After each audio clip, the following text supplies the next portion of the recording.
Empty Cloud. The Autobiography of the Chinese Zen Master Hsu-yun. Translated by Charles Luk, revised and edited by Richard Hunn. Acknowledgements. For the 1980 edition, I would like to mention and thank W. M. Wang, C. Y. Nhua, Eric and Grace Chong, Vinaya Chandra, Maureen Corcoran, Simon Torrens and John Alexander, all of whom encouraged interest for the text. Now, with the Element edition, I would like to remember my Kalyanamitra and kind friend, Charles Luck, who worked so hard to present many fine translations of Chinese Buddhist texts, besides which I must thank Irene Luck, his daughter, for continuing to take an interest in her father's work and allowing this text to become available again, albeit in modified form. Thanks also to Hugh Clift of Tharpa Publications and Gill. I must thank Stephen Batchelor, who kindly read through an earlier draft and made interesting suggestions, besides offering some photographs from his collection. Also on the photographic front, I must thank James Tsai of Taiwan for the picture of Yingguang, Dharma Master Hinlik for a plate of Hsu-yun and sending a copy of the Master's biography. Michael McCracken of Double Visions was a real boon with his photographic skills. I must thank the Buddhist Library of China in Hong Kong for a rare copy of Hsu-yun's biography, Oliver Caldecott for permission to quote from Hsu-yun's Dharma Discourses, pages 49-83-110-17 of a work on writers' lists.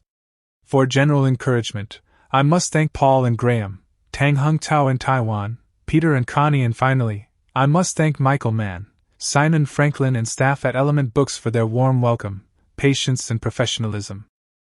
Introduction. Long before the time of his death in 1959 at the venerable age of 120 on Mount Yunju, Jiangxi Province, Master Hsu-yun's name was known and revered in every Chinese Buddhist temple and household, having become something of a living legend in his own time. His life and example has aroused the same mixture of awe and inspiration in the minds of Chinese Buddhists as does a Milarepa for the Tibetan Buddhist tradition, remarkable in view of the fact that Hsu-yun lived well into our own era, tangibly displaying those spiritual powers that we must otherwise divine by looking back through the mists of time to the great Chan adepts of the Tang, Song, and Ming dynasties. They were great men whose example still inspires many today, but in many cases, we have scant details as to their lives as individuals, outside their recorded dialogues or talks of instruction. The compelling thing about Hsu-yun's story which follows is that it paints a vivid portrait of one of China's greatest Buddhist figures, complete with all the chiaroscuro of human and spiritual experience. It is not a modern biography in the Western sense, it is true, but it does lay bare the innermost thoughts and feelings of Master Hsu-yun, making him seem that much more real to us. No doubt, the main thing for a Buddhist is the instructional talks, and Hsu-yun's are rich in insights, but it is only natural that we should wonder about the individual, human factors, asking what life was like for these fascinating figures. After all, holy men are like mountains. While their peaks of attainment may thrust into unbounded space, they must rest on the broad earth like the rest of us. That part of their experience, how they relate to temporal conditions, is an intrinsic part of their development, even if the ultimate goal be to pass beyond the pale of this world. In Hsu-yun's account we are given a fascinating glimpse into the inner life of a great Chinese Buddhist master. By the time of his passing, Hsu-yun was justifiably recognized as the most eminent Han Chinese Buddhist in the Middle Kingdom.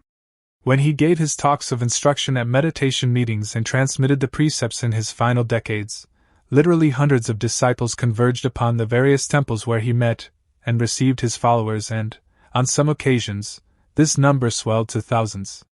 Such a wave of renewed enthusiasm had not been witnessed in the Chinese monasteries since the Ming dynasty, when Master Han Shan, 1546–1623, appeared. This eminent master had also found the Dharma in decline and set about reconstructing the temples and reviving the teachers, as would Master Hsu-yun some 300 years or so later. Only years before these great gatherings around Master Hsu-yun, many of the temples which he was subsequently to use had been little more than ruined shells, decrepit shadows of their former grandeur and vitality. But the Master revived these along with the teachings that were their very raison d'être.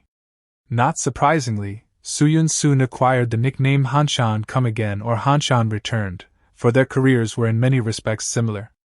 Both had shared the ordination name of Diqing, and both had restored the monastery of Huining at Chao 11 among others in their times. However, unlike his eminent predecessors in the Tang, Song and Ming dynasties who had frequently enjoyed official patronage and support from emperor and state, Hsu-yun's long life of 120 years spanned a most troublesome time both for China and Chinese Buddhism. It was a period continually punctuated by both civil and international conflict, with almost perpetual doubt and confusion as to China's future and security, one in which general want and straitened circumstances were the order of the day. Hsu-yun was born in 1840 around the time of the Opium Wars, and by 1843 the Treaty of Nanjing had been signed with the ceding of Hong Kong to Great Britain, the thin end of a wedge of foreign intervention in China's affairs that was to have fateful and long-lasting repercussions. Hsu-yun lived to see the last 5 reigns of the Manchu dynasty, and its eventual collapse in 1911, the formation of the new Republican era taking place in the following year. With the passing of the old order, much was to change in China. China's new leaders were not that concerned about the fate of Buddhism, and indeed, many of them were inclined to regard it as a medieval superstition standing in the way of all social and economic progress. The waves of modernism sweeping China at this time were not at all sympathetic towards Buddhism nor any other traditional teachings.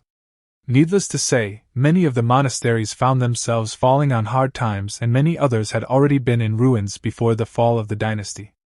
Government support for the Buddhist temples was scanty when not altogether absent.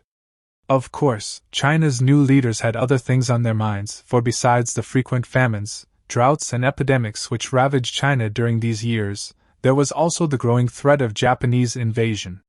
The Communist Chinese were rising in the countryside, soon to find sufficient strength to take on the nationalist armies. By the late 1930s, Japanese troops occupied large areas of northern China. It goes without saying that this unfortunate social and political climate hardly offered the best of circumstances in which to embark upon large-scale renewal of the Chinese Buddhist tradition. However, despite the odds stacked against him by dint of all this chaos, Hsu-yun succeeded in retrieving Chinese Buddhism from abysmal decline and actually injected fresh vigor into it. In many ways, the story of Hsu-yun is the story of the modern Chinese Buddhist revival, for by the end of his career, he had succeeded in rebuilding or restoring at least a score of the major Buddhist sites, including such famous places as the Yun 11, Nan-Hua, Yunmen and Jinaryu monasteries, besides countless smaller temples, also founding numerous Buddhist schools and hospitals. His followers were scattered throughout the length and breadth of China, as well as in Malaysia and other outposts where Chinese Buddhism had taken root. During the master's visit to Thailand, the king became a personal disciple of Hsu-yun, so impressed was he by the master's example. Hsu-yun's lifework would have been an achievement of note even during more auspicious days when official patronage had been freely given, but that this tenacious and devoted spirit succeeded in his aims amid the general want and turmoil of his times was even more remarkable and nothing short of miraculous. This was possible only because of the master's deep spiritual life, which alone could provide the energy for renewal amid confusion and decay. His external works were a reflection of the inner life he cultivated and one of a piece. To many Chinese Buddhists, Hsu-yun appeared like an incarnation and personal embodiment of all that was great about the Chinese Sangha in the halcyon days of the Tang and Song, and as a modern scholar in the West put it, Hsu-yun lived hagiography, his life strangely infused with the spirit of greater times. The master's restoration work was often bidden in strange ways, as if a hidden reservoir of the whole Chinese Buddhist tradition wished to speak anew through his very being. When serving as abbot of Gu-Shan Monastery, Fujian, in 1934, the master beheld the sixth Chan patriarch, d. 713, in his evening meditation. The patriarch said, "It is time for you to go back." Thinking that this betokened the end of his earthly career, the master said a few words about it to his attendant in the morning, and then put it out of mind. In the 4th month of that same year, he again beheld the patriarch in a dream, who this time thrice urged him to go back. Shortly afterwards, the master received a telegram from the provincial authorities in Guangdong, inviting him to take over and restore the 6th Patriarch's monastery at Chao 11, then in just the same dilapidated condition as Hanshan had found it back in the Ming dynasty before his own restoration work. Thus, Hsu-yun handed over Gu-Shan Monastery to another abbot and proceeded to Shaoxi to set about restoring the famous Nan-Hua Monastery, formerly known as Baolin or Precious Wood, and from which the Chan schools of yore had received their impetus and inspiration. Throughout the master's long career, whether in good fortune or bad, he remained a simple and humble monk. Those who met him, including the usually more critical Western observers, found him to be thoroughly detached from his considerable achievements, unlike one or two other Chinese Buddhists who had welcomed publicity and self-glorification as instruments behind the Chinese Buddhist Renaissance. While many talked, Hsu-yun quietly went his way, as unaffected as the uncarved block so dear to a wise Chinese heart. Again, despite the munificence of the temples he helped to restore, his noble simplicity remained entire. When the master approached a holy site for restoration, he took a staff with him as his only possession. When he had seen his task completed, he left with that same staff as his sole possession. When he arrived at the Yunju mountain to restore the Zhenaryu monastery, then a shambles, he took up residence in a cowshed. Despite the large sums of money which came in from devotees during restoration, the master remained content with his simple cowshed and still preferred it, even after the Zhenaryu monastery had risen, phoenix-like, from its ashes. But this was to be expected from a monk who had once lived on nothing but pine needles and water while on retreat in the mountain fastness of Gu-Shan. Famous, too, were the master's long pilgrimages on foot to holy sites at home and abroad, totally at the mercy of the elements, and often with little more than his faith to support him. His greatest pilgrimage began in his 43rd year when he set out for the Isle of Putuo in Zhejiang, sacred to Avalokitesvara Bodhisattva. Carrying incense in hand, he prostrated every third step of the way to pay reverence to the 3 gems. Thence, in a similar fashion, he headed for Mount Wu-Tai in Shanxi, sacred to Manjusri Bodhisattva, one point of his pilgrimage being to pay back the debt of gratitude he felt towards his parents. The strength of his determination can well be measured by the fact that he nearly perished twice in the bitter cold of Wu-Tai's snowy peaks but never gave up. He was saved by a beggar named Wenji, regarded by Chinese Buddhists as a transformation body of Manjusri. From Mount Wu-Tai, the master headed towards Tibet, which he visited, going on to Bhutan, India, Ceylon and Burma before returning to China via Yunnan, calling at holy sites en route. During his travels the master succeeded in realizing singleness of mind throughout day and night, so that by the time of his return to China, conditions were ripe for his final or complete enlightenment, which took place in his 56th year while at the Gaomen Monastery in Yangzhou. He was, as the Chinese say, one who had ancient bones, for as regards his later career restoration, which included reviving the teaching of the 5 Chan schools, Wujia, the master was very much a self-made man who had re-established these teachings on the strength of his own insight without teachers. A flash of the old insight was to be found here and there in the temples as Hsu-yun had known them in his youth, but the Chan tradition had been in decline by and large. His first teachers had been either Dharma masters or Tiantai masters, though indeed his Tiantai teacher had given him his first gong in Jap. Koan, who is dragging this corpse about, and it would not be true to say that the Chinese temples had been totally lacking in enlightened individuals. The marked revival of the Chan tradition in the period extending from the mid-1930s through to the 1950s was largely attributable to Hsu-yun's endeavors.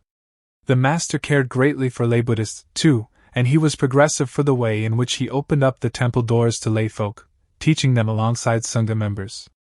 He made much of the piyusho or free sermon and addressed all who came to him. Though a monk for 101 years, he never pretended that the Dharma was beyond the reach of lay folk. While his gathas and verses of instruction revealed the insight of one who saw beyond the pale of this world, he never failed to remind his disciples that the great Bodhi is ever present, always there in our daily acts and seemingly mundane circumstances. Like all the great masters of Chan before him, he laid stress on the non-abiding mind which is beyond reach of all conditioned relativities, even as they arise within it, a paradox that only the enlightened truly understand. Though the master became famous as a Chan adept, he also taught Pure Land Buddhism, which he considered to be equally effective as a method of self-cultivation, for like the Huatu technique, the single-minded recitation of the Pure Land mantra stills the dualistic surface activity of the mind, enabling practitioners to perceive their inherent wisdom. This will surprise some Western people who tuned in to the Zen craze a few years back, in which it was often said that Chan or Zen masters eschewed use of the Pure Land practice. Also, contrary to what has been said on occasions, Hsu-yun gave regular talks of instruction on the sutras and shastras, which he knew thoroughly after many decades of careful study and which he understood experientially, in a way which went beyond the grasp of mere words, names, and terms in their literal sense. By the time Hsu-yun had rebuilt the physical and moral fabric of Chinese Buddhism, few of the disciples who gathered round the master or attended the other temples he rebuilt had to suffer the same indignities and privations that he had experienced himself when calling at monasteries in his youth. He had often been turned away from temples that had fallen into the degenerate system of hereditary ownership, not even allowed a night's lodging. When he had called at some temples, only a handful of monks were to be found because of the general decline. In one instance, famine had reduced the whole population of locals and monks at one site to just a single person who used to put on a brave face if callers happened by. Given that kind of background, it is hardly surprising that Hsu-yun recognized the need to recreate that self-sufficiency extolled by the ancient master Bai Zhanghuihai, d. 814, in his famous dictum, "A day without work, a day without food." Thus, wherever possible, Hsu-yun revived the monastic agricultural system to live up to this tradition of self-sufficiency. Thus far, all the necessary ingredients were present to sustain a revival which had borne fruit through decades of devoted effort. But we now come to a most tragic interlude in the life of Hsu-yun, which might well be called a twilight of the gods were it the finale, though thankfully it was not. As is well known, the communist government took effective control of China in 1949, about the time that Hsu-yun had set his aim on restoring the Yunmen Monastery in Guangdong. By 1951–52, the first tremors of what was to follow in the Cultural Revolution were beginning to make themselves felt. The restoration of the Yunmen Monastery was more or less complete, but misfortune struck from without with a purge of so-called rightist elements in Guangdong province. Being very much a traditionalist in outlook, Master Hsu-yun was an obvious target. Fears that Hsu-yun might not be safe in the volatile atmosphere of these times had been voiced, the master's overseas disciples urging him to leave the mainland until things settled down. He refused to leave, however, expressly because he felt that it was his duty to look after the welfare of the monasteries. What happened next was almost inevitable. A horde of communist cadres descended on the Yunmen Monastery, which they surrounded. They locked the master up in a room for several days, where he was interrogated and ruthlessly beaten, left for dead. Perhaps the less said about this episode, the better. Suffice it to say that the master had broken ribs and bled profusely, being for a while most seriously ill. Remarkably enough though, while then in his 112th year, Hsu-yun recovered from a beating severe enough to have killed someone less than half his age. This was not the first time that he had been beaten, for the police in Singapore had roughed him up back in 1916, ironically enough on the suspicion of being a leftist from the mainland.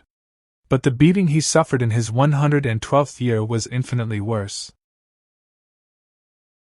Even so, without trying to make too little out of the violence of a proverbial Daruma doll, and lived to carry on teaching not only at the Yunmen Monastery but many others besides, also finding time and energy for one more round of restoration work at the Zhenaryu Monastery on Mount Yunju, Jiangxi Province, where he eventually departed from this world on October 13, 1959. He had been in the Sangha for 101 years. With the master's passing in 1959, the Cultural Revolution was just around the corner. As we know, the monasteries had to suffer bitterly during that period. For many monks, nuns and lay devotees, it must have seemed that everything the master had striven for was about to sink into oblivion. That draconian measures were already evident in Hsu-yun's last years must have caused him some concern. As it was, the episode at Yunmen cost him his most able disciple, Miao Yuan, who was executed. Other disciples had been harmed too. Things did look bleak, and even the news of events at Yunmen had to be smuggled out of mainland China by inserting records in the blank inner folds of traditionally bound Chinese books. But as many on the mainland today are prepared to admit, the excesses of the Cultural Revolution were wrong, few would disagree. Whether the long-term effects of ideological reform have been as catastrophic for Chinese Buddhism as once predicted is a good question. We should not deceive ourselves into thinking that Buddhism had been immune from persecution under the ancient regime. In the Huicheng period, 842–5, of the Tang dynasty, a massive purge of Chinese Buddhism took place with the near destruction of some 4,600 monasteries, with 260,000 monks and nuns being forced back into lay life, the confiscation of monastic property and land being widespread. The monasteries managed to recover from that, and by way of contrast, the modern picture is not entirely pessimistic. It is some consolation to learn that the temples which Hsu-yun restored are not only being patched up after the ravages of the revolution, but that many are being restored to their proper use and once more assuming an air of normality, though the complement of monks and nuns is much smaller these days. At any rate, these are not the actor monks shuffled around China by the authorities 20 years ago, who fooled nobody but bona fide occupants. Of this I have been given reliable assurance from two sources, my friends Dharma Master Hinlik and Stephen Batchelor, Gailong Jampa Thabte, both of whom made recent visits to the monasteries in southern China. Thus, rather than ending on a pessimistic note, we should rejoice in the face that Hsu-yun's endeavors did not fall entirely on stony ground. Without the energies he released into Chinese Buddhism, it is quite likely that the Chinese Sangha would have suffered far greater setbacks than it did during the revolution. In this sense, Master Hsu-yun lived out the mythical role of the poison-eating peacock in Buddhist lore. From the bitterness of that poison something spiritual sprang forth. In the long run it seems that, as with the suppression of Buddhism in Tibet, the suppression of Chinese Buddhism has had the precise opposite effect to that intended by the suppressors. Not only has the Asian Buddhist had to reappraise the worth of the Dharma in his own context, but its merits have also struck the attention of the whole world. Was it merely coincidence that at the height of the Cultural Revolution in China, copies of Laozi and Chan, Zhen, texts went into record numbers of reprints in the West? Anyone at all familiar with the Jungian theory of synchronicity would find it hard not to see this phenomenon as a profound act of compensation in the collective psyche. Some things are meant to be and cannot be destroyed. Though all outward signs and symbols may be denied for a while, their inner archetypes always remain and, like seeds, they reassert themselves. It is salutary to note in this respect that no lesser person than the late C.G. Jung was reading Hsu-yun's Dharma Discourses while on his deathbed. Over the years, the editor has received a number of letters from home and abroad inquiring about Hsu-yun, his life and teachings. Such interest has sprung from a variety of sources and lands, ranging from Europe, Australia and the USA, to Scandinavia and even a small South American state.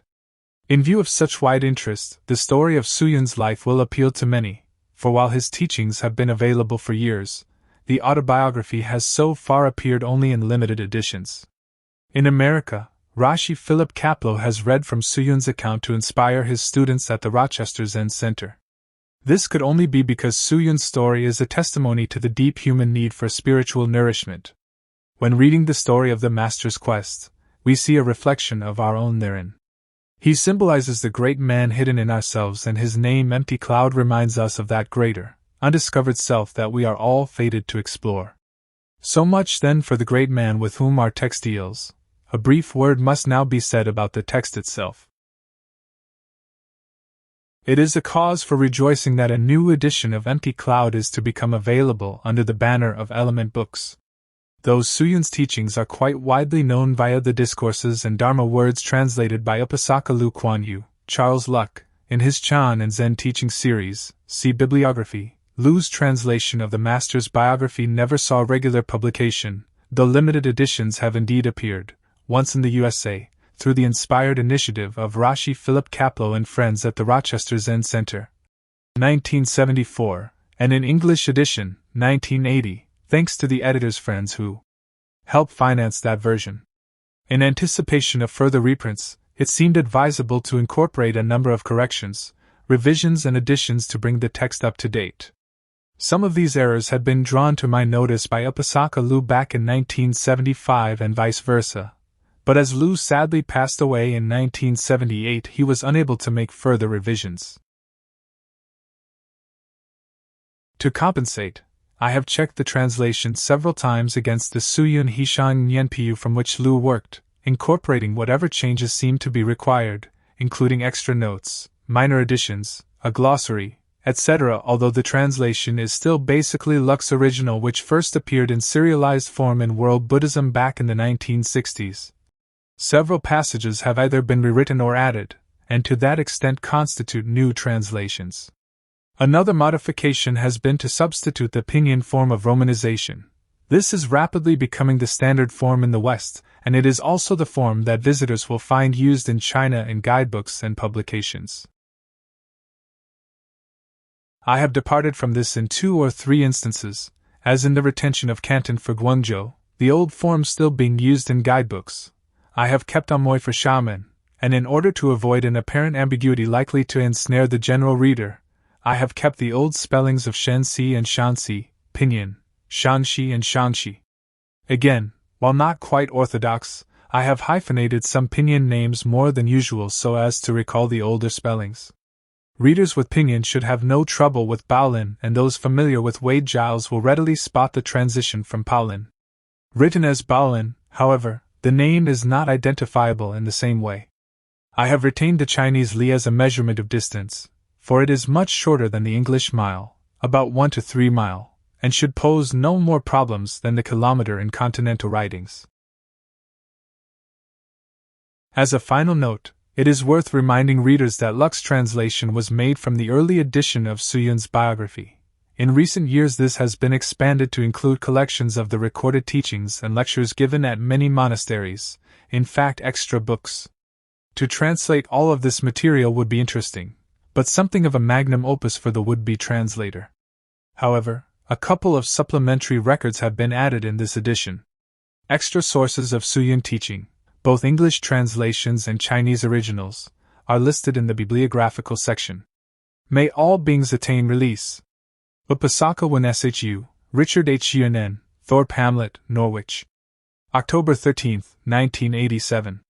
The anniversary of Hsu-yun's Nirvana.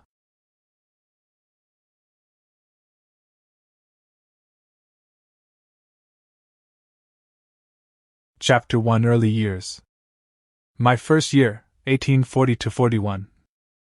I was born at the headquarters of Quanzhou Prefecture on the last day of the 7th month in the year Gengzi, the 20th of the Daoguang reign, August 26, 1940. When my mother saw that she had given birth to a fleshy bag, presumably she had suffered a prolapse of the womb, she was frightened, and thinking that there was no hope of bearing child again, she succumbed to her desperation and passed away. The following day an old man selling medicine came to our house and cut open the bag, taking out a male child which was reared by my stepmother. My 11th year, 1850-51. My grandmother was aging, and since I had also been adopted by my uncle as his heir, she decided that I should take 2 girls as wives from the Tian and Tan families. Both were Hunnanese Mandarin families living in Fujian, and we had been friends of theirs for many generations. That winter my grandmother passed away. My 13th year, 1852-53. That year, I accompanied my father while taking my grandmother's coffin to Xiangxiang where she was buried. Monks were invited to perform Buddhist rites, so I had my first chance to see sacred articles and was very pleased at this sight. There were many Buddhist sutras, scriptures, in our home library, and I thus read the story of the fragrant mountain and Avalokitesvara Bodhisattva's attainment of enlightenment, which had a great influence upon my mind. In the 8th month, I followed my uncle to Nan-Hua, where we visited monasteries. I felt as if some former karmic cause made me unwilling to return home, but as my uncle was very stern, I dared not tell him my feelings. My 14th year, 1853-54. My father discovered that I wanted to leave home to join the Sangha, and in order to keep me, he engaged a Taoist called Wang to teach me Taoist practices at home. The teacher gave me Taoist books to read and also taught me the Taoist inner and outer yogas, Niai Gong, and Weigong in Taoism. I did not like the teaching but dared not reveal my unfavorable opinion of it. That winter the period of mourning for my grandmother ended, and after entrusting my uncle with the care of my education, my father returned alone to Fujian.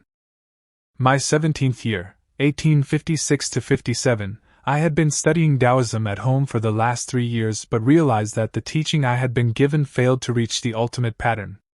Although I felt as if I were sitting on a mat of needles, I kept up a pretense of doing everything to make my uncle happy, working in the house to escape his watchful eye. One day, as he went out, I thought it an opportune moment to take my leave, packed my things and headed for Nan-Hua. There were many difficult and divergent roads en route, and when but halfway, I was found by a man sent out in pursuit of me and brought back. Along with my cousin Fu-Gua, I was sent to Quanzhou, and shortly afterwards, my father sent for the 2 girls from the Tian and Tan families, and my marriage to them was celebrated whether I liked it or not. Thus, I was placed under house arrest.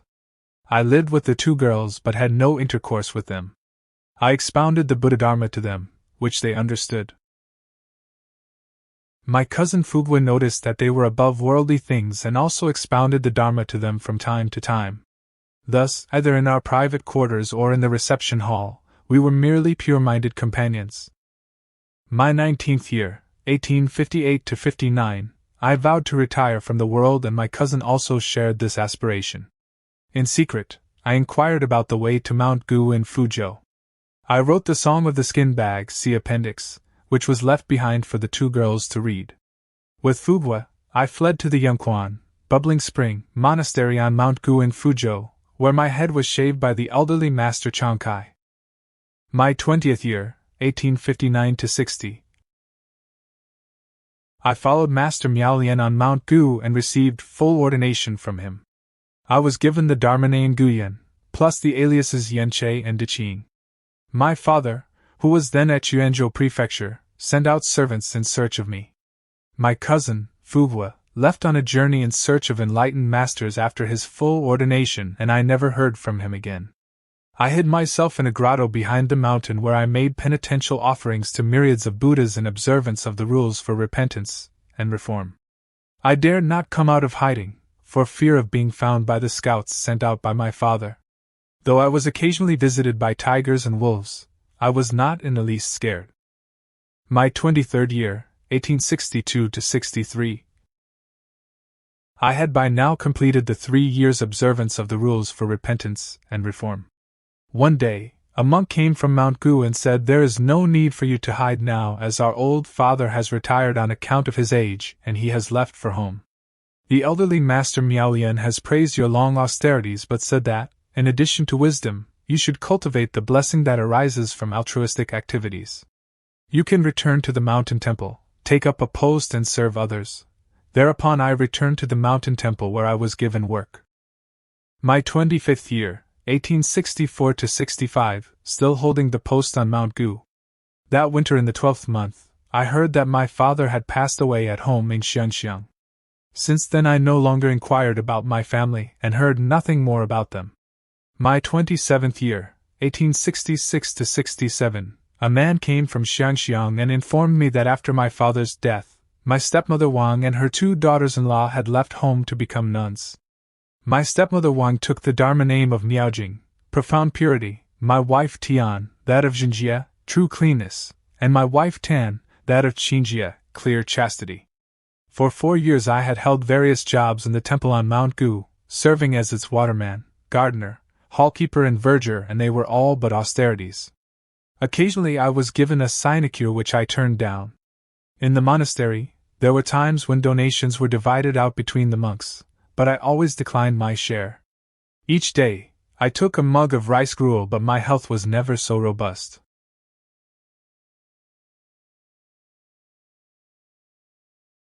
At the time, Chan Master Gu-Yu surpassed all those who were engaged in austerities at the temple, and as I had many long chats with him when occasion allowed, I since thought the jobs I have held these years have in some way hindered my practice, and I recalled Dharma Master Xianzang, who had wanted to visit India in search of sutras and who, 10 years before his travels, learned Sanskrit and trained by walking 100 li per day.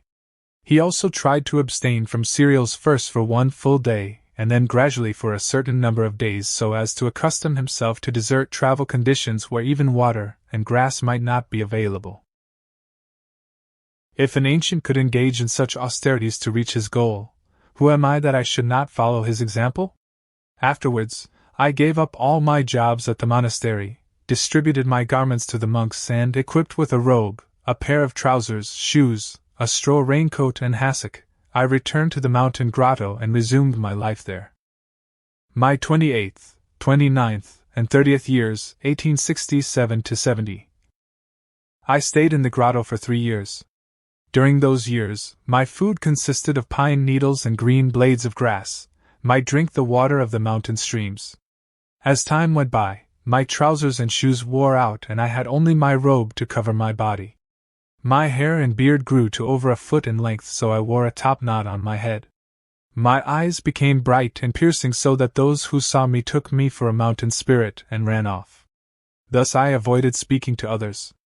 In the first and second years of my seclusion I had many unusual experiences, but I refrained from discriminating about them, turning back in singleness of mind to look into them while reciting the Buddha's name. Deep in the mountains and marshy land, I was not attacked by tigers or wolves, nor was I bitten by snakes or insects. I neither craved for human sympathy nor took the cooked food normally eaten by people. Lying on the ground with the sky above me, I felt that the myriad things were complete in myself. I experienced a great joy as if I were a deva, god, of the fourth dhyana heaven. I thought that the worst calamity for worldly men was having a mouth and body, and remembered an ancient who once said that his begging bowl could slight the sound of 10,000 bells. Since I had not even a bowl myself, I experienced boundless freedom from all impediments. Thus my mind was clear and at ease, and my strength grew with each passing day. My eyes and ears became sharp and penetrating, and I walked with rapid steps as if I were flying. It seems inexplicable how I came to be in such a condition. In the 3rd year I was able to make my heart content, moving freshly as I wished.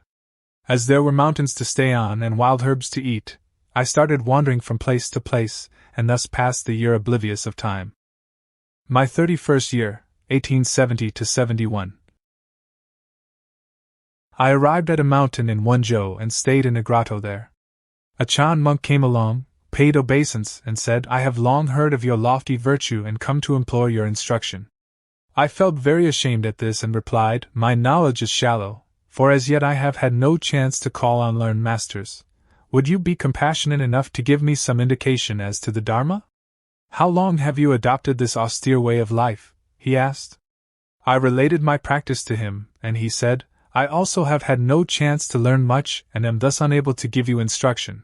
But you could go to Longquan Temple on the Huading Peak of Mount Tiantai and call on Dharma Master Yangjing, who is a man of preeminent virtue in the Tiantai school. He will be able to enlighten you." Thereupon, I climbed the Huading Peak and reached a thatched temple where I met a monk outside, asking him if the old Dharma Master were there. He replied, "He is the one wearing a patched robe over there," gesturing in the old master's direction. I approached the master, prostrating before him. Since he paid no attention, I said, "I have come to implore your instruction, and hope you will have pity on me." He looked at me for a long while and then said, "Are you a monk, a Taoist, or a layman?" "A monk," I replied. "Have you been ordained?" he asked. "I have received the full ordination," I replied. "How long have you been in this condition?" he asked. As I related my story, he asked, "Who instructed you to practice this way?" I replied, "I did it because the ancients attained enlightenment by means of such austerities." He asked, "You know that the ancients disciplined their bodies, but do you know that they also disciplined their minds?" He further added, "As I see your current practice, you are like a heretic and entirely on the wrong path, having wasted 10 years' training. If, by staying in a grotto and drinking water from mountain streams, you managed to succeed in living 10,000 years, you would only be one of the 10 classes of rishis, immortals, listed, in the 5th false states, in the Surangama Sutra, and still be far away from the Tao. Even if you managed to, you would advance a further step, thus realizing the first fruit, only be a self-enlightened fellow, Pratika Buddha. But as for a bodhisattva, his quest is for Buddhahood from above, for the conversion and liberation of living beings here below. his way being to pursue self-liberation for the liberation of others, leaping to the supramundane plane without fleeing from the mundane. If your method merely consists of abstaining from cereals and in not even wearing trousers, it is only a quest for the extraordinary. How can you expect such a practice to result in perfect achievement? So the master pierced my weak spot right to the core, and I again prostrated myself, imploring his instruction. Said he, "I will teach you. If you follow my instruction properly, you can stay here, but if you do not, you must go away." I said, "As I came here for your instruction, how could I dare to disobey it?" Thereupon, the master gave me garments and footwear and ordered me to shave my head and take a bath. He gave me work to do and taught me to look into the gong and who is dragging this corpse about. Thenceforth, I again took rice and gruel and practiced the meditation of the Tiantai school. As I worked hard, the master praised me. My 32nd year, 1871 to 72. During my stay at the Longquan Temple, I served the master, and he advised me from time to time how to open up my mind's innate wisdom. Though over 80 years old, he strictly observed the rules of Vinaya, discipline, and was well versed in both the teaching of the sutras and Chan. Many a time he ordered me to take the commentator's seat to enlighten visitors to the monastery. My 33rd year, 1872 to 73. As ordered by the old master Yangjing, I went to the Guiqing Monastery to study the Chan rules and Fanguang Monastery to study the Fa Lotus teaching. My 34th and 35th years, 1873 to 75. I stayed at the Guiqing Monastery to study the Sutra teaching, and from time to time I returned to the Longquan Temple to keep company with the old master Yangjing. My 36th year, 1875 to 76. I went to Gaoming Monastery in order to hear Dharma Master Mingxi expounding the Lotus Sutra. I was to bid farewell to the old master Yangjing at this time, so it was not without sadness to part company with him. Thus, I spent a few evenings chatting with him prior to my departure, and we wished each other well, whereafter I descended the mountain. I passed through Shuetu and arrived at the XUYUN Monastery, where I listened to the Amitabha Sutra being expounded. Thereafter, I crossed the sea to Mount Putuo, where I passed the New Year in Hoesai Temple. My 37th year, 1876 to 77, from Putuo I returned to Ningbo, where I visited the monastery of King Ashoka and made arrangements to be fed for $3 a month.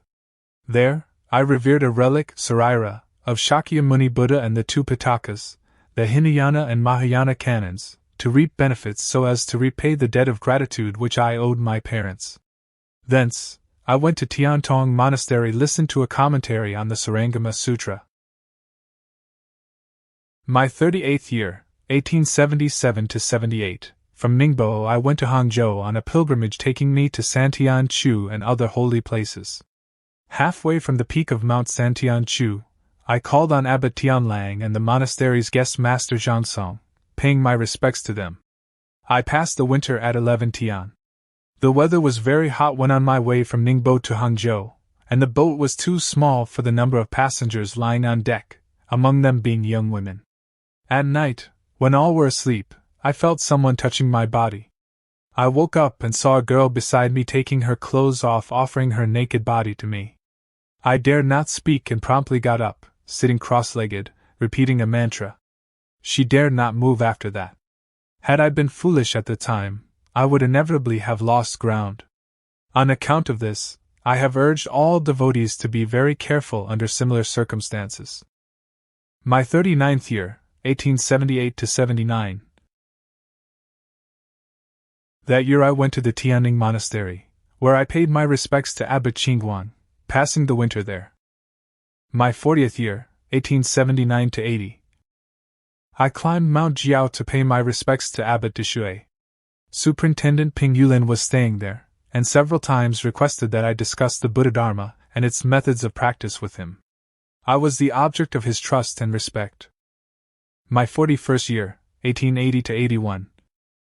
That year, I went to the Jinshan Monastery in Zhenjiang calling on Masters Guan XUYUN Lin and Diding. There I sat in meditation while passing the winter. My 42nd year, 1881 to 82.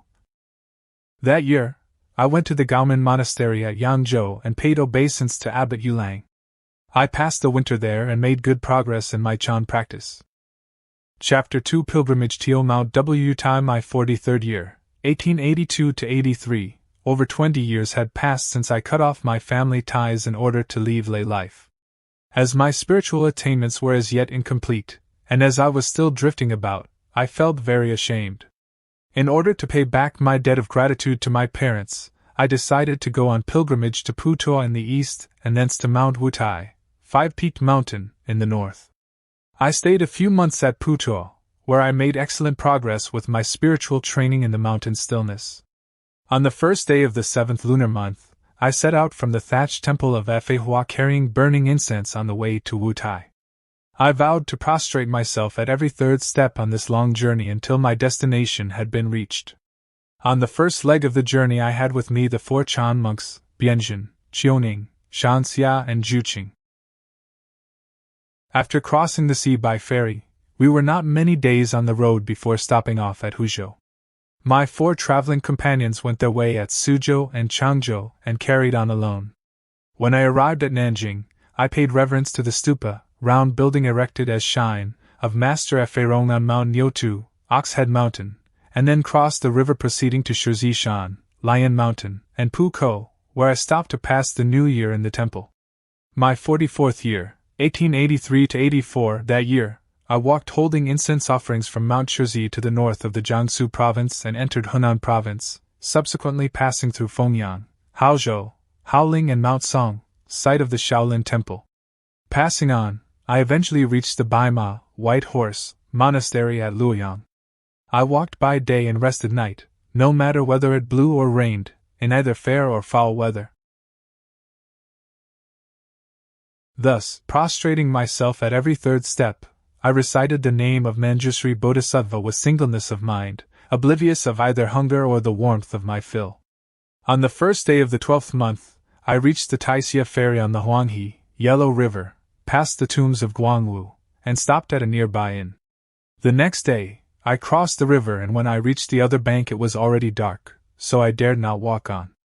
As the place was deserted I stopped there, entering an empty thatched hut by the roadside where I Saturday that night the cold was intense, and there was also a heavy snowfall. When I opened my eyes the following morning, I saw the whole countryside was white with over a foot of snow. All roads were blocked and the place was devoid of travelers. As I could not resume my journey, I sat reciting the Buddha's name. I suffered greatly from hunger and cold since the hut had no enclosure. I huddled myself up in a corner. As heavier snow fell, the cold became more intense and my hunger greater. It seemed as if only my breath remained, but fortunately my right thought, right mindfulness, even under duress, was intact. After 3 days, with the same snowfall, the same cold and hunger, I gradually sank into a state of confusion. In the afternoon of the 6th day I dimly saw a faint image of the sun, but I was by then gravely ill. On the 7th day a beggar came and, seeing that I was sleeping in the snow, asked me some questions, but I could not speak. He realized that I was ill from the cold, swept away the snow, took some straw from the hut, kindled a fire and cooked a gruel of yellow rice, which he gave me. I was thus warmed and brought back to life. He asked me, "Where did you come from?" "From Putuo," I replied. "Where are you going?" he asked. "On pilgrimage to Wu-Tai," I replied. "What is your name?" I inquired. "Wenji," he said. "Where are you going?" I asked. "I came from Wu-Tai and am returning to Xi'an," he replied. I asked, "Since you came from Wu-Tai, do you know people in the monasteries there?" "Everybody knows me there," he said. I asked, "What places do I have to pass through from here to Wu-Tai?" He replied, "Mengxian, Huaiqing, Huangshanliang, Xinzhou, Taigu, Taiyuan, Taizhou and Ego, then straight into the mountains. As you first reach the Biamo Grotto, there is a monk there called Xingyi who hails from the south and his self-cultivation has been excellent." I asked, "How far is it from here to the mountains?" "A little over 2,000 li, about 620 miles, he replied. At sunrise, the beggar cooked up a gruel of yellow rice using ice water to boil it with. Pointing to the contents of the pot, he asked, "Do you have this in Putuo?" "No," I replied. "What do you drink there?" the beggar asked. "Water," I replied. As the snow in the pot had fully melted, he pointed his finger at the water and asked, "What is it?" As I did not reply, he asked, "What are you seeking for in your pilgrimage to the famous mountain of Wu-Tai?" I replied, "I did not see my mother when I was born. My purpose is to repay my debt of gratitude I owe her." He said, "What with a bag on your back, the distance involved, plus the cold, would you be able to reach Wu-Tai? I advise you to cancel your pilgrimage." I replied, "I have taken my vow and will fulfill it regardless of the distance and time required." He said, "Your vow is a difficult one to undertaken. Today, the weather has improved, but all the roads are still blocked with snow. You can resume your journey by following my tracks. Some 20 li further on there is a temple in which you can stay." We then parted company. As the snow was deep, I could not prostrate myself as I had before, but only looked at the footprints to pay my respects. When I reached the monastery at Little Gu-Shan, Gu-Shan, I passed the night there. Next morning, carrying incense, I continued my pilgrimage and passed through Mengxian. On my way from there to Huaiqing, an old abbot by the name of Delin saw me prostrating on the road, came up, took over my stool and incense sticks and said, "The Venerable Sir is invited to my monastery." Then he called his disciples to take my baggage to the temple, where I was treated with great courtesy. After food and tea had been served in the temple, my host asked about the starting point from which I had begun my walk and prostrations.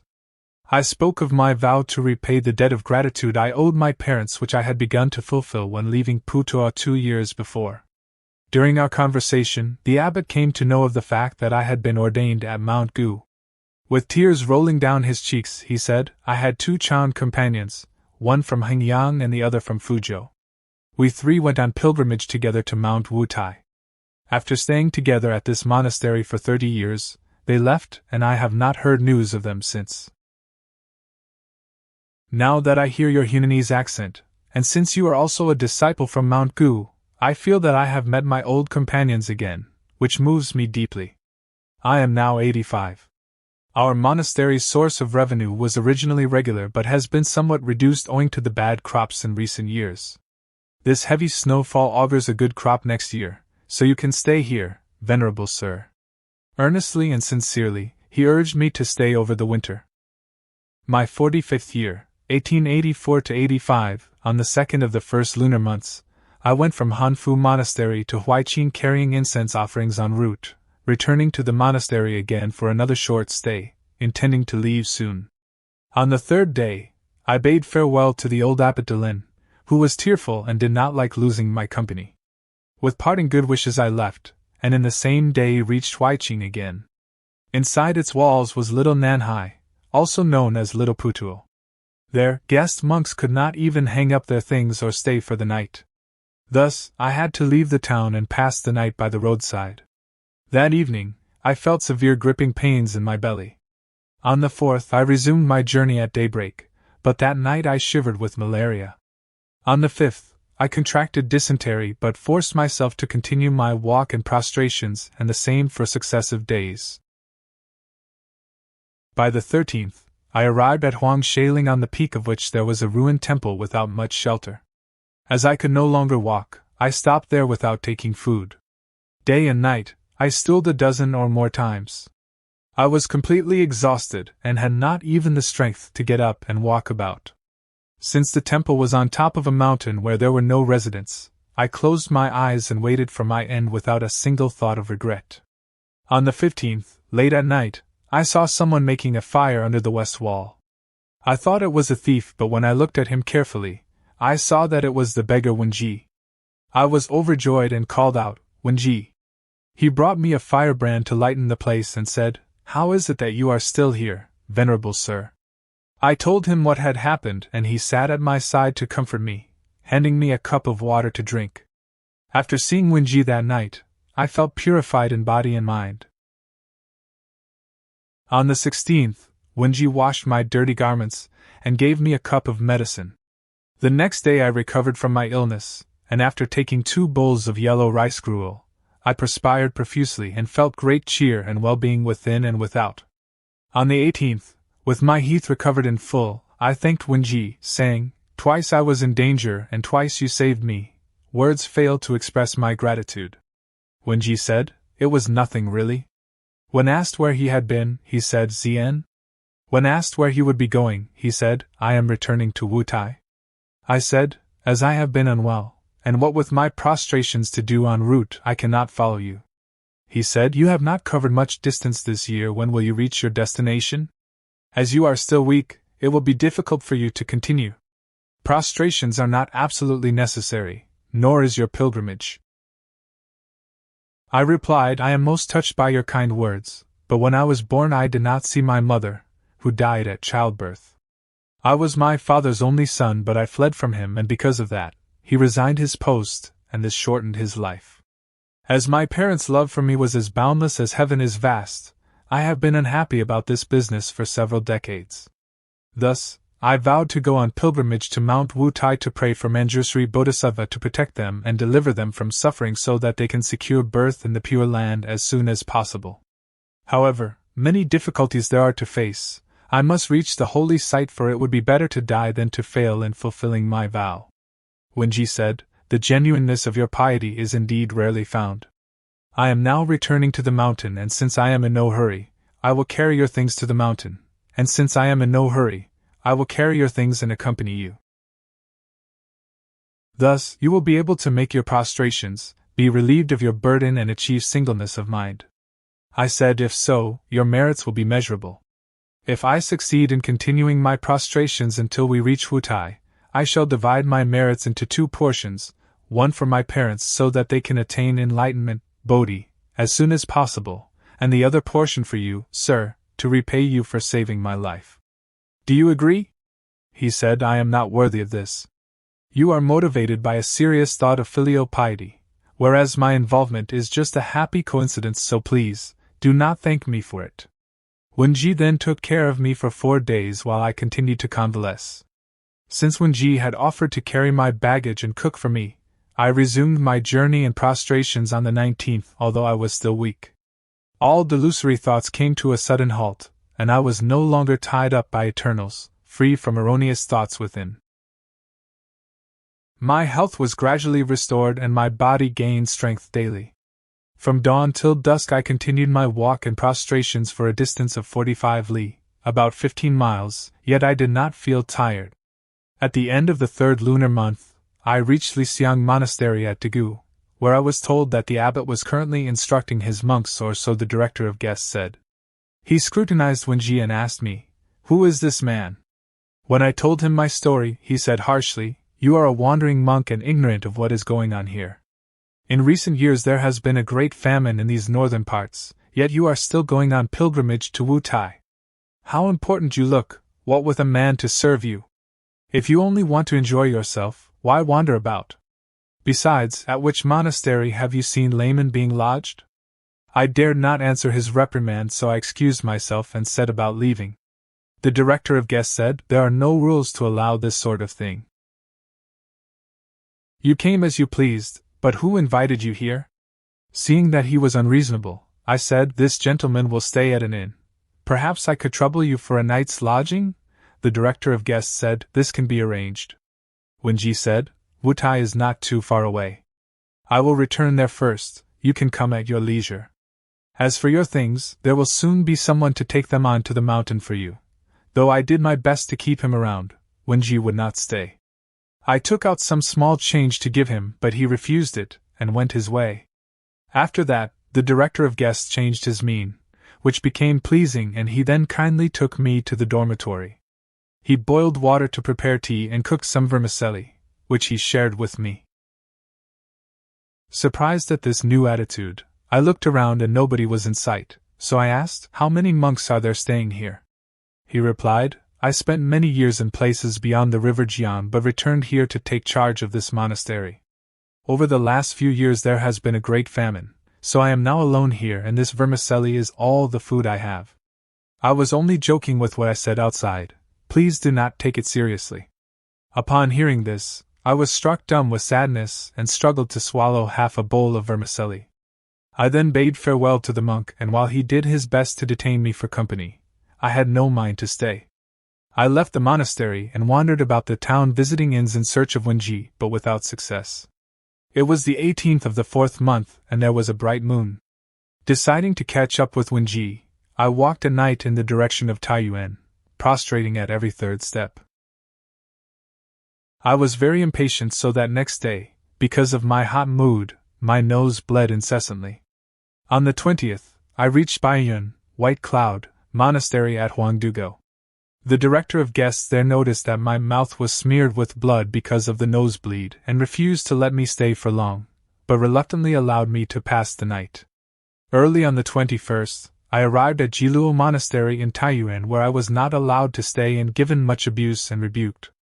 On the 22nd, I left town early and met beyond its northern gate a young monk called Wu-Tai. He approached, took over my stool and baggage and invited me to his temple with the same respect and affection as if we were relatives. He led me to the abbot's room and we had tea and food together. During our chat I asked, "Venerable sir, you are only a little over 20 years old and not a native of this place. Who made you abbot?" He replied, "My father was an official here for a long time, but when he was transferred to Bingyang Prefecture, he was murdered by a treacherous minister. My mother succumbed to anger and sorrow while I held back my tears and joined the Sangha. The gentry and officials who knew me asked me to take over this temple, which I have long wished to leave. Now that I have seen how much respect you inspire, it gladdens me to have invited you here to stay so that I can receive your instruction." As I told the abbot of my vow to perform my prostrations and incense offerings on pilgrimage, he held me in great respect and insisted on keeping me for 10 days before letting me go. He offered me garments and traveling expenses, which I declined. When I departed, he carried my stool and accompanied me for over 10 li, shed tears and bade me farewell. On the first day of the 5th month, I headed in the direction of Xinzhou. One day, as I was prostrating myself in the road, a horse and carriage approached from behind me but slowed down in order not to overtake. Seeing it, I went to the roadside to let it pass. An official stepped down from the carriage and asked, "What purpose lies behind the Venerable Sir's prostrations in the road?" I explained my purpose, and as the official was also a native of Hunan, we had a pleasant chat. Said he, "If this be your purpose, I am currently staying at the Baiyun Monastery at Iko, which you must pass before reaching Mount Wu-Tai. I can take your baggage and have it sent on to the monastery for you." I thanked him and got back on board his carriage and left with my belongings. I continued my journey with the usual prostrations and offerings without further difficulty. In the middle of the 5th month, I reached the Baiyun Monastery, where the official who had taken my baggage was an army officer. He welcomed me to his headquarters, where I was given every courtesy and stayed 3 days. When I left his company, he offered me some money for my traveling expenses with other presents, which I politely refused. However, he sent an escort to take my baggage and some money to Xiantong Monastery. Holding incense sticks, I walked to Biamo Grotto on Mount Guifeng, Shiziwu, Lion Den Cave, and Lungdong, Dragon Grotto, all places with scenery beautiful beyond description. But being busy with my prostrations and incense offerings, I could not take it in properly. At the end of the 5th month, I arrived at Xiantong Monastery to locate my baggage, which had been brought to the mountain by the soldiers. At first I went to neighboring temples to offer incense and inquire about Wenji's whereabouts. Nobody knew him, but later I mentioned the beggar to an elderly monk who brought his palms together in praise and said he was a transformation body of Manjusri Bodhisattva. I then prostrated myself to offer thanks to the Bodhisattva. On the 22nd, I began to offer incense with the usual walking prostrations, and 2 days later, I reached Dongtai. That night the moon was bright and the stars were brilliant. I entered a stone temple where I offered incense, saying prayers and reciting sutras. After sitting in meditation there for 7 days, I descended the peak to pay reverence at the Narayana cave, and while there, my provisions were exhausted. On the first day of the 6th month, I returned to Xiantong Monastery. On the second day I set out to climb the Huayan, Avatamsaka, peak, offering incense en route, and slept the night there. On the third day, I paid reverence on the northern peak and subsequently passed the night on the central peak. On the fourth day, I performed offerings on the western peak and again passed the night in the mountains. On the 5th, I returned to Xiantong Monastery. On the 7th I paid reverence on the southern peak where I sat in Chan meditation for 7 days. On the 15th, I descended the southern peak, returning to Xiantong Monastery to attend the great prayer meeting of the 6th month. Thus, my vow taken 3 years previously to pray for the liberation of my parents was completely fulfilled. During those years, with the exception of illness, gales, and snowfalls which hindered my incense offerings and prostrations, I had realized singleness of mind and right thought. While meeting with difficulties on my journey, my heart was full of joy. Each time I had the chance of checking my mind in adverse circumstances, and the more trouble I had, the more my mind became at ease. Thus, I realized what an ancient had meant by saying, "The elimination of a portion of old habits is the gain of a portion of brightness." If all troubles can be endured successfully, some little measure of enlightenment will be realized. The beautiful scenery which I saw on my journey from Putuo to Jiangsu, Zhejiang, Hunan, the Huanghe, Yellow River, and the Taihang mountain range, was plentiful and cannot be described in full.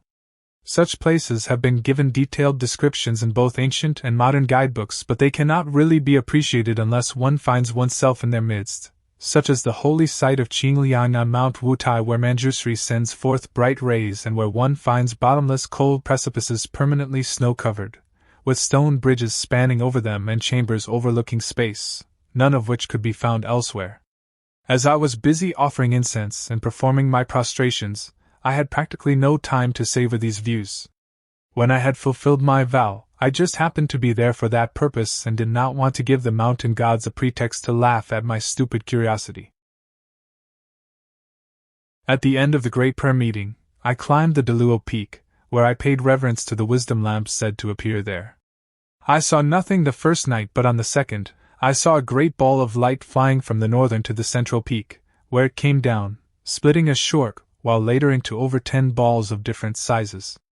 The same night, I saw on the central peak 3 balls of light flying up and down in the air, and on the northern peak, 4 balls of light which varied in size. On the 10th day of the 7th month I paid reverence, and offered thanks to Manjushri Bodhisattva, and then descended the mountain. From Huayan Peak I walked northwards and arrived at Ding, south of Hunyuan, where I visited the northern peak of Mount Hunn, which I climbed by way of Hufeng Pass. There, I saw a stone arch with the inscription, "The first mountain of the northern regions." When I arrived at the temple, I saw a flight of steps which was so high that it seemed to lead to heaven, and a forest of stone tablets and arches. I made an offering of incense, and descended the mountain. Thereafter, I reached Bingyang Prefecture, Linfen, where I visited the southern and northern caves of the Immortals. To the south of the town I found the temple of Emperor Yao, reigned 2357 to 2255 BC, which was really grand and imposing. Going south I reached Xu-yun village of Puzhou Prefecture, southwest Shanxi Province, where I visited the nearby temple of Prince Guan of the Han Dynasty.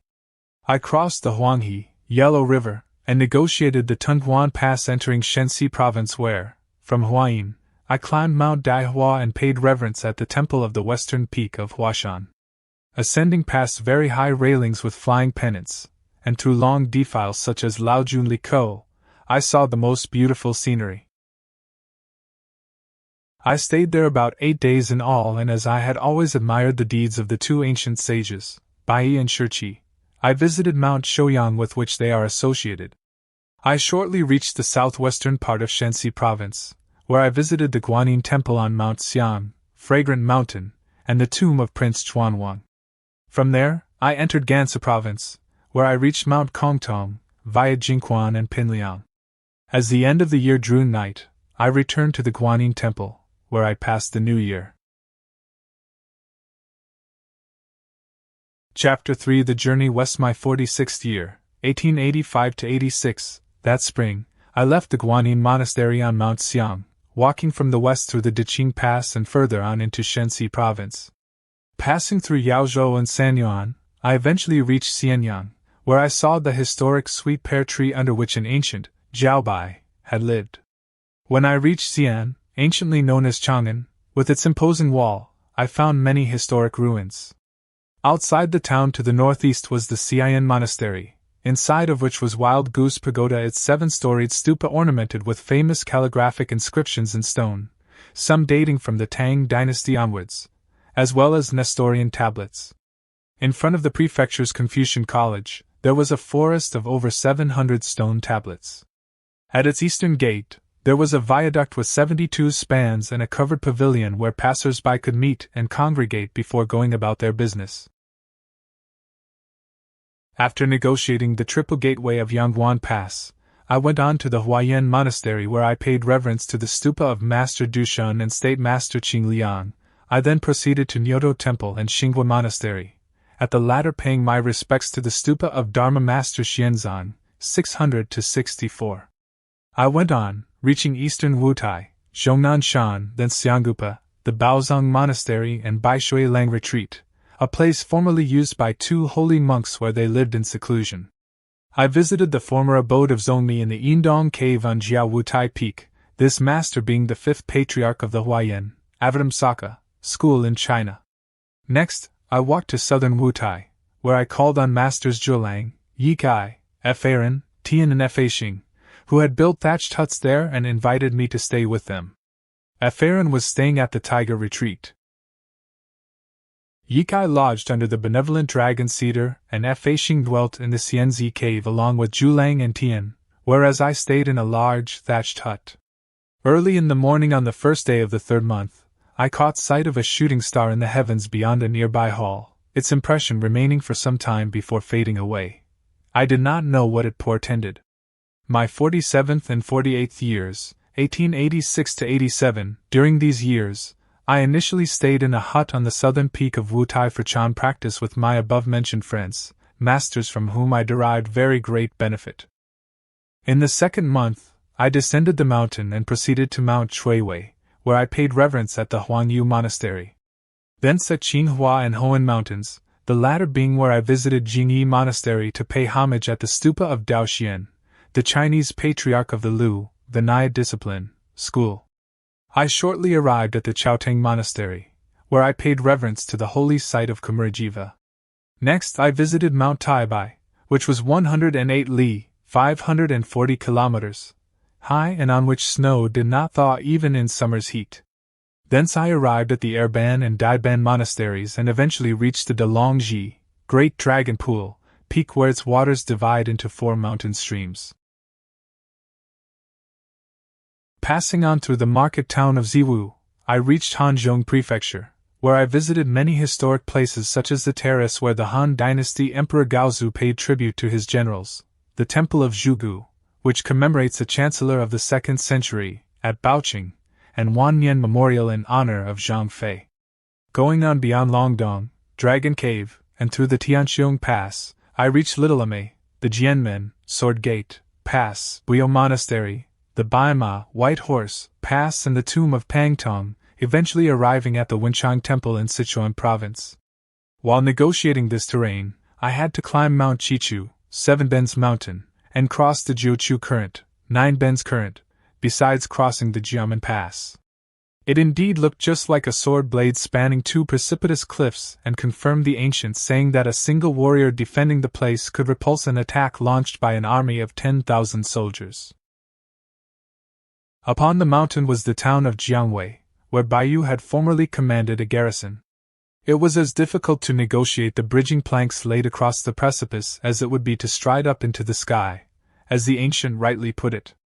Moving on, I reached Nanxian Prefecture, south of Guanghan, where I stayed at the Baoguang Monastery to pass the New Year period.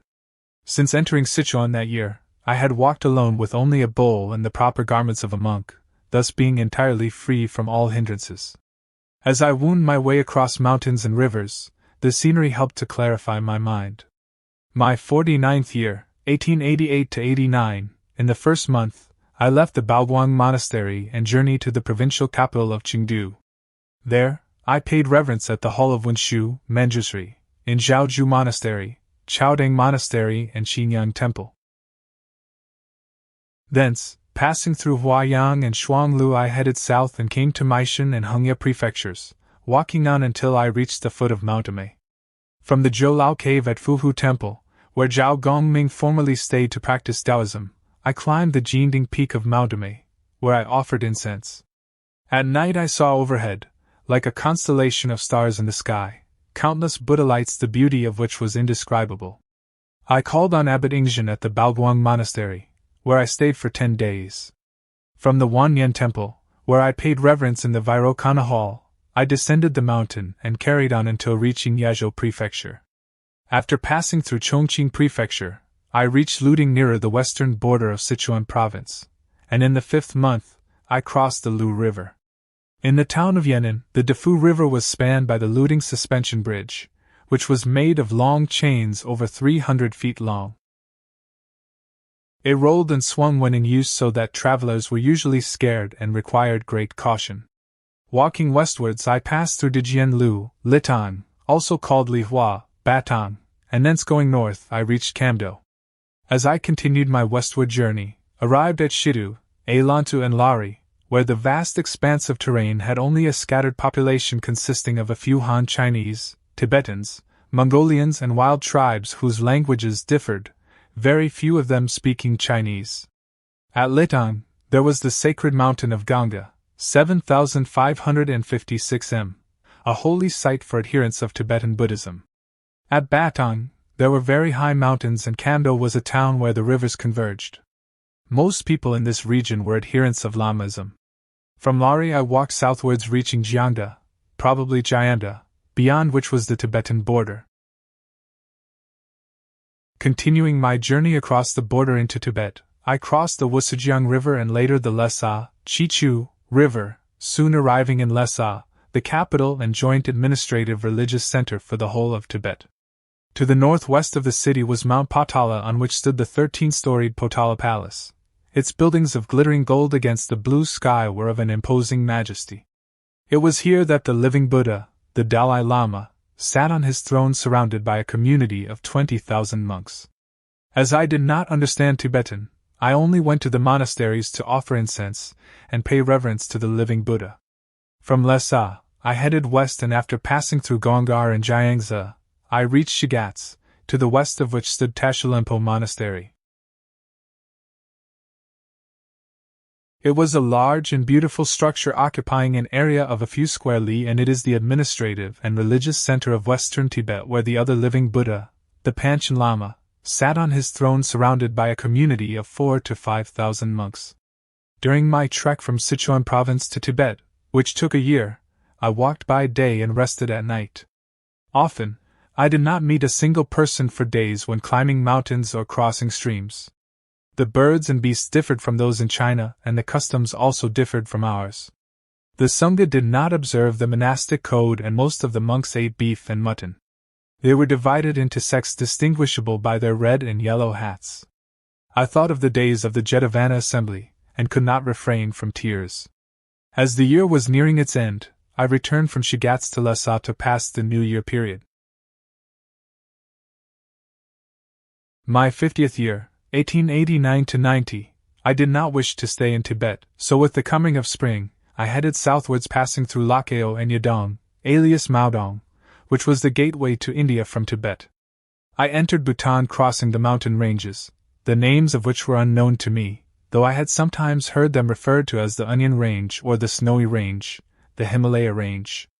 I availed myself of this opportunity to compose a poem which contained the following lines. What crosses the horizon looking like clear emptiness? Such a bright and silvery world differs not from brilliant jade. Once in India, I reached the town of Yampiyu, pilgrimage to various holy places. Later, I reached the great Bengalese city of Calcutta, from which I sailed to Ceylon. While there I made further pilgrimages to holy sites, after which I crossed the sea again, this time reaching Burma. There, I visited the great golden pagoda of Shwedagon, in Rangoon, and paid reverence inside the temple. When I reached Chitiali near Moulmein, I saw an unusual boulder said to have been placed on its rocky prominence by Maugliana in ancient times. Many devotees went there to pay reverence. In the 7th month I returned to China. Proceeding from Lashio, I passed through the Hamlong Gate and entered Yunnan province. After passing through Nianning, Longling, Jingdong, Menghua, Chaozhou and Xiaguan, I reached Dili Prefecture. There, I visited the great Erhai Lake, where the din of its silvery cascades could be heard for several li around. It was a most remarkable scene. Upon my return to China, my first vow was to visit the Cock's Foot Mountain, where I wished to pay reverence to Mahakasayapa, to whom the mountain is sacred and where he is said to be wrapped in samadhi inside a cave, awaiting the future Buddha, Maitreya. From Erhai Lake, I headed in a northeasterly direction, and after passing through Huasi, Baidan, Bingsha, Shanjiao and the temple of Dawangatanbang, I reached the arch of Lingshan, Vulture Peak, assembly at the case of Cock's Foot Mountain. Halfway from its peak was the Mingji Terrace where, in former times, it is said that 8 princes followed Mahakasayapa to the mountain. Unable to bear the thought of leaving him, they are said to have stayed on the mountain to continue their self-cultivation, all becoming Dharma protectors, on account of which they are now revered in the nearby temple of Dawang. I climbed the mountain, reaching the cave shrine of Mahakasayapa where his image is kept inside. It is said that when Ananda went there to pay reverence, the stone door at the front of the cave opened by itself. It was a high mountain cave blocked off by a stone wall resembling a door. The door is called the Huashomen, Flower Blossom Gate, and Mahakasayapa is supposed to be sitting in samadhi within. The door closing off the cave opening had the appearance of a huge city gate, measuring a few hundred feet in height and over 100 feet in width. The 2 portions of the door were closed, but the line of juncture between them was clearly visible. That day, there were many visitors with local guides. While I was offering incense and making prostrations, the sound of a large bell unexpectedly rang out thrice. The locals present were overjoyed and paid reverence, saying, "Whenever an enlightened person comes here, the sound of a bell, drum or musical instrument is heard." We have all heard that of a drum or musical instrument once or twice to date, but so far we have never heard the sound of a large bell. Seeing that you came to pay reverence today and that the sound of a large bell was heard, that surely means you have attained the Tao. I immediately denied that I was qualified for the welcoming bell. It was the last day of the 7th month. Next, I ascended the Tianzhu Peak, Pillar of Heaven. It was the highest point of the whole mountain, and the distance between it and the ground was about 30 li, approximate 15 kilometers. Upon it were a bronze shrine and the Sarangama Stupa. According to the annals of Cock's Foot Mountain, there were once 360 hermitages and 72 great temples on it, but now less than 10 temples remained. Monks and laymen were no longer distinguishable, and the ownership of temples passed from generation to generation on a hereditary basis, each community appropriating its own temple and refusing to allow monks from other places to come and stay, even for a short period. I thought of the past prosperity of the Dharma assemblies and compared it with the present decadence. I could not help sighing. In spite of my ardent desire to restore the former grandeur of these places, I did not know whether the chance to do so would come. I descended the mountain, crossing through the Liangwang and Jiufeng peaks before reaching a district of Yunnan. From there, I passed through the Xuemu, Lingqiu and Ziqi mountains, reaching Chushiong Prefecture. There, I stayed at the Gaoding Monastery beyond its western gate. Shortly after my arrival, the monastery was filled with the fragrance of orchids. The managing monk at the temple congratulated me on this rare occurrence. Then the abbot came and said, "This divine fragrance has only been smelled a few times before." According to the annals of the prefecture, there are divine but invisible orchids on the mountain which only exude their fragrance when an enlightened person comes here. As the whole mountain is filled with such a fragrance today, this must be due to your pure virtue. He accorded me every courtesy and insisted that I stay for a long time. As I was in a hurry to return to my native province of Hunan, I politely declined his request. After one night's stay, I left the monastery, and after passing through Kunming and Chujing prefectures, I reached Bingyi on the border of Guizhou province. I went on in an easterly direction, passing through Quyang and Jinyuan, before long reaching Maiyang district and Zhejiang in western Hunan. I continued my trek, passing through Baoqing and arrived at Hengyang. There, I visited and paid obeisance to Master Hengji on Mount Qi. After staying there 10 days, I carried on northwards. Upon my arrival at Wuchang in Hubei province, I went to the Baodong Monastery, where I paid my respects to Abbot Gmo. After studying the rules for repentance and reform of the Kuan Yin rite, I proceeded to Jiujiang, where I climbed Mount Luo to pay reverence to Abbot Gu-Shan at the Haihui Monastery. While there, I attended a meeting held for the recitation of the Buddha's name. Next, after passing into Anhui Province and following a visit to Mount Huang, I climbed Mount Jiuhua and paid my respects at the stupa of Ksitigarbha Bodhisattva and the Baisui Temple. I also paid obeisance to Abbot Baowu, who was a strict disciplinarian and whose imperturbable mind was of the first order. Thence, I crossed the river and arrived at Mount Baohua to pay my respects to Abbot Xingxing, who retained me there for the passing of New Year. During the 2 years gone by, although I traveled 10,000 li, I always walked on foot, the only exception being when crossing the sea by boat. I forded streams and climbed mountains braving rains, gales, frost and snow. The scenery changed every day, but my mind was pure like a bright and solitary moon hanging in the sky. My health grew more robust, and my steps became rapid. I felt no hardship on this march, but on the contrary, I realized the harmfulness of my former self-indulgence. An ancient rightly said that after reading 10,000 books, one should travel 10,000 miles. Chapter 4. Enlightenment and Atonement. My 51st year, 1890–91. I arrived at Yixing, in Jiangsu Province, where I paid obeisance to Abbot Renji. Although Xianqin Monastery, where Zhongmi, the 5th Huayan Patriarch joined the Buddhist Sangha, was being repaired, I passed the summer there. I then went on to Gurong, where I paid obeisance to Abbot F. Aaron. I assisted him in repairing the Gu-Shan Monastery and passed the winter there. My 52nd year, 1891–92. At Nanjing, I stayed with Abbot Songyan and assisted him in repairing the Jinqing Monastery. But Pasaka Yang Rinshan often called on me and we had interesting discussions on the Hedavidya Shastra and the treatise called The Lamp of Prajna Wisdom. I stayed in Jinqing Monastery for the winter period. My 53rd year, 1892–93. With Masters Pu Zhao Yuxia and Yin Lian I climbed Mount Jiuhua, where we repaired the huts on Chui Feng Peak for our sojourn there. Master Pu Zhao expounded the 5 divisions of the Huayan school. As the Xianqiu teaching had been buried in oblivion long ago, people who now heard of it being taught again came in great numbers to listen. Since then, the Xianqiu teaching was revived in the regions south of the river Jiang, Yangtze. My 54th and 55th years, 1893–94. I stayed on Chui Feng Peak studying the sutras. Dharma Master Dixian came to pass the summer with me in the mountain. He left for Jinshan to pass the winter there. The following year, I remained on Chui Feng to study the sutras. My 56th year, 1895–96. Abbot Yulang of the Gaomen Monastery at Yangzhou came to Jiuhua and informed us that one of his patrons by the name of Xu had promised to give financial support for 12 weeks of meditation, including the current 4 weeks. He also informed us that the old Master F. Aaron of Qishan had returned to his monastery, and that he hoped all of us would go there to assist him in supervising the meditation weeks.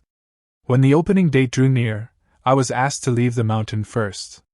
When I reached Digang Harbor at Datong, I walked following the river bank.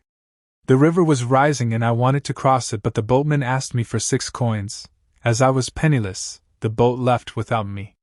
Walking on, I suddenly slipped and fell into the water and thus bobbed on the current for 1 day and night until I drifted to Kaishu Jetty, where a fisherman caught me in his nets by chance.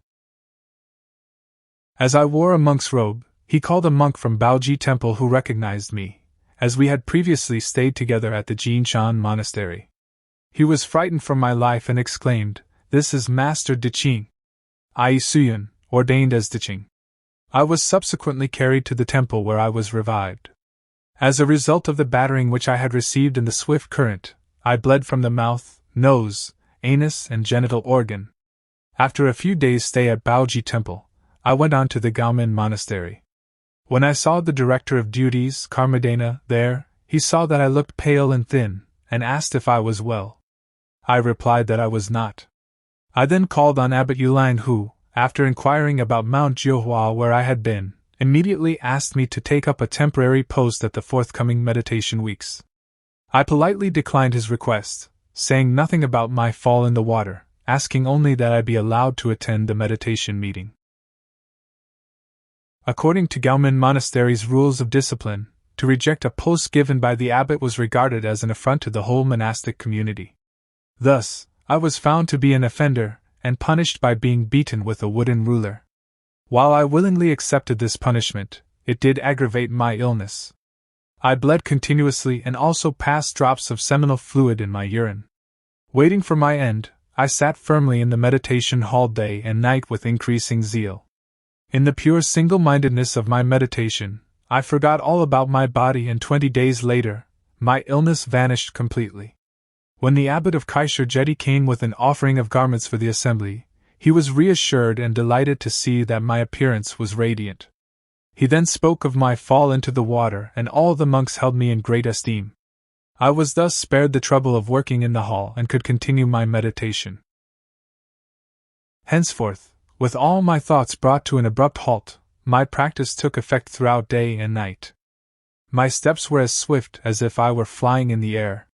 One evening after the set meditation period, I opened my eyes and suddenly perceived a great brightness similar to broad daylight, wherein everything inside and outside the monastery was discernible to me. Through the wall, I saw the monk in charge of lamps and incense urinating outside, the guest monk in the latrine, and far away, boats plying on the river with the trees on both its banks. All were clearly seen. It was just the third watch of the night when this happened.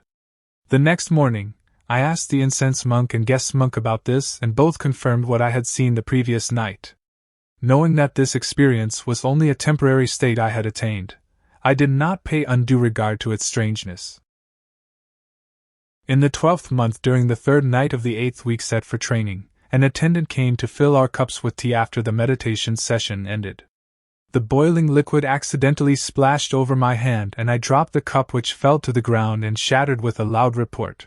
Instantaneously I cut off my last doubt about the mind root, and rejoiced at the realization of my cherished aim. I then thought of the time when I left home, and of the time during which I had lived a wanderer's life, my illness in the hut on the banks of the Yellow River, and the difficult questions put to me by the layman, Wenji, who saved me. What would Wenji have said if I had kicked over his boiler and stove at the time? If I had not fallen into the water and been gravely ill, and if I had not remained indifferent to both favorable and adverse situations, I would have passed another life aimlessly, and this experience would not have happened today. I then chanted the following gatha. A cup fell to the ground with a sound clearly heard. As space was pulverized, the mad mind came to a stop. Also chanted a further gatha. When the hand released its hold, the cup fell and was shattered. 'Tis hard to talk when the family breaks up or someone dies. Spring comes with fragrant flowers blossoming everywhere. Mountains, rivers, and the great earth are but the Tathagata. My 57th year, 1896–97, in the summer of that year, I arrived at Gu-Shan Monastery in Xinjiang, where I stayed to observe the period set for studying the rules of discipline. The old Abbot Ding allowed me to stay there to pass the winter period. My 58th year, 1897–98. Upon my return to Gu-Shan Monastery after pilgrimaging to Mount Lang to pay reverence to Mahastama Bodhisattva, Abbot Daoming invited me to Yangzhou to help him at the Zhongning Monastery. In the 4th month, Dharma Master Tongji expounded the Surangama Sutra on Mount Jao, the audience there numbering about 1,000 people. He invited me to assist him in expounding the sutra, and after doing so, I left the assembly and descended the mountain. When I was born, I lost my mother, whom I never saw. I only saw her picture at home, and each time I thought of her, my heart broke. Previously I had taken a vow to go to the Ashoka, XUYUN, monastery in order to revere the Buddha's relics and to burn off a finger there as an offering to the Buddha for the liberation of my affectionate mother. As I now wished to fulfill this vow, I went to Ningbo, where the Ashoka monastery is situated. At the time, Dharma Master Huanren and Chan Master Jichan, alias Baji Tutua or the Eight-Fingered Ascetic, were in charge of the Tiantong Monastery, near Ningbo, and Master Hsu-yun was compiling the annals of Ashoka Mountain. They all invited me to help them, but since I had come to fulfill my vow, I politely declined.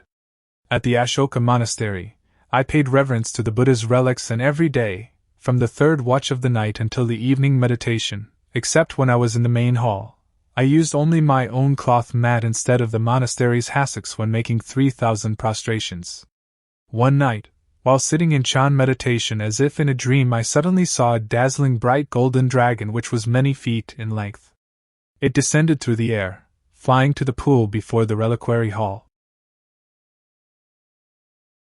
Thereupon, I climbed on its back and flew into the sky until it reached a place where the mountains, streams, trees and flowers were most beautiful to behold, with palaces and chambers of an exquisite grandeur. I saw my mother in a room and called out, "Mother, please ride this dragon to the western paradise of Amitabha Buddha." As the dragon came down again, I was shaken and woke up. My body and mind were cheerful and the vision had been entirely intelligible to me. This was the only time in my life that I saw my mother. Henceforth, every day when visitors came to have a look at the relic in the hall, I always accompanied them. The visitors' opinions about the relic varied greatly. I had seen it many times. At first it looked to me as if the size of a green bean and of a dark purple color. In the middle of the 10th month, after I had paid reverence to the Hinayana and Mahayana Tripitakas, I went again to look at it, and it was the same size as before but like a brilliant red pearl this time. As I was impatient to see how it would transform itself, I again performed prostrations and felt pains throughout my body. The relic now appeared bigger than a yellow bean, half yellow and half white. I then realized that its size and color varied according to the visitor's sense organ and its field. Being in a hurry to see its further transformations, I increased the number of my prostrations, but at the beginning of the 11th month, I fell badly ill. I could not continue, and as my illness grew more severe, I was moved to the recuperating hut where all medicines given to me were of no avail. I could not even sit, but had to lie down all the time. The chief monk Xianqin, Superintendent Zhong Liang and Miss Lu spared no money and effort to try and save me, but all failed at the time. Everyone thought I was nearing the end of my causal transmigration. Although I was prepared to let the sickness take its course, I was very concerned about my failure to burn off a finger, in fulfillment of my vow. On the 16th, 8 visitors came to see me in the hut. They thought that I was not seriously ill and especially came to assist me in burning my finger. I remembered that the following day had been fixed for the ceremony, and insisted that they come to participate as arranged. The chief monk and the others present did not approve because of the risk involved. I burst into a flood of tears and said, "Who can escape from death?" I wanted to repay my debt of gratitude to my mother, and took a vow to burn off a finger. Why should I live if I have to cancel my decision at this point? I am ready to die. Superintendent Zhong Liang, who was only 21 years old, heard my plea and with tears in his eyes he said, "Do not worry, I will pay for tomorrow's vegetarian food and arrange everything for you." I brought my palms together to thank him. On the 17th in the early morning, Zhong Liang came with his Dharma brother Zheng XUYUN to assist me in burning off my finger. Several people helped me to the main hall where together with the assembly, I paid reverence to the Buddha, performed the ritual and recited the rules of repentance and reform. With singleness of mind, I recited the Buddha's name and prayed that he would liberate my affectionate mother.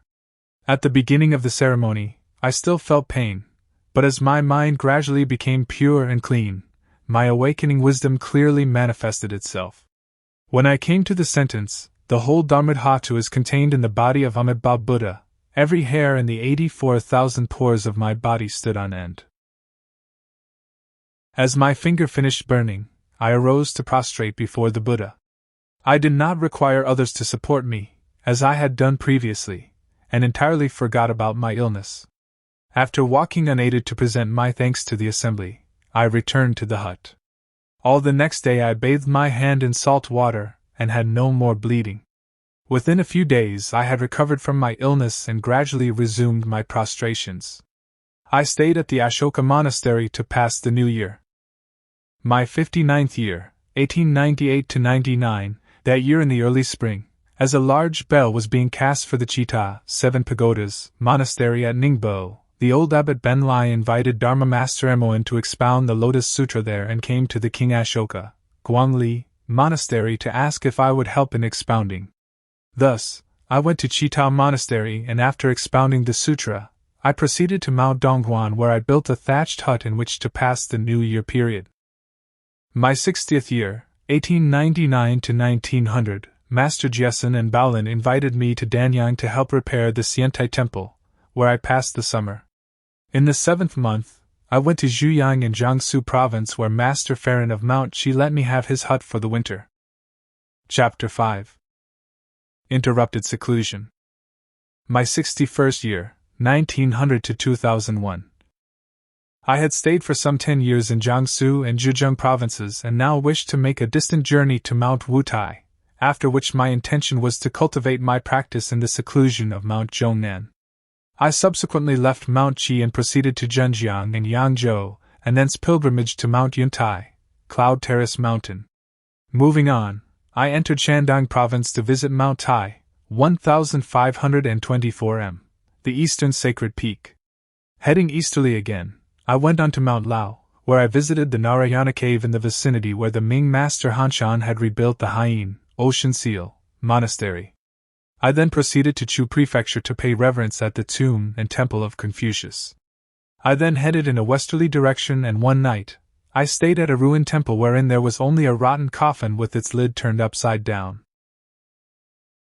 Knowing it was not in use, I slept on it, but about midnight I felt something moving inside the coffin and unexpectedly heard a voice saying, "I want to get out."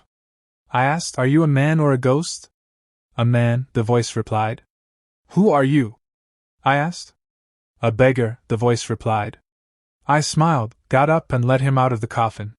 He was as ugly as a ghost and asked me, "Who are you?" "A monk," I replied. The man was angry, saying I had squashed his head. As he wanted to strike me, I said to him, "I sat on the lid of the coffin, but you could not even be bothered to move. How can you think of hitting me now?" Thus cowed into submission, he went out to pass water and returned to sleep in the coffin again. I left the place just before sunrise. At this time, there were already signs of the Boxer movement rising in rebellion in many districts of Shandong Province. One day I met a foreign soldier on the road who pointed his gun at me and asked, "Are you afraid of dying?" I replied, "If my fate is to die by your hand, then go ahead and shoot." Seeing that I was not in the least perturbed, the soldier said, "Right, you may go." I then hurried on my way to Mount Wu-Tai, and after offering incense, I intended to proceed on to Mount Zhongnan. However, since the Boxer rebellion had broken out, I returned to Beijing, where I visited the Hsu-yun Monastery and paid reverence at the Cave of the Stone Sutras. I called on Yixing, a monk on Mount Tanja, who was renowned for his remarkable conduct. Next, I reached the Jiatai Monastery, where I paid my respects at the stupa of Chan Master Feibo. Thence, I climbed Mount Hongluo to participate in a meeting held for the recitation of the Buddha's name, and visited the Monastery of the Big Bell. There I saw the bronze bell which had been cast by Yao Guangxiao. It weighed 87,000 caddies and measured 15 feet in height. Its hanger top was 7 feet long, and it was 14 feet in diameter. The whole Avatamsaka Sutra was cast on the outside of the bell, with the Lotus Sutra inscribed inside. The Diamond Sutra was inscribed on the edge of its case, and the Sarangama Mantra on its hanger top. The bell had been offered by Emperor Qingzu of the Yongluo reign, 1403–24, in the Ming dynasty for the liberation of his deceased mother. Thereafter, I headed back to the Longquan, Dragon Spring, monastery just south of the capital and stayed there a while. In the 5th month the Boxer rebellion came to a climax. Its rallying cry was, "Support the Manchu dynasty, exterminate foreigners." The secretary of the Japanese legation and the German minister were assassinated at the secret instigation of the Empress Dowager. On the 17th of the month, an imperial mandate was issued declaring war on the foreign powers. The capital was thrown into disorder. In the 6th month, Tianjin was captured by the Allied armies which occupied the capital, Beijing, in the following month. The princes and ministers who knew of me from their stay at the Longquan Monastery urged that I should leave with them and follow the imperial retinue then fleeing westwards. In the utter confusion during the departure, there was a complete absence of the proud pomp usually shown by the spoiled son of heaven. By day and night, everybody made forced marches and endured great hardship. On the arrival at Phubing, The Emperor and Empress Dowager were delighted to see Viceroy Qin Chunxian of Gansu Province with his soldiers coming to welcome and protect their majesties and accompany them beyond the Great Wall. When the Emperor arrived at Yunmen Pass, he met an old monk in the Unmen Monastery who was 124 years old. He gave him some thin, yellow cloth for his robe and ordered that a dedicatory arch be erected at the site. We continued our westward march and arrived at Bingyang Prefecture where a severe famine prevailed.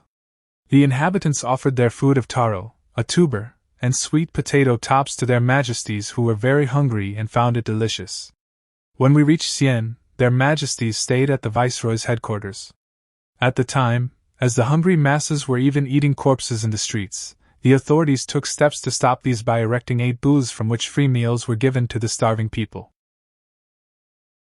Free meals were also distributed in the countryside.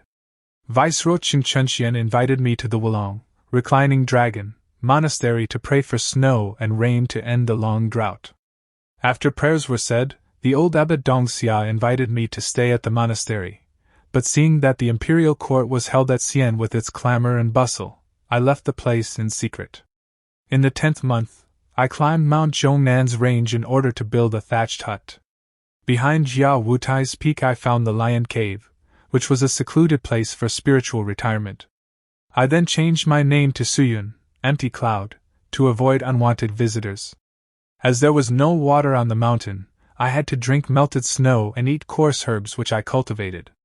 Living in the mountain at the time were Masters Benjiang on Pashi Peak, Miao Lian at the Temple of Guandi, Daoming in Wuhua Grotto, Miao Yuan in an old thatched hut, plus Masters Hsu-yun and Qingshan on Mount Ho. Master Qingshan was a native of Hunan Province, and was very much respected by the monks on the mountain. He lived comparatively close to me, and we frequently exchanged visits. In the 8th month of the following year, Masters Faqing, Yuexia and Liaochen came to my hut, and when they saw me they were surprised and said, "We have had no news of you for years. Who would have expected that you were sleeping here?" I said, "Let's put here aside, how is it there?" We then exchanged greetings, and after serving them with taro, I accompanied them to Pishur Peak. Yuxia said, "The old Abbot Epharon of Mount Qi is currently expounding the Lotus Sutra in the Gu-Yuan Monastery at Hanyang. He does not like its noisy surroundings and wants to come north. He asked me to come here so that I could find a place for him." Yuxia asked me to help him find an appropriate site for the old abbot, but since I was practicing meditation, I politely declined.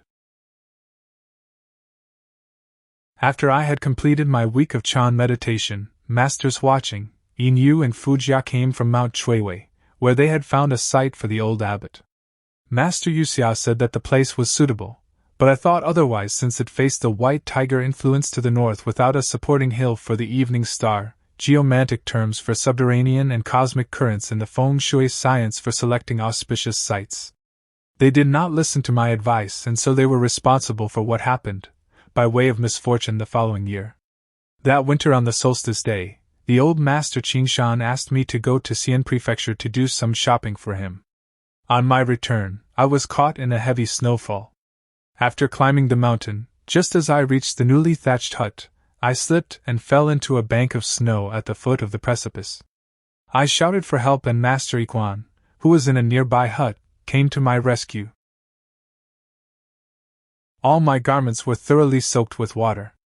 It was already dark, and thinking that the snow would block all the tracks the following day, I negotiated the snowy path and went to see Master Qingshan. Seeing my disorderly appearance, he laughed at me, jokingly saying that I was of no real use. I smiled and nodded assent and then returned to my hut where I passed the New Year period.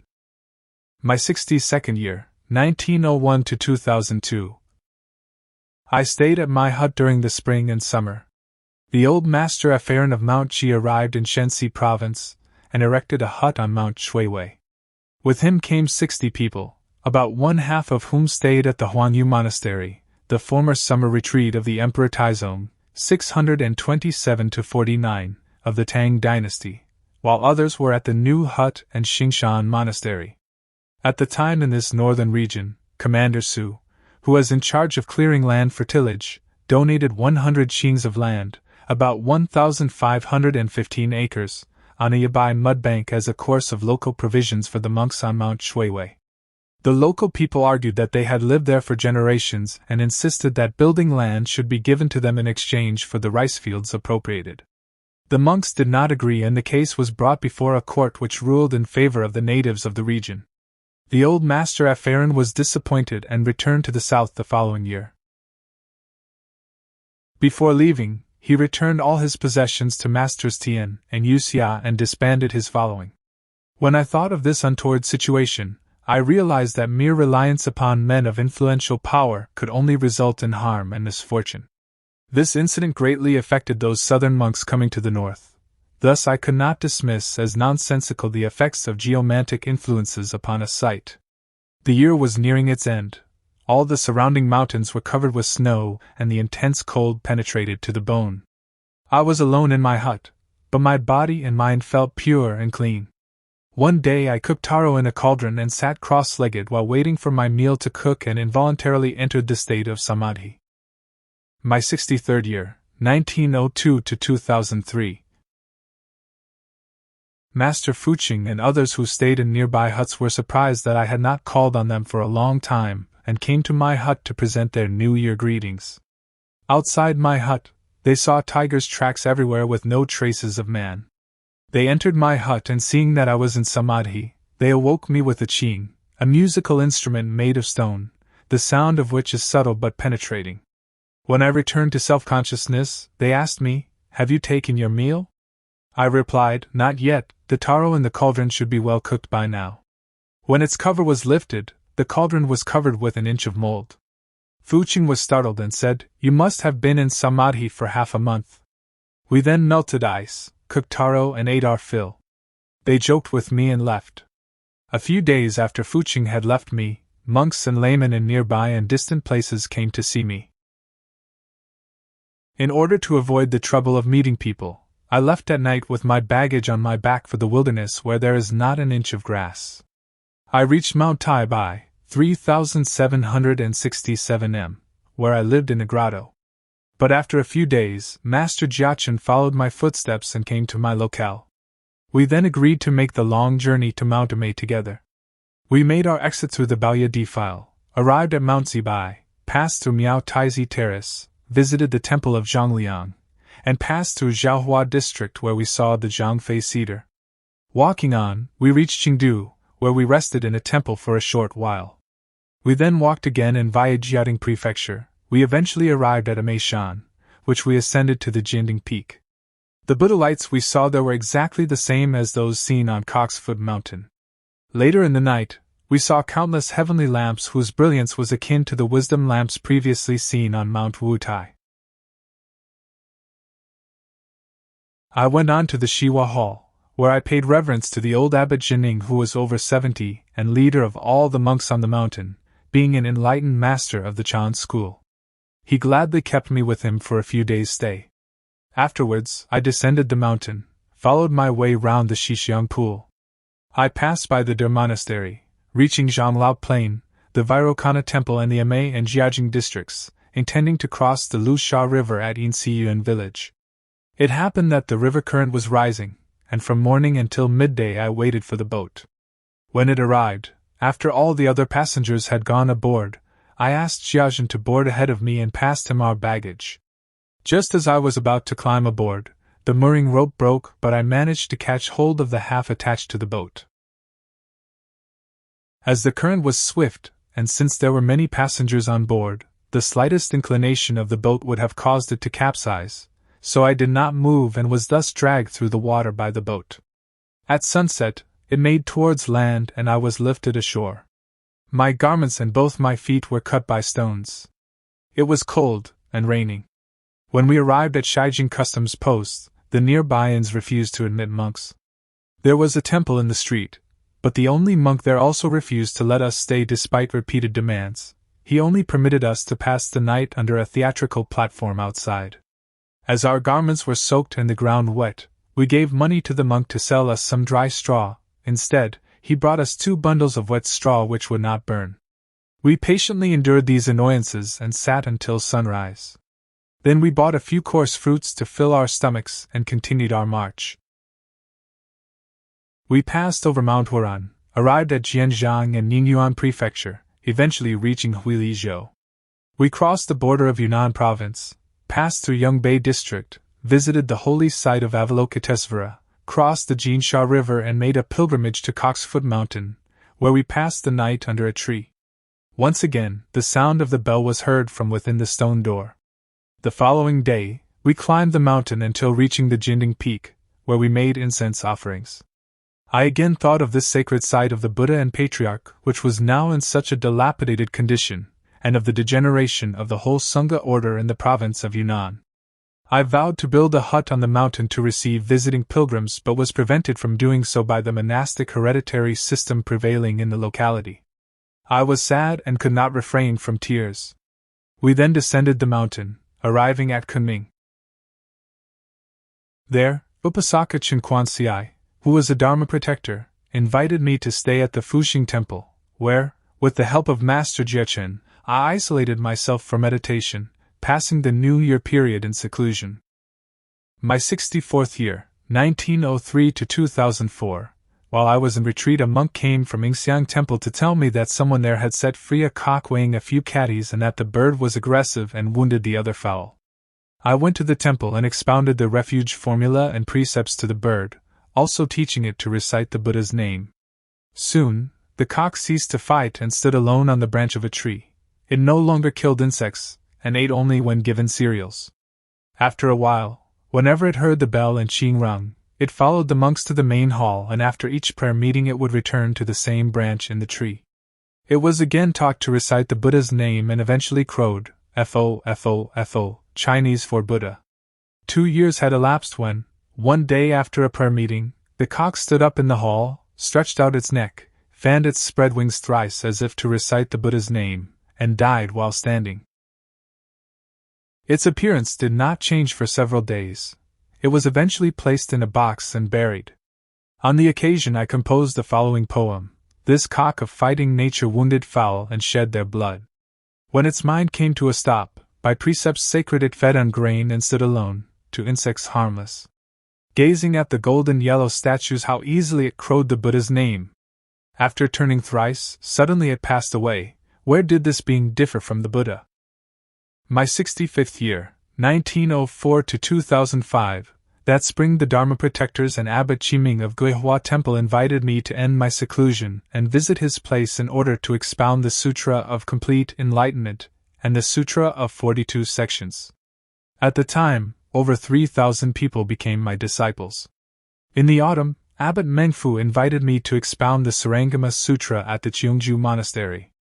I supervised the carving of wooden blocks for printing the Sarangama Sutra and the poems of Han. These blocks were kept at the monastery. I was also asked to expound the precepts, and at the end of the meeting Commander-in-Chief Zhang Songlin and General Lu Fuxing came with other officials and gentry to invite me to Dali Prefecture and to stay at the Chongqing Monastery in Santa. There, I asked to expound the Lotus Sutra, and those who became my disciples on the occasion numbered a few thousand. Li Fuxing asked me to stay at the monastery, but I said, I do not wish to live in towns. Previously, I took a vow to stay on Coxfoot Mountain, but the monks there would not admit me. As you are now protectors of the Dharma, my vow could be fulfilled if you gave me a site on which to build a hut on the mountain to receive pilgrims, thus saving the Sangha from disaster and restoring the holy site of Mahakasayapa. They all approved and ordered the sub-prefect of Binchuan to lend his aid, so that my vow could be fulfilled. A ruined temple called Boyu was found on the mountain for me. I went there to stay, and although it had no living rooms, and while I had no food with me, I received courteous visits from monks, nuns, male and female lay devotees who came from all quarters. The temple of Boyu had been abandoned since after the Jiaqing reign, 1796-1820, of the Qing dynasty, because to its right a big rock had been found from which emanated the malefic white tiger influence, thus causing the site to be uninhabitable. I wanted to break up the rock and dig a pool in which fish and other river creatures could be set free. Laborers were hired for the purpose, but to no avail, for when the earth around it was removed, its base could not be found. It emerged 9 feet 4 inches above ground, and it was 7.5 feet in width. One could sit on it with crossed legs for meditation.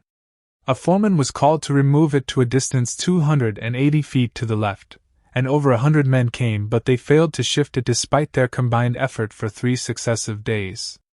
After they had left, I offered prayers to the guardian spirits of the temple and recited mantras. I took 10 monks and together we succeeded in moving the rock to the left. Those who gathered to watch us were in uproar and wondered at the divine aid. Someone wrote 3 characters on the rock's unisher, a rock moved by a cloud. Officials and scholars who heard of the story came to write inscriptions on the rock. On the occasion, I also wrote the following poem. This strange rock stands out boldly, wrapped in moss since times of old. It was left to me when the vault of heaven cracked. Seeing the Chan school's decline, I determined to restore it, and mocked at Yugong's silliness in moving mountains. Looking for truth, a hero of Dharma seemed to find it on a hill where tigers roamed. Henceforth, unmoved by the 8 worldly winds, he lived among the clouds with a few furs. The Boyu peak penetrates to Brahma's palace. A seeker of the Tao will walk 10,000 li to visit the golden-hued ascetic's home. I have overcome 1,000 obstacles to enter this mountain and reach this old, moss-covered rock. In bright moonshine, while fish with the first shadows play, he who from above looks beyond the illusory world will hear the sound of bells borne on the heavenly breeze.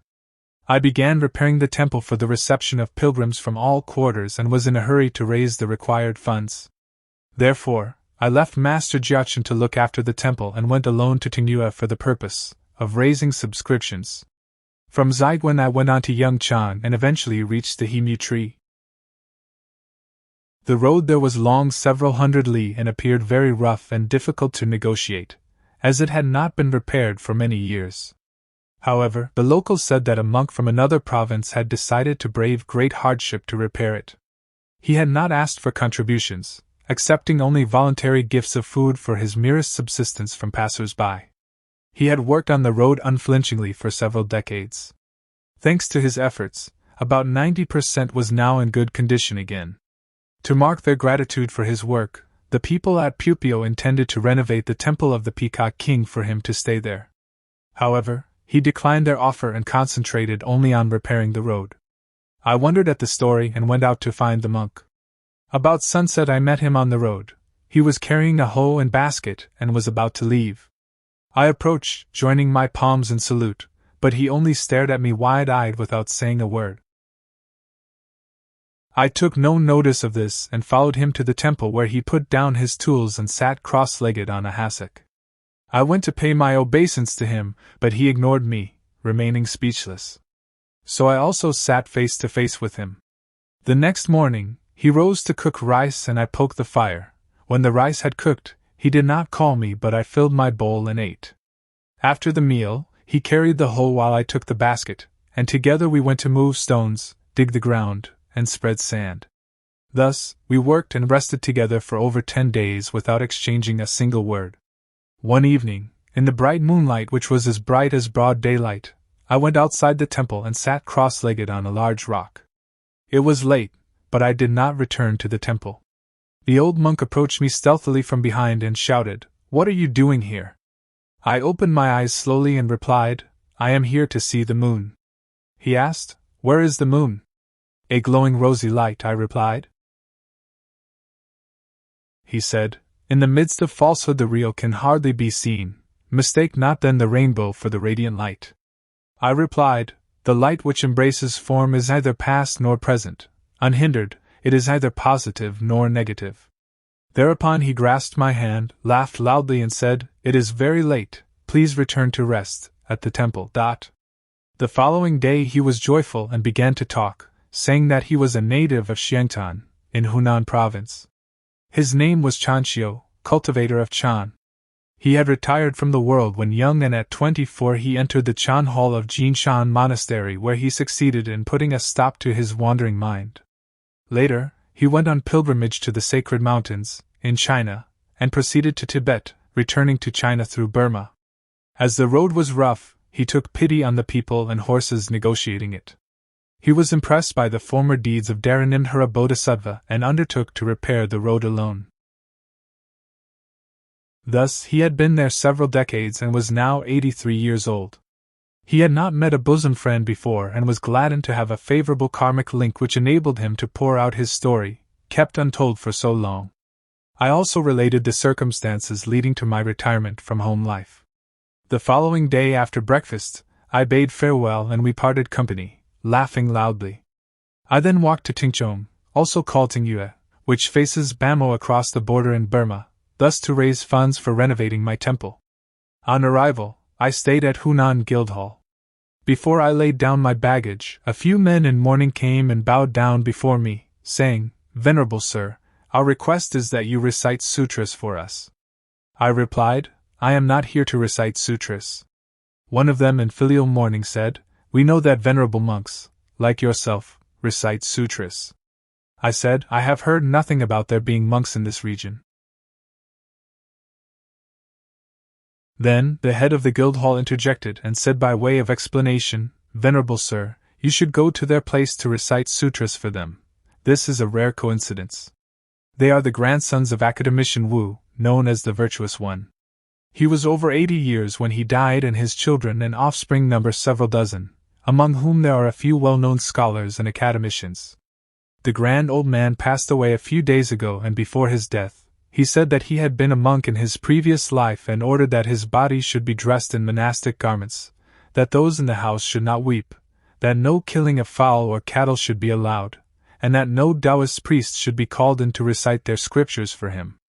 He also predicted that an eminent monk would come to liberate him. He then sat cross-legged and passed away. The following day, his complexion remained fresh.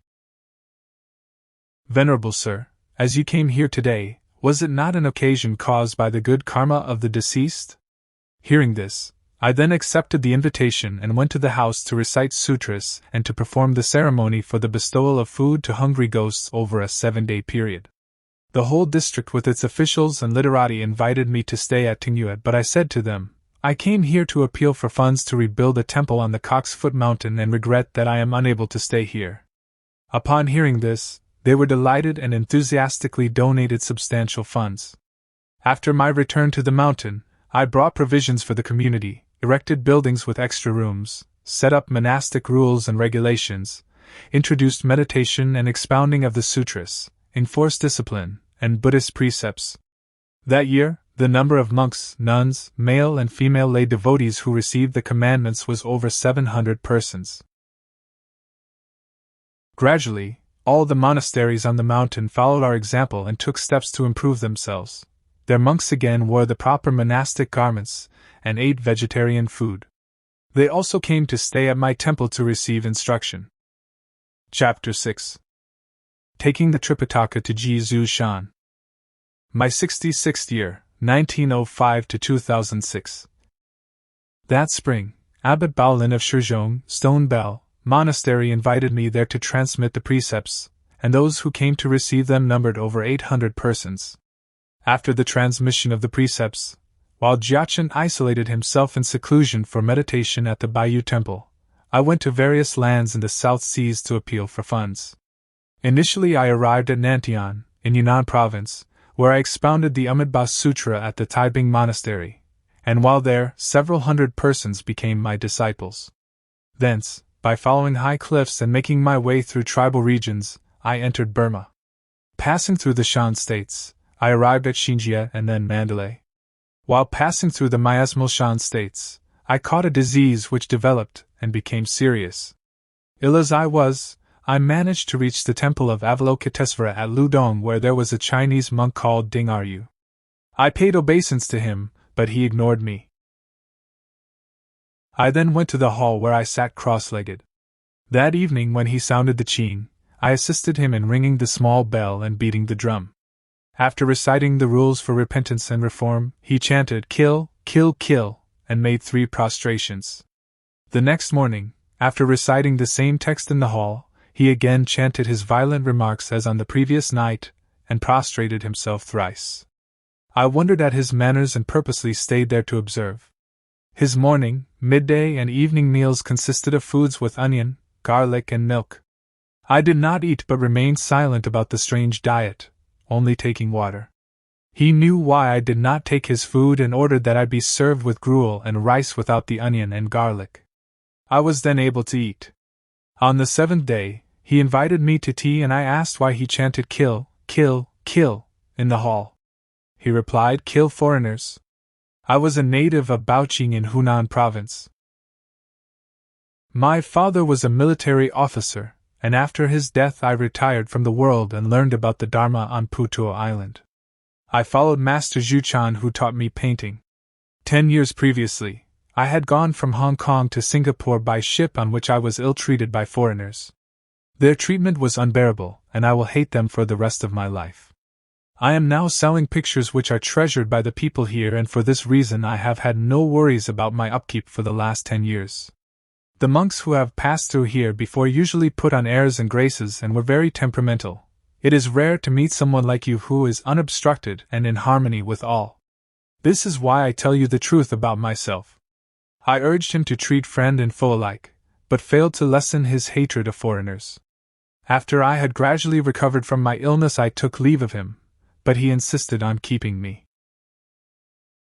When I told him that I was raising funds for my temple, he gave me provisions and traveling expenses, bought me a railway ticket, and telegraphed Upasaka Gao Wanbang at Rangoon to receive me. He gave me every courtesy and wished me good luck. When I reached Rangoon, Upasaka Gao with all his family, Superintendent Hsu-yun and the monks of Nan-Hua Monastery were at the railway station to meet me. I stayed at Upasaka Gao's house, where I was treated with great honor. He said, the Venerable Master Miao-yen has always thought of your austere life over the decades but never received news from you. He was most delighted to hear that you were going to visit here and wrote to me, telling me that he was returning to China to repair the Gu-Shan, Tortoise Mountain, Monastery at Ningda, in Fujian Province. He came here recently and I accompanied him when visiting the great Golden Pagoda, Shwedagon, and other holy sites for a few days, after which he returned to his monastery to await you lest you return to China quickly. Upasaka Gao accompanied me to the boat and telegraphed Jiluo Monastery to send some monks to receive me. When the ship arrived there was a passenger on board who had died from an epidemic, so a yellow flag was hoisted and all travelers were quarantined on a distant hill where over 1,000 people were left without shelter, exposed to sunshine by day and to rain at night. Each person was given a food ration consisting of only a small bowl of rice and 2 carrots to be cooked by themselves. A doctor came twice daily to examine them. 1/2 of the passengers left within 7 days and the rest on the 10th, so I was left alone on the hill and was thus very impatient. I was seriously ill and felt miserable. Eventually, I could no longer eat. On the 18th day, the doctor came and ordered me to move to a vacant house. I was glad to be there. I asked the old watchman there some questions and he said that he was a native of Zhuangzhou. He then sighed, saying, "This room is for those who are about to die. You were ordered to move here as a post-mortem will be necessary." When I told him that I had come to visit the Jiluo Monastery, the old man was moved and said, "I will give you some medicine." He then prepared a bowl of shinchu, a medicine, which he gave me to drink, and after taking it twice, I felt slightly better by the following day. He said, "When the doctor comes again, as soon as you hear me coughing, get up and try to be in high spirits as best as you can. If he gives you medicine, do not take it." As warned by the old man, the doctor actually came just as he had said, and after mixing some medicine in water, he forced me to swallow it. As I could not refuse, I reluctantly drank it. After the doctor had left, the old man was alarmed and said, "You will not live much longer now. Tomorrow, he will come back to dissect your body. I gave you medicine, hoping that the Buddha would protect you." The following morning, when the old man came, I was sitting on the ground but could not see anything although my eyes were wide open. He helped me to stand up and saw that the ground was covered with blood. He again brought me medicine which I drank, then changed my garments, cleaned the ground and sighed, saying, "Another man taking the medicine you were given yesterday would have been dissected even before breathing his last. You are not fated to die and this must be because of the Buddha's protection. When the doctor comes again at 9 o'clock, I will cough as a signal and you must feign high spirits." When the doctor came and saw me alive, he pointed his finger at me, smiled and left. When asked why the doctor smiled, the old man replied, "Because you are not fated to die." I told him that Upasaka Gao had given me some money and asked him to give some of it to the doctor to set me free. I promptly took out $40 which I handed over to him, as my ransom money, and another $20 as a present for what he had done for me. He replied, "I must not take your money. Today, the doctor will be a European, and this cannot be arranged. Tomorrow, the doctor will be a Karen, and it can be arranged." That evening, he called again and said, "I have arranged for you with the Karen doctor, and have given him the $24. You will be released tomorrow." I was thus reassured and thanked the old man. The next morning the doctor came, and after his visit a boat was called to take me across the bay. I was helped on board by the old man, and on reaching the opposite shore, a vehicle was hired to take me to the Guangfu Hall, where the monk in charge of guests left me unattended and waiting for 2 full hours because of my disorderly appearance. I could not help having mixed feelings, both sad and glad at once. Glad because I had just escaped from death, and sad because of the irresponsible attitude of the director of guests. Finally, an old monk whom I later knew to be the head monk called Jukong came, and I said to him, "I am disciple so-and-so." He bowed, touching my head to the floor. As I was too weak to get up, he helped me up and sat me on a chair and said, "Upasaka Gao sent us a telegram as notice of your impending arrival, but we have heard no news from you. The Venerable Abbot and the whole community have been worried about you. How did you come to be in this condition?" Without further ado, young and old monks crowded into the hall, instantly transforming the atmosphere to something like a warm home in springtime. Shortly after, the old Abbot Miaolian came and said, "Day after day I have been waiting for news of you, and I have been apprehensive that you might be in some danger. I had wanted to return to Fujian to repair the Gu-Shan Monastery, but having heard that you were coming I have awaited you here." After a long chat I said, "This is my fault," and then related my own experience. The old abbot and monks were impressed, and pleaded to hear my story in full.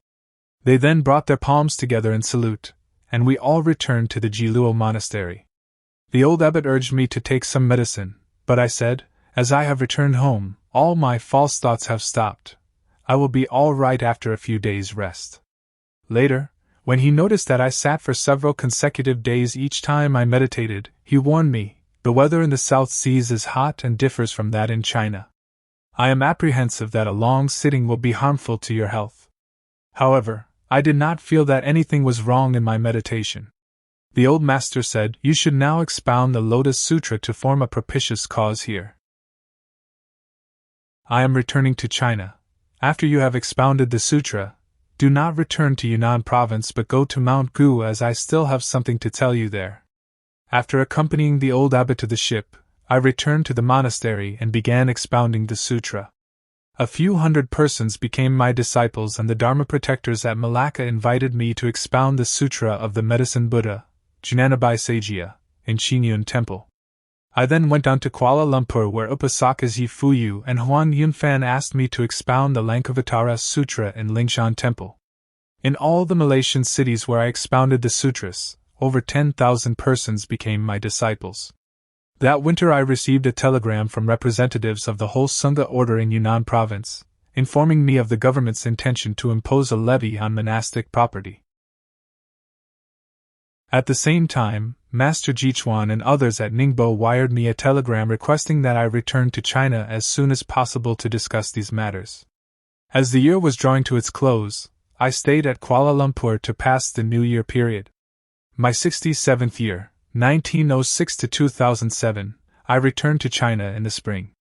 When the ship called in Taiwan en route, I visited the Longquan Monastery, and when she arrived in Japan, I visited monasteries in various places. As China and Japan were not on friendly terms at the time, Chinese monks were closely watched and Japanese monks were not allowed to visit China. Because of this, my wish to set up a confederation of Chinese and Japanese Buddhists failed to materialize.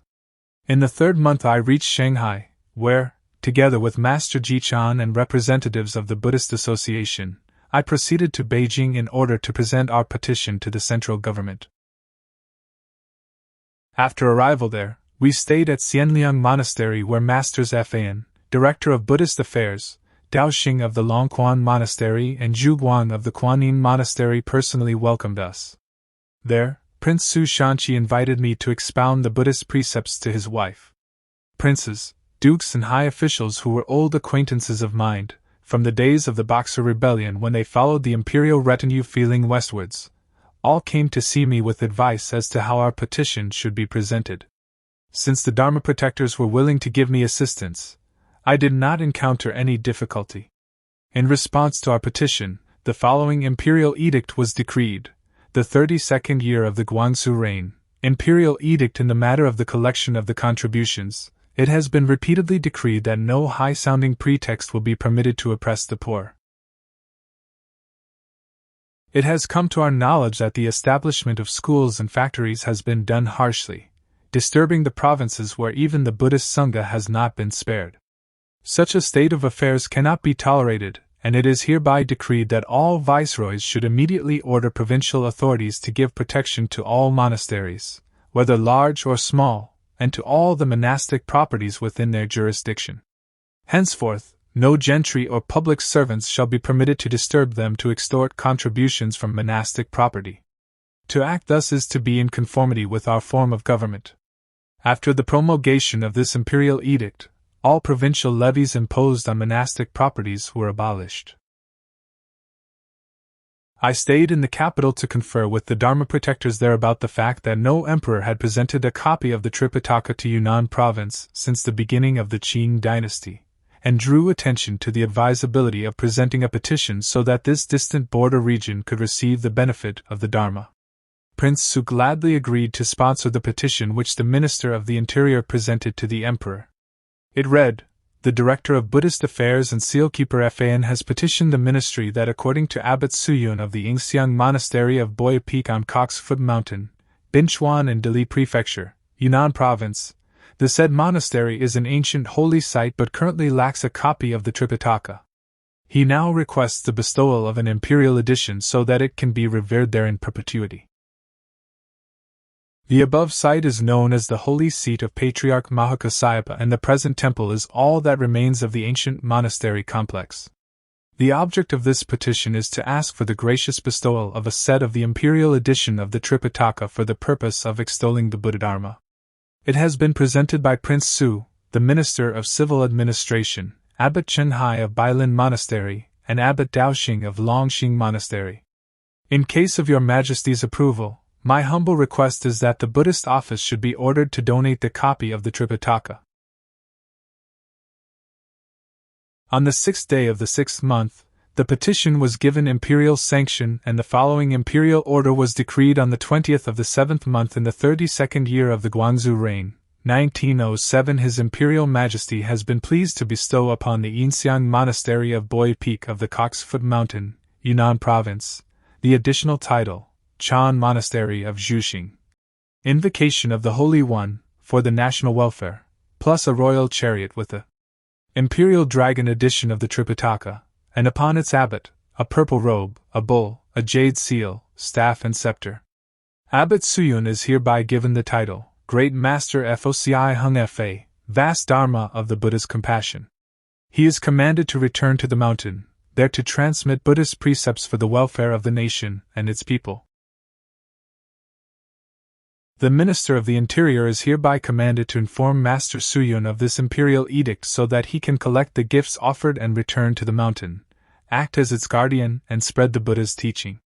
All officials and inhabitants of the locality are required to obey and execute this imperial edict and give protection to the monastery. All irreverent acts on their behalf are strictly forbidden. My request for the Tripitaka had thus been granted, and everything was now in order. On the 20th I received a letter from Yaolian, who had written from Gu-Shan, saying, "When conveying the Tripitaka, you will first have to call at Amoy, Shaman. Please leave the sutras there temporarily, and come immediately to see me at Mount Gu." Assistance was given to me by Dharma protectors in the capital for obtaining the Tripitaka. Abbots Chuandao of Yangzhen Hall and Wenji of Mount Fuding especially gave me tremendous help for conveying the huge collection of texts from the capital to Shanghai, thence to Amoy. As the year was nearing its end, I stayed in Beijing to pass the New Year period. My 68th year, 1907 to 2008, that spring in the first month, I went to Shanghai and Amoy thanks to the help of Masters Wenji and Xuandao. Upon my arrival I received a telegram from Mount Gu informing me that the old Abbot Miaolian had passed away on Mount Gu. At the time, monks from all the monasteries in Amoy had gone to Mount Gu to attend the ritual cremation of the abbot's body, whose stupa had been moved to a minor hall of the monastery awaiting decision as to its final resting place.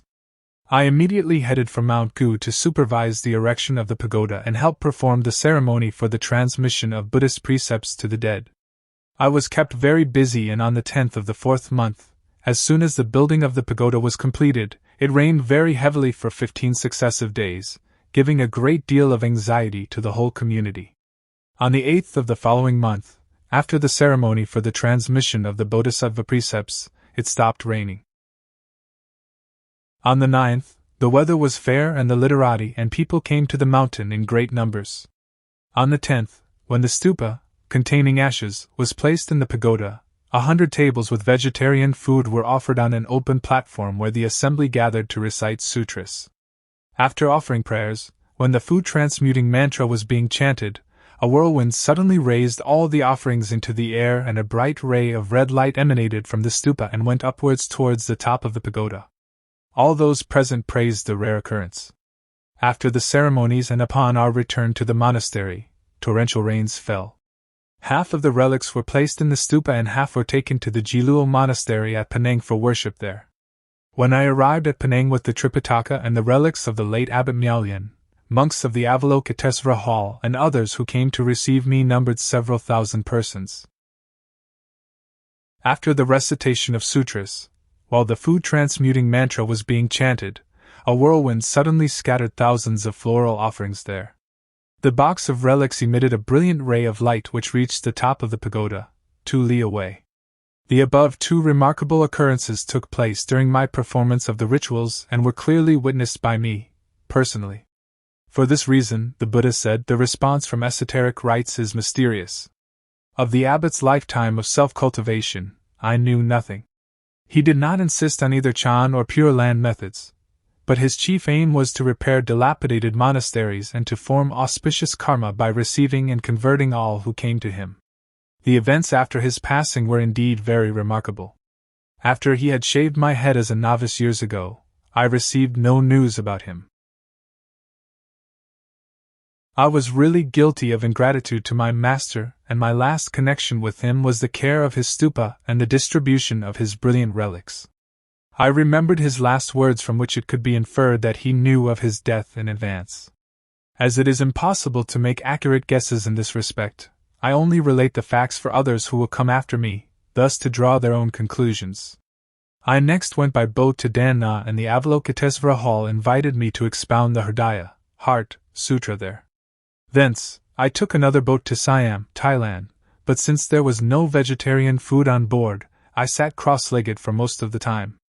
An Englishman came to my deck, and after glancing at me a few times, he asked, "Where does the venerable master happen to be going?" Seeing that he spoke Chinese, I replied, "I am going to Yunnan." Thereupon he invited me to his cabin and offered me cakes and milk, which I politely declined. "Where do you stay in Yunnan?" he asked. "At XUYUN Monastery on the Cocksfoot Mountain," I replied. He said, "The monastic rules are observed with excellence there." I asked him, "What were you doing there, sir?" He replied, "I was the British consul at Tingyue and Kunming, and I visited the monasteries in the region." The British consul then asked the purpose of my visit to foreign lands. I said that I was conveying the Tripitaka to Yunnan and that as I was short of traveling expenses, I had first gone to Kuala Lumpur to ask for donations. He asked, "Have you any official documents?"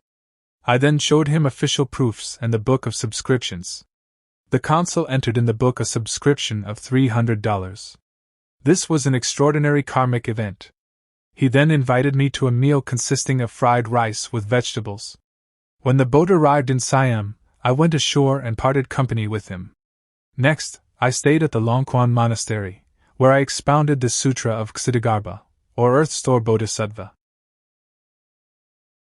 One day, the British consul came to see me and gave me $3,000. In order to build a hall for housing the Tripitaka upon my return to Yunnan, I required a large sum amounting to several tens of thousands of dollars, but until the consul's offering, I had only collected a small sum. A few days after I had finished expounding the Sutra of Ksitigarbha, I continued to expound the Universal Door to an audience of several hundred people. One day as I sat cross-legged, I involuntarily entered the state of samadhi, and thus forgot all about expounding the sutras. After I had been so sitting for 9 successive days, the news spread in the capital, Bangkok. The king, high ministers, male and female disciples came to pay their reverence. I came out of samadhi, and after I had finished expounding the sutras, the king of Thailand invited me to his palace to recite them once more. He presented me with many offerings and respectfully requested me to accept him as a disciple. The literati and people who became my disciples numbered several thousand persons. After this experience of samadhi, both of my legs became numb, and I could only walk with difficulty.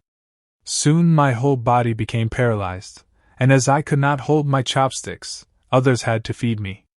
The Dharma protectors called in Chinese and Western doctors to treat me, but medicines, acupuncture, and cauterization were of no avail. When I could no longer speak or see, all the physicians had no further resources.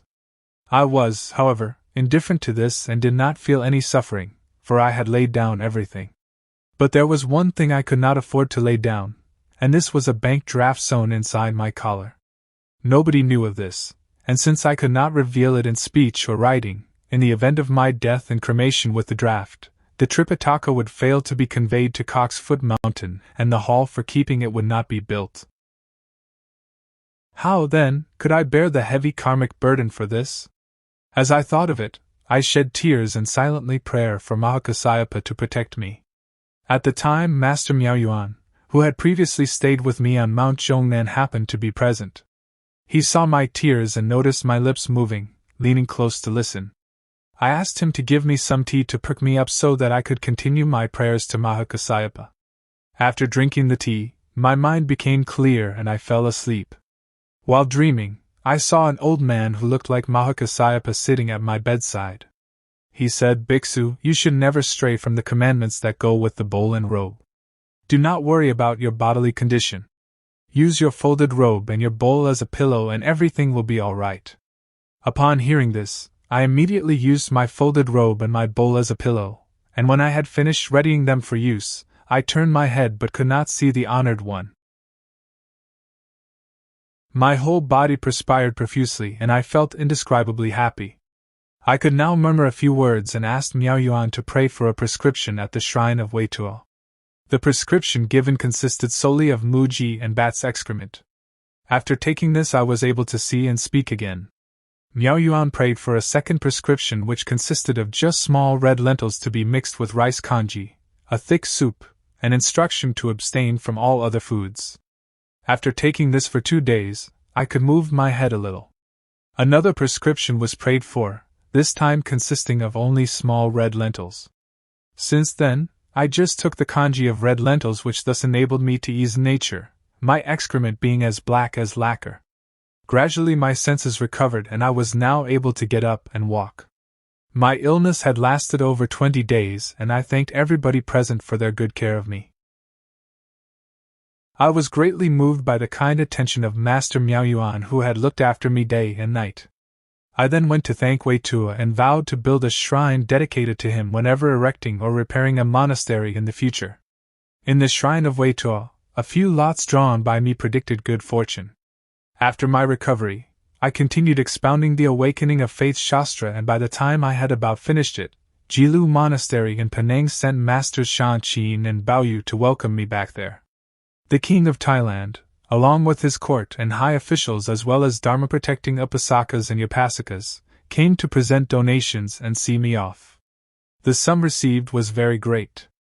In reward for my recitation of sutras at the royal palace, the king gave me 300 chings, about 4,550 acres, of land at Tongli, which I in turn donated to Jiluo Monastery, requesting that its abbot Shanjin should set up a rubber factory there as a source of income for his monastic community. With Masters Shanjin and Baoyu, I passed the New Year period at the factory site. My 69th year, 1908 to 2009, that spring, together with Master Shanjin, I went to the temple of Avalokitesvara which he had built at Selangor. Thence, I went to Ipoh and Perak where I visited several holy sites and then proceeded on to Jiluo Monastery, where I expounded the Awakening of Faith Shastra and the Samantabhadra's Conduct and Vows, the epilogue of the Avatamsaka Sutra. When I passed through towns and cities, the number of people who asked to become disciples was very great, and I passed all my time receiving those people who came to see me. After I had expounded the sutras at Jilu Monastery, I isolated myself for a temporary period of retreat, stopping for a while my explanation of sutras and the reception of visitors. I passed the New Year period in the monastery. My 70th year, 1909 to 10. My conveyance of the Tripitaka started in Penang, and when I arrived at Rangoon I was received by Upasaka Gawanbang, who retained me for over a month's stay at his house, after which he personally accompanied me to Mandalay. At Rangoon, Upasaka Gao bought a reclining Buddha statue of jade which he wished to send to Zhuxing Monastery for worship there. When the boat arrived at XUYUN, I stayed at the temple of Avalokitesvara and hired pack horses to carry the Tripitaka and the jade Buddha to the Cock's Foot Mountain. Over 300 pack horses were needed for the sutras, but the statue was too heavy to be carried on horseback. As no laborers could be found for the purpose, the statue was left at the temple of Avalokitesvara for the time being so that it could be carried to the mountain in a few years' time. Upasaka Gao stayed there for over 40 days to supervise preparations for the convoy, sparing neither toil nor money for the purpose. It would have been hard indeed to find another man like him. The convoy, consisting of about 1,000 men with 300 horses, passed through Tingyue and Xiaguan and was welcomed by people in the towns and trading centers. Although it had taken several days to arrive there, the men and animals were in good shape. From Xiaguan to Dali Prefecture no rain fell, but thunder suddenly crashed and rolled with lightning furrowing rapidly through the clouds. Waves rose on Lake Air high and a mist developed, all of which presented a remarkable spectacle. Upon arrival at the outer gate of the monastery, a ceremony was held to welcome the Tripitaka, and after the cases of sutras had been secured just before the last leg of the journey, rain fell in torrents, after which the weather cleared. At the time, people said that the old dragon in Air High Lake had come to welcome the imperial edition of the Tripitaka. Viceroy Li Jin XI of Yunnan and Guizhou provinces, who had received an imperial command to send his men to Dali Prefecture to welcome the Tripitaka, came with provincial officials and notables and personally witnessed this marvel. All of them praised the boundlessness of the Buddha Dharma. We rested in Dali Prefecture for 10 days. Carrying on through Xiaguan and Zhaozhou, the convoy arrived at Binchuan Prefecture, thence straight to the Zhuxing Monastery. The whole journey was without an ill event, not a drop of rain wetting the cases of the sutras. The texts were placed in the monastery, and on the last day of the month an incense offering was held. The whole community was joyful at the auspicious arrival of the scriptures without a single hitch in the long journey. The petition for the Tripitaka had now come to a satisfactory conclusion. There was another event worth recording. After my arrival at the Wanshou, Long Life, Monastery in Tingyue, while talking with Zhang Sunlin in the hall, a dun cow which had escaped from its owner came in and knelt down, shedding tears, shortly followed by its own Yang Xingchang and others. I learned that Yang was a butcher and said to the cow, "If you want to flee for your life, you should take refuge in the Triple Gem." The cow nodded and I immediately taught the animal the Triple Refuge formula. After this I helped the cow up and it was most placid, like a human being. I took out some money which I gave to its owner who, however, refused it. He was deeply moved by what he saw, swore that he would change his occupation, and asked for his conversion to the Dharma. As he also became a vegetarian, Commander Zhang, who was deeply impressed by the man's transformation, recommended him for work in a shop. Chapter 7. Family News. My 71st year, 1910-11. As a result of the imperial decree forbidding any levies on monastic property, and what with the arrival of the Tripitaka at the monastery, the whole Sangha order of Yunnan province was able to live in peace. Viceroy Li of Yunnan province sent a representative to the monastery to inquire after me and also ordered members of his family to become disciples. They brought me gifts from the Viceroy and I wrote to thank him. I asked Master Jiachen to come out of retreat and to call on monasteries, urging them to observe with us the rules of discipline, to begin educating the younger monks and to abolish all evil customs and habits. Since then, the Dharma flourished again on the Cocksfoot Mountain. I also conferred with the magistrate of Binchuan over the release of all the monks still held in jail, and the setting free of all other prisoners who had committed lesser offenses. In the summer I received a letter from my family which had been forwarded to me from Gu-Shan Monastery. I thought of the 50 years that had passed since I left home and composed 3 poems which contained the following lines: a pure karma in this life, otherwise an empty mind. Since all worldly things have been long forsaken, beware of taking habits that remain to the land of clouds. When Upasaka Qingyungchan, the chief secretary for the central government, saw my poems, he added them to the following account of Bhikshuni Miaojin's Gathas, which he had inscribed on a stone tablet. Bhikshuni Miaojin's Gathas. Bhikshuni Miaojin's lay surname was Wang. She was the stepmother of Master Hsu-yun, whose other Dharma names were Gu-Yan and Diqing. He was a native of Xiangxiang and his surname was Xiao, his family being descendants of Emperor Liang Wudi. His father Xiao Yutang was an officer of Quanzhou Prefecture in Fujian. His mother's family name was Yen. When she was over 40 years old, she prayed to Avalokitesvara Bodhisattva for the birth of a son and became pregnant. One night both she and her husband saw in a dream a man with a long beard wearing a blue robe, carrying the Bodhisattva's statue on his head. He came riding upon a tiger which jumped upon their bed. His mother was scared and awoke, finding that their room was filled with unusual fragrance. When the master was born, only a fleshy bag was visible and his mother was bitterly disappointed to see it, succumbed to her desperation and died.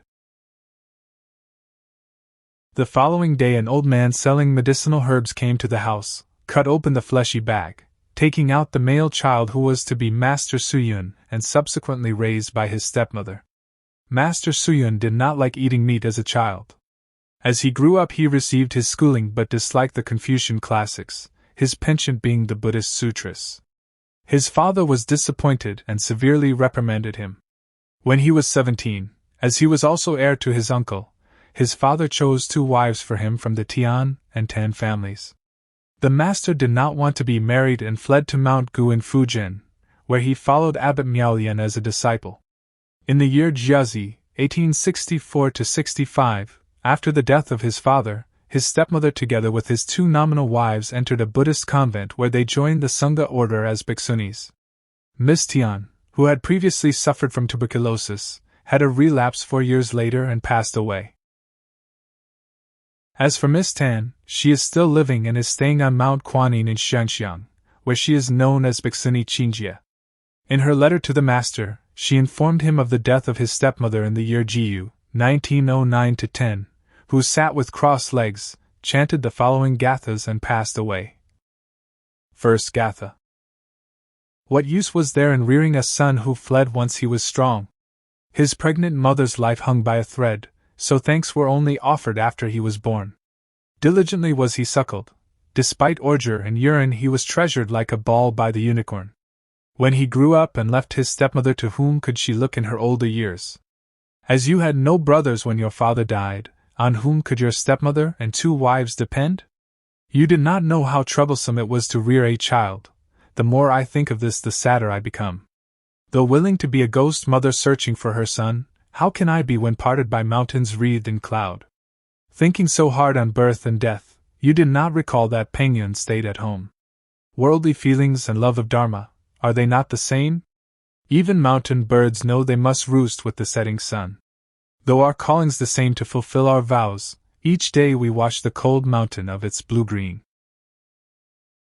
Being a son of the Void's king, you should know that the Bhagavath freed his mother's sister.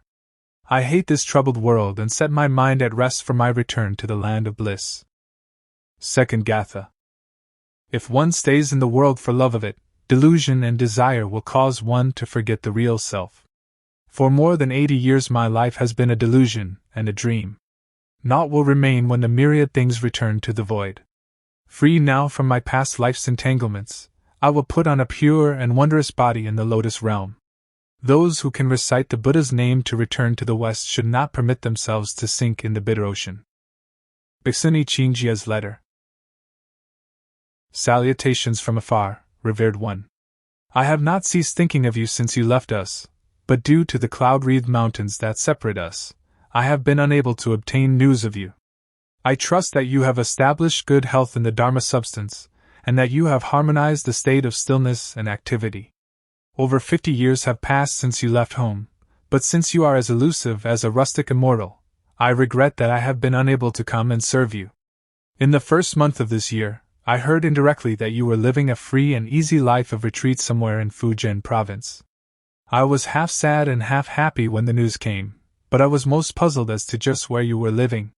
The more I think of your inability to pay back your debt of gratitude to your parents, and of your casting aside all feelings towards your wives, the more I am at a loss trying to understand how you have been able to bear all this. Moreover, as you had no brothers and since your parents were old when they had you, we are unfortunate in that we have not been able to continue the family line. At home, there was no one to support the family which was thus left without a successor. Whenever I think of all this, I cannot refrain from tears. The Confucian teaching stresses the importance of the 5 human relationships and filial conduct. Formerly, even the immortal Han Xiang still thought of saving his uncle, Han Yu, and the latter's wife. As to our Lord Buddha, he treated both friend and foe alike. He first liberated Devdatta, his cousin and opponent, and his own wife, Yasodhara. Is it really true that there is no karmic affinity between us? If you cannot be moved by the thought that we are fellow natives of the same district, you should at least remember the debt of gratitude you owe your parents. I feel obliged to give you some news of the family affairs. After you left home, your father sent out messengers to search for you, but in vain. He was very sad, and because of his declining health, he resigned his post and returned home to seek for a cure. Over a year later, he passed away on the 4th of the 12th month in the year Jiazi, 1864–65. After his funeral, your stepmother, Miss Tian, and I entered a convent and joined the Sangha under the respective Dharma names of Miaojing, profound purity, Xinjie, true cleanness, and Qinjie, clear chastity. The affairs of our family were entrusted to the charge of your uncle and aunt, who gave away most of our possessions as alms. After 4 Dharma years, Miss Tian vomited blood and passed away. In the year Ihai, 1875–76, your uncle died at Wenzhou. My elder brother is now prefect at Xining. Your cousin, Yonghua, went to Japan with Miss Tian's 3rd brother. Your cousin, Hunhua, has been made your successor, and as to your cousin Fuhua, no news has been received from him since he left with you. An ancient said those of great virtue have no descendants. In your past life, you must have been a monk who has now reincarnated, but you have been responsible for the discontinuity of 2 family lines.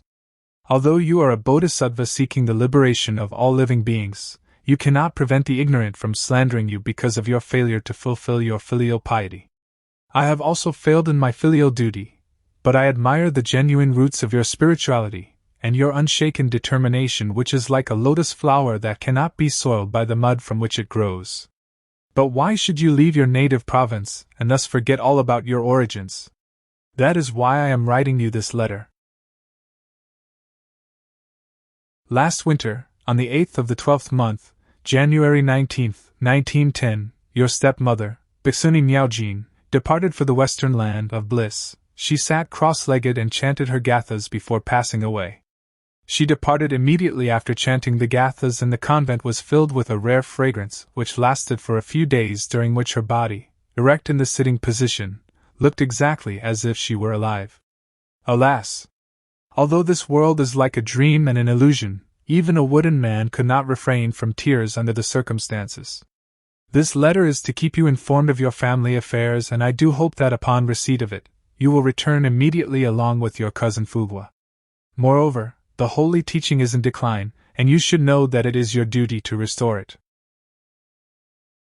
Could you not follow Mahakassayappa's example and send forth the golden light so that I can be your Dharma companion? I am full of tears and will cherish this hope for the rest of my life. Talk is cheap, and even 1,000 words could not convey all my feelings. the meaning of which must be inferred. You are like a goose that has left its abode, preferring to soar in the sky, flying south alone.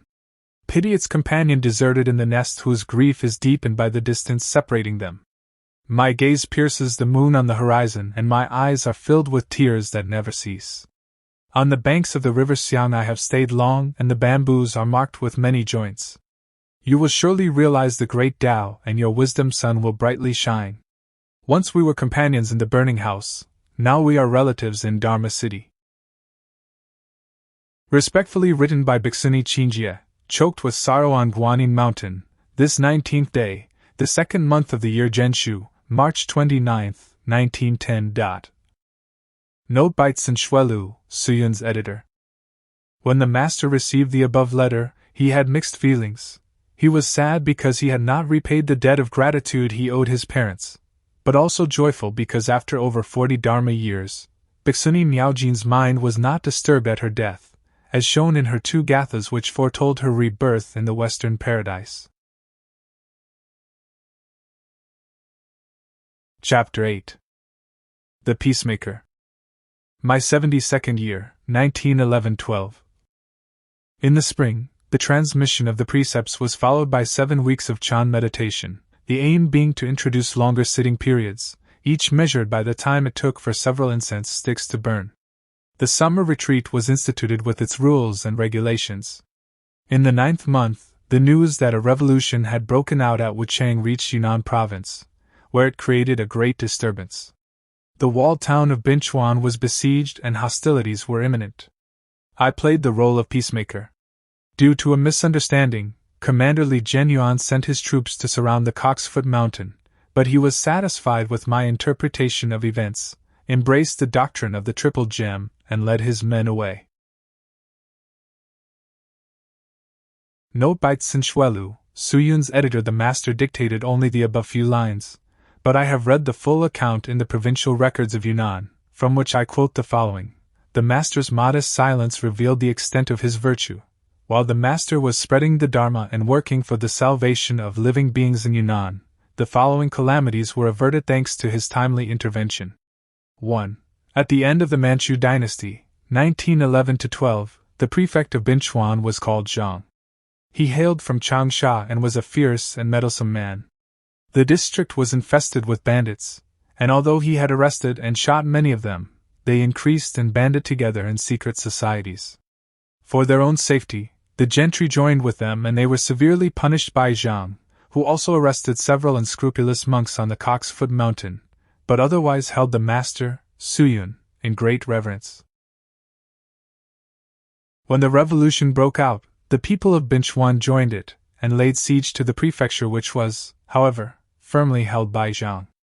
As he could not count on reinforcements, his case was hopeless. When the master descended the mountain and went to the prefecture, the besieging ranks said, "Master, please entice Zhang out so that we can kill him to allay public anger." The master replied evasively, but when their leader made the same request, he said, "It would not be difficult to kill Zhang. This border region is full of rumors and the situation is still very confused. If you lay siege to the town with the hope of killing its officials, you will be punished when reinforcements arrive." The leader asked, "What do you advise?" The master replied, "Dali Prefecture is only 2 days' march away and the provincial governor of Sichuan is on an inspection tour there. If you go there to present your case against Zhang, the latter will be condemned to death, and you would then avoid having to take the law in your own hands." The leader followed the master's advice and stationed his troops outside the town.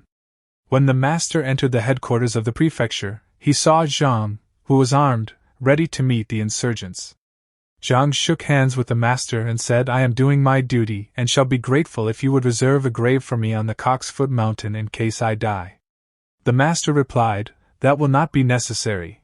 Everybody here respects Prefect Zhang Jingxian. Please send for him." When Zhang Jingxian arrived, he arranged a truce and the revolutionaries withdrew. Prefect Zhang then went to Dali Prefecture to ask for reinforcements, and when they arrived, they lifted the siege on the town. When Prefect Zhang left, Yunnan had already proclaimed its independence from the Manchu emperor. General Kyle was appointed governor, and his old schoolmate, who was Zhang's son, became Secretary for Foreign Affairs. To thank the master, Zhang wrote to him, saying, "You have not only saved my life, but you have also been a benefactor of Binchuan Prefecture. Without your intervention, I might have been killed and my son would now be seeking to avenge me." 2. After the proclamation of the Republic, the living Buddhas and High Lamas of Tibet took advantage of the breakdown of communications to ignore the new regime's order to hoist the Republican flag. The central government ordered Yunnan to send in Hsu-yun with 2 divisions of troops to punish them, and the vanguard had already reached Binchuan. The master thought that if the hostilities were started, endless troubles would be caused in the border region. He followed the vanguard to Dali Prefecture, where he said to the commander, "The Tibetans are Buddhists, and if you send someone who is well versed in the Dharma to discuss the matter with them, there will be no need to dispatch an army to punish them." Yin listened to the master's advice and asked him to go to Tibet on a mission of peace. The master said, "I am a Han Chinese and I am afraid that I shall fail, but at Lichuan there is a Lama called Dongbao who is advanced in Dharma years and whose great virtues are well known and respected. The Tibetans revere him as he is called the Dharma King of the 4 Gems.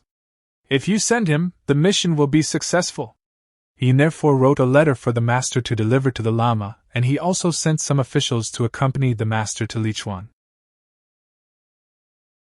Dongbao at first declined to get involved on the grounds of old age, but the master said, "The Tibetans still tremble at the thought of the previous expedition sent to Tibet by Zhao Erfeng. Do you really want to spare your 3 inches of tongue and so disregard the lives and properties of thousands of people?" The Lama then rose from his seat and said, "All right, I will go. He was assisted by an elderly monk called Fa Wu. Both entered Tibet, obtained a signed truce document, and returned. The signature of this new agreement brought about peace for the next 30 years. 3. The master's conveyance of the Tripitaka to Yunnan and his teaching of the Dharma there to convert many people made him well known and much revered in the locality where everybody called him the grand old monk Hsu-yun. The revolution and the emperor's abdication were followed by the expulsion of Buddhist monks and the destruction of their temples." Li Zhenyuan, who commanded the provincial troops, hated monks who did not observe the monastic rules. When he was about to lead his soldiers into the mountains of Yunnan to drive out the monks and destroy their monasteries, he asked himself how the master, who was only a poor monk, could win the hearts of the local populace. This intrigued him so much that he issued a warrant for the arrest of Master Hsu-yun. Seeing that trouble was imminent, nearly all the monks fled from their monasteries. Over 100 were staying with the master, and were seized with panic. Someone advised the master to hide, but he said, "If you want to leave, do as you please, but what is the use of fleeing if one has already earned karmic retribution? I am prepared to die as a martyr for my faith in the Buddha." The community then decided to stay with him. A few days later, Li Zhenyuan led his troops to the mountains and stationed them at Shitan Monastery. They pulled down the bronze statue of Maharaja, the protector of the monastery, on the peak of Cock's Foot Mountain and destroyed the Buddha Hall and Deva Shrine. Seeing that the matter was now a pressing one, the master descended the mountain and called on the commander, presenting his card of identity to the guard at the gate. Those there who recognized him warned that he was in imminent danger of being apprehended, and refused to take the card to their superior. Paying no attention to them, the master entered the gate. Commander Lil was in the main hall with Zhao Fan, the former governor of Sichuan province. The master came forward and saluted the commander, who took no notice of him. Zhao Fan, who knew the master, asked where he had come from, so the master gave his reason for calling. Flushing with rage, the commander shouted, "What is Buddhism good for?" The master replied, "The holy teaching is for the benefit of this generation and for the salvation of those in distress. It extols good and eschews evil. From olden times the practice of government and religion has been going on side by side, the former to secure peace and order and the latter to turn the people into good citizens. The Buddha's teaching stresses control of mind, which is the root of the myriad phenomena. If the root is correct, everything else will be in order." Li was not angry now but asked, "What are clay and wooden statues good for? Are they not a waste of money?" The master replied, "The Buddha spoke of the Dharma and its formal expression. The latter reveals the doctrine which, without symbols, cannot be known and will never arouse feelings of awe and reverence.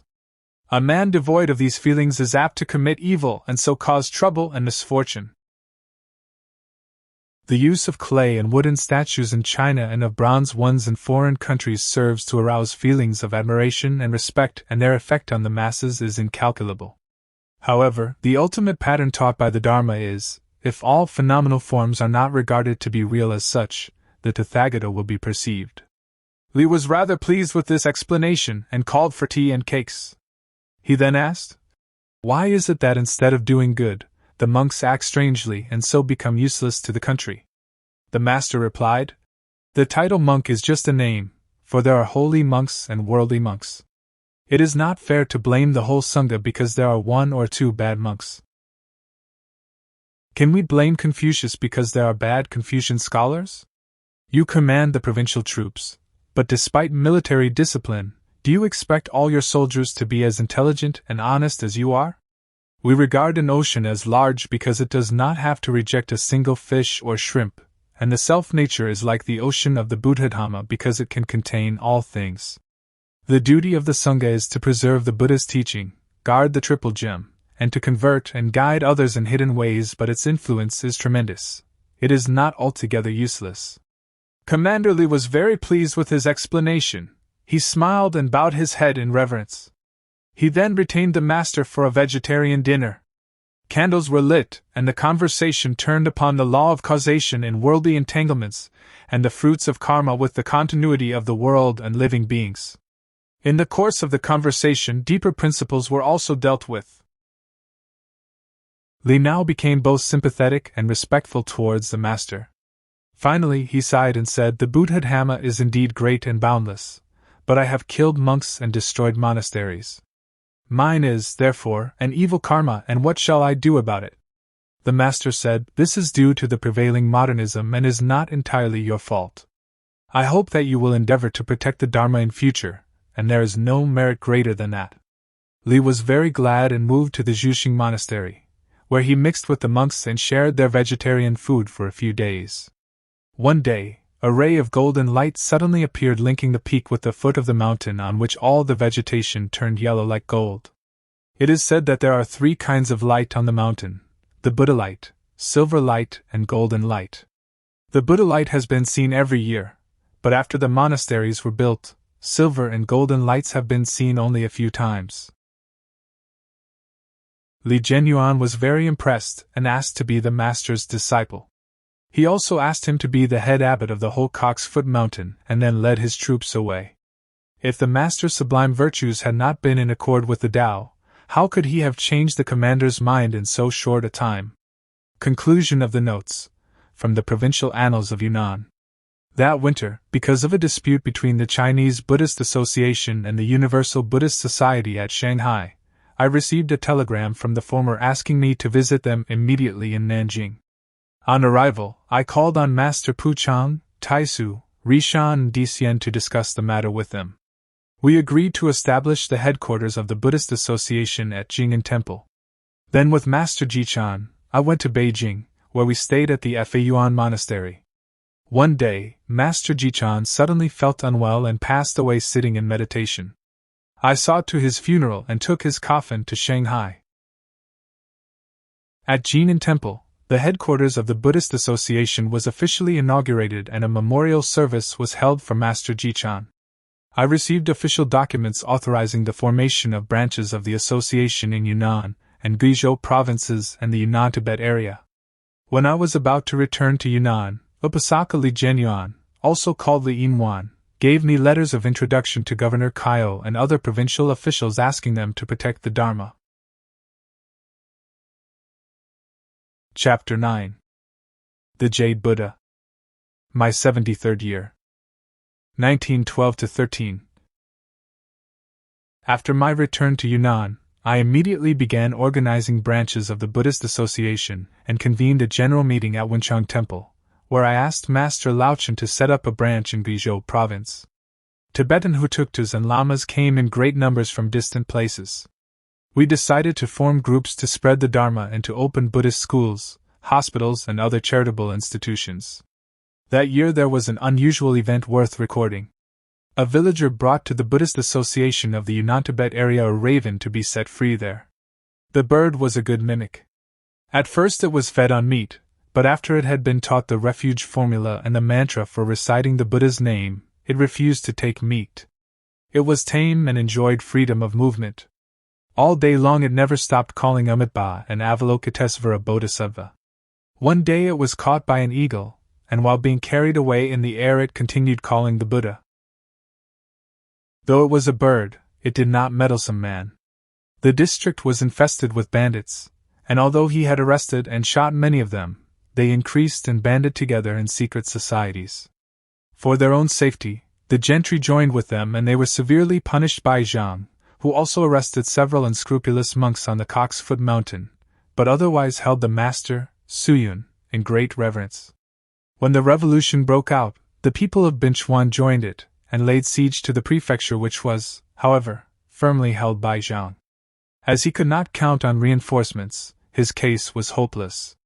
When the master descended the mountain and went to the prefecture, the besieging ranks said, "Master, please entice Zhang out so that we can kill him to allay public anger."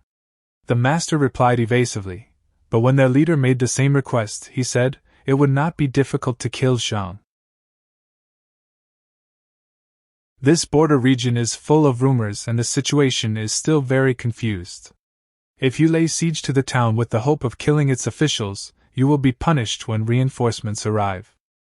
The leader asked, "What do you advise?" The master replied, Dali Prefecture is only 2 days' march away and the provincial governor of Sichuan is on an inspection tour there. If you go there to present your case against Zhang, the latter will be condemned to death, and you would then avoid having to take the law in your own hands. The leader followed the master's advice and stationed his troops outside the town. When the master entered the headquarters of the prefecture, he saw Zhang, who was armed, ready to meet the insurgents. Zhang shook hands with the master and said, "I am doing my duty and shall be grateful if you would reserve a grave for me on the Cock's Foot Mountain in case I die." The master replied, "That will not be necessary. Everybody here respects Prefect Zhang Jingxian. Please send for him." When Zhang Jingxian arrived, he arranged a truce and the revolutionaries withdrew.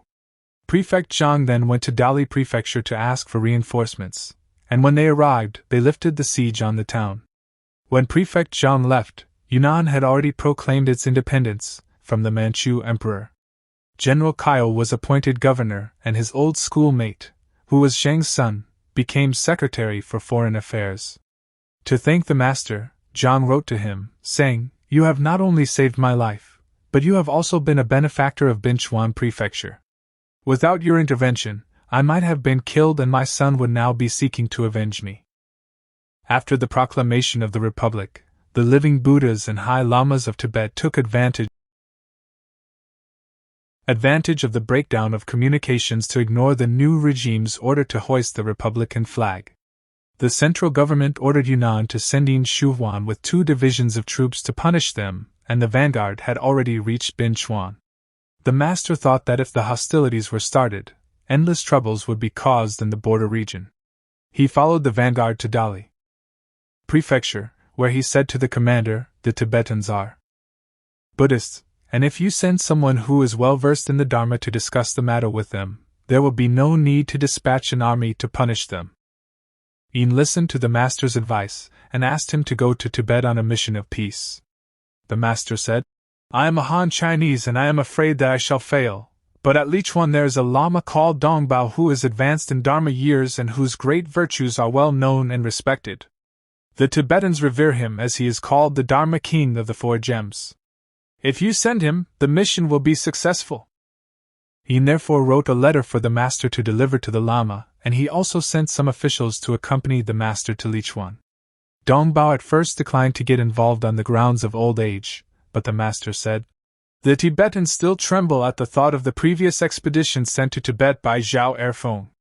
Do you really want to spare your 3 inches of tongue and so disregard the lives and properties of thousands of people?"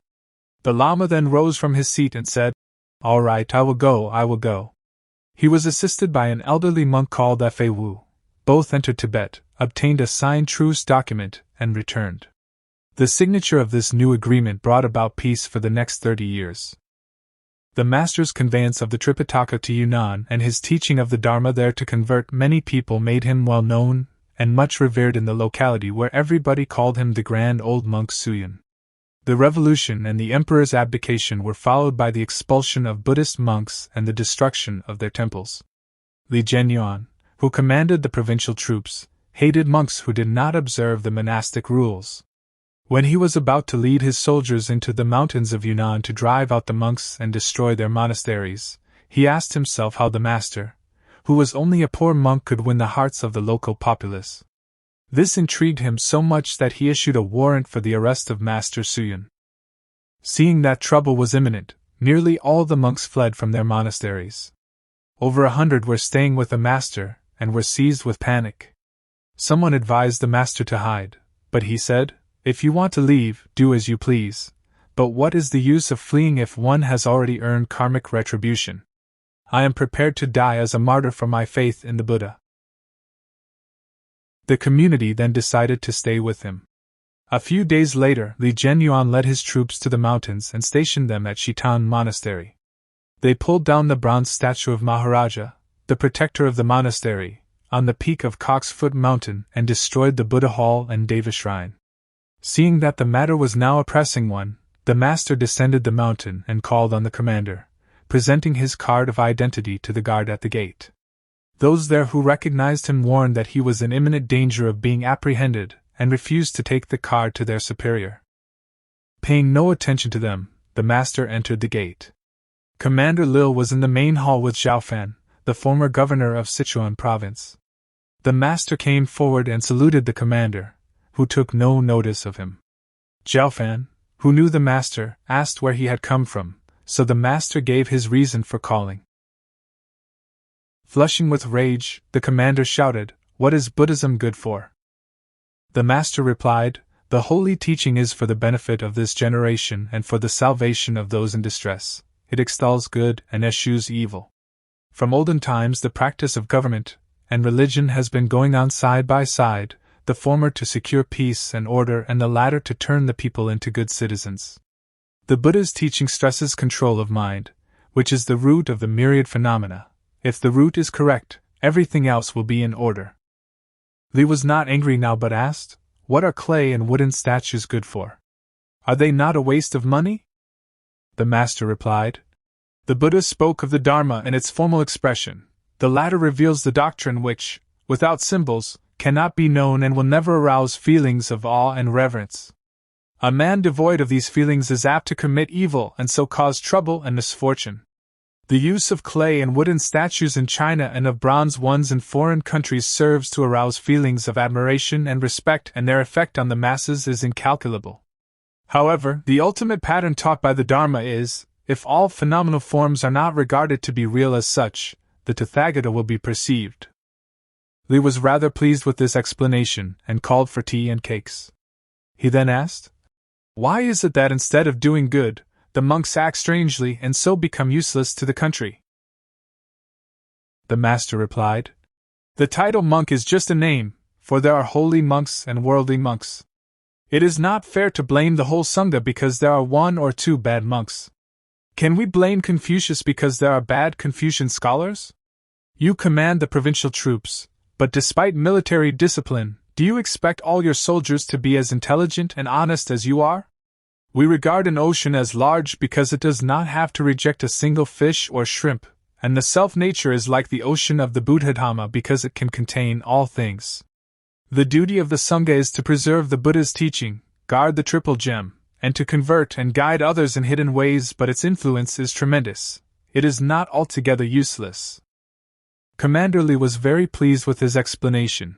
He smiled and bowed his head in reverence.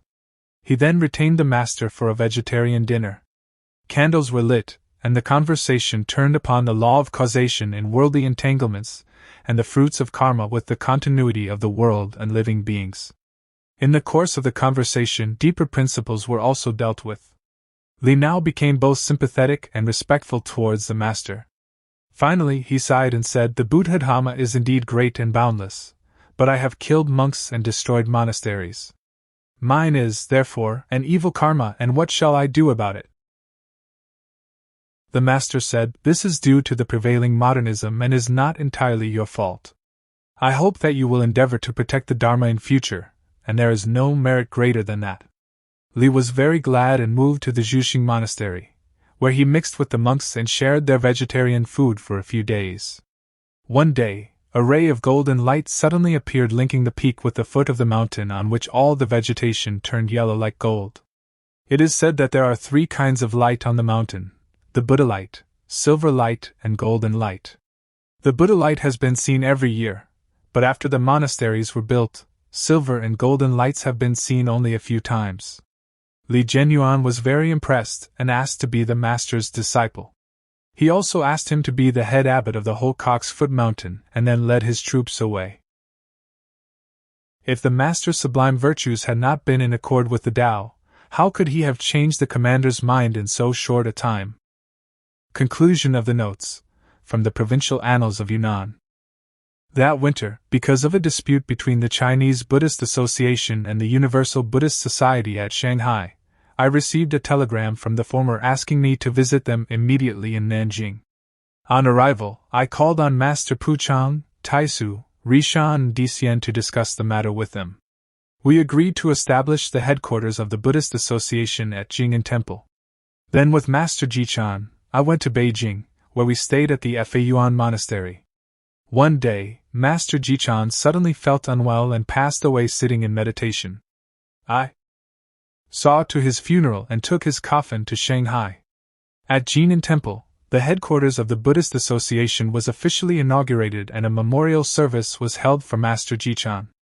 I received official documents authorizing the formation of branches of the association in Yunnan and Guizhou provinces and the Yunnan-Tibet area. When I was about to return to Yunnan, Upasaka Li Zhenyuan, also called Li Yinwan, gave me letters of introduction to Governor Kaio and other provincial officials asking them to protect the Dharma. Chapter 9. The Jade Buddha. My 73rd year. 1912-13. After my return to Yunnan, I immediately began organizing branches of the Buddhist Association and convened a general meeting at Wenchang Temple, where I asked Master Laochen to set up a branch in Guizhou province. Tibetan Hutuktus and Lamas came in great numbers from distant places. We decided to form groups to spread the Dharma and to open Buddhist schools, hospitals, and other charitable institutions. That year there was an unusual event worth recording. A villager brought to the Buddhist Association of the Yunnan-Tibet area a raven to be set free there. The bird was a good mimic. At first it was fed on meat, but after it had been taught the refuge formula and the mantra for reciting the Buddha's name, it refused to take meat. It was tame and enjoyed freedom of movement. All day long it never stopped calling Amitabha and Avalokitesvara Bodhisattva. One day it was caught by an eagle, and while being carried away in the air it continued calling the Buddha. Though it was a bird, it did not cease to think of the Buddha in time of danger. How then can we human beings allow ourselves to be inferior to a bird? My 74th year. 1913-14. After its opening, the Buddhist Association began to register monastic property and plan new projects which required frequent contact with the civil authorities. We had great trouble with a man called Lo Yongxian who was head of civil administration in the province, and who put obstacles in our way. Constant intervention in our favor by the military governor Kaio proved of little avail. The Tibetan Hutuktus and the Buddhist Association asked me to visit Beijing to take up the matter with the central government. The Prime Minister, Xiong Shiling, who was a fervent Buddhist, gave us his valuable help and support, and transferred Lo Yongxian to the capital. Ren Kuching was then appointed civil governor in his place. After my return to Yunnan, I found that Ren was sympathetic to the Dharma, which he gave full support. My 75th year. 1914-15. General Kaio went to Beijing and Tang Jiao was appointed military governor of Yunnan in his place. As I intended to return to the Cock's Foot Mountain to rest, I handed over management of the Buddhist Association to its committee. After my return to the mountain, I immediately began repairing the Xingyuan Monastery there and the Loquan Temple at Xianyang. As soon as I had completed my plans for these repairs, the abbots of the monasteries on Mount Hiqing and the neighborhood invited me to Mount Nan-Hua to expound the sutras. Following that, Abbot Jinzhou asked me to the Gu-Shan Monastery at Lijiang to teach the sutras, and so I was able to make pilgrimage to Taizi Grotto on Mount Shui. I visited Weishi, Shomtian and Atenzi, eventually reaching the border of Tibet, where I called at 13 great monasteries. I then returned to the Coxfoot Mountain where I passed the New Year period. There was one other thing of note. That year, while staying at the Longhua Mountain to expound the sutras, all 4 districts of Dali Prefecture were suddenly hit by an earthquake. Virtually all the buildings collapsed, including the city walls, about the only exception being the Yubao Pagoda at the monastery, which remained erect. During the earthquake, many fissures opened in the earth, spewing forth a blazing fire which spread everywhere. The people of the city struggled to flee for their lives, but at almost every step the earth cracked open underfoot so that they often fell into crevices. Just when many tried to get out, the earth closed back around them, dismembering their bodies, the heads of some just barely visible above ground. This grave scene resembled the fiery hells mentioned in Buddhist texts, and it was unbearably sad to behold. There were about 1,000 homes in the city, many of which were in dire trouble. At the time there was a gilding shop in the city run by the Zhao and Yang families. Zhao's Buddhist name was Wan Chang and Yan's was Zhan Ran. The raging fire mysteriously abated itself before reaching their dwelling, nor was it hit by the earthquake. There were over 10 members in each family, and they had remained perfectly tranquil and made no fuss during this terrifying incident. Someone who knew the 2 families said that they had revered the Dharma for many generations, and that they firmly upheld the Pure Land practice of reciting the Buddha's name. I was much gladdened to hear of their example amid this tragic scene. My 76th year. 1915-16. In the spring, after the transmission of the precepts, a strange event took place. An academician of the former Manchu dynasty, by the name of Ding, lived in Dengchuan Prefecture. He had an unmarried daughter of 18, and one day she suddenly fainted and her family did not know what to do. When she revived, she spoke with a male voice and, pointing to her father, she cursed him and said, "Ding! Presuming upon your influence, you falsely accused me of being a bandit and were responsible for my death. I used to be Dong Zhanbiao of Sichuan in Dali Prefecture. Do you still remember me? I have accused you before the God of the dead and now come to take my revenge for the crime you committed against me 8 years ago." The girl then seized an axe and chased her father with it. Ding was scared, went into hiding and dared not return home. Every day when the spirit came to take possession, the girl's manner changed and she created a great disturbance in the house, much to the annoyance of the neighbors. At the time, the Coxfoot Monastery sent 2 monks called Suqin and Suji to its town office at Dengchuan, and as they passed by Ding's house, they saw many people around the girl in her possessed state of mind. One of the monks said, "I advise you not to disturb the peace." The girl replied, "You are a monk and should not mind other people's business." The monk said, "Of course, this is not really any concern of mine, but my master has always said that mutual enmity should not be persisted in but dropped. If preserved, it grows greater and never ends." The girl thought for a while and then asked, "Who is your master?" The monk replied, "The Venerable Abbot, Hsu-yun of Zhuxing Monastery." The girl said, "I have heard of him, but I have never met him. Would he agree to transmit the precepts to me?" The monk replied, "He has a greatly compassionate heart, and has vowed to liberate all living beings. Why should he refuse your request?" The monk also advised her to ask Ding to spend some money on a prayer meeting for her deliverance, but the girl said, "I do not want his money, he is a murderer." The monk said, "What about if the people of this town gave you the money so that peace can be restored?" The girl angrily said, "If this grievance is not avenged, I will never be satisfied. On the other hand, if mutual enmity is preserved, it will go on and on.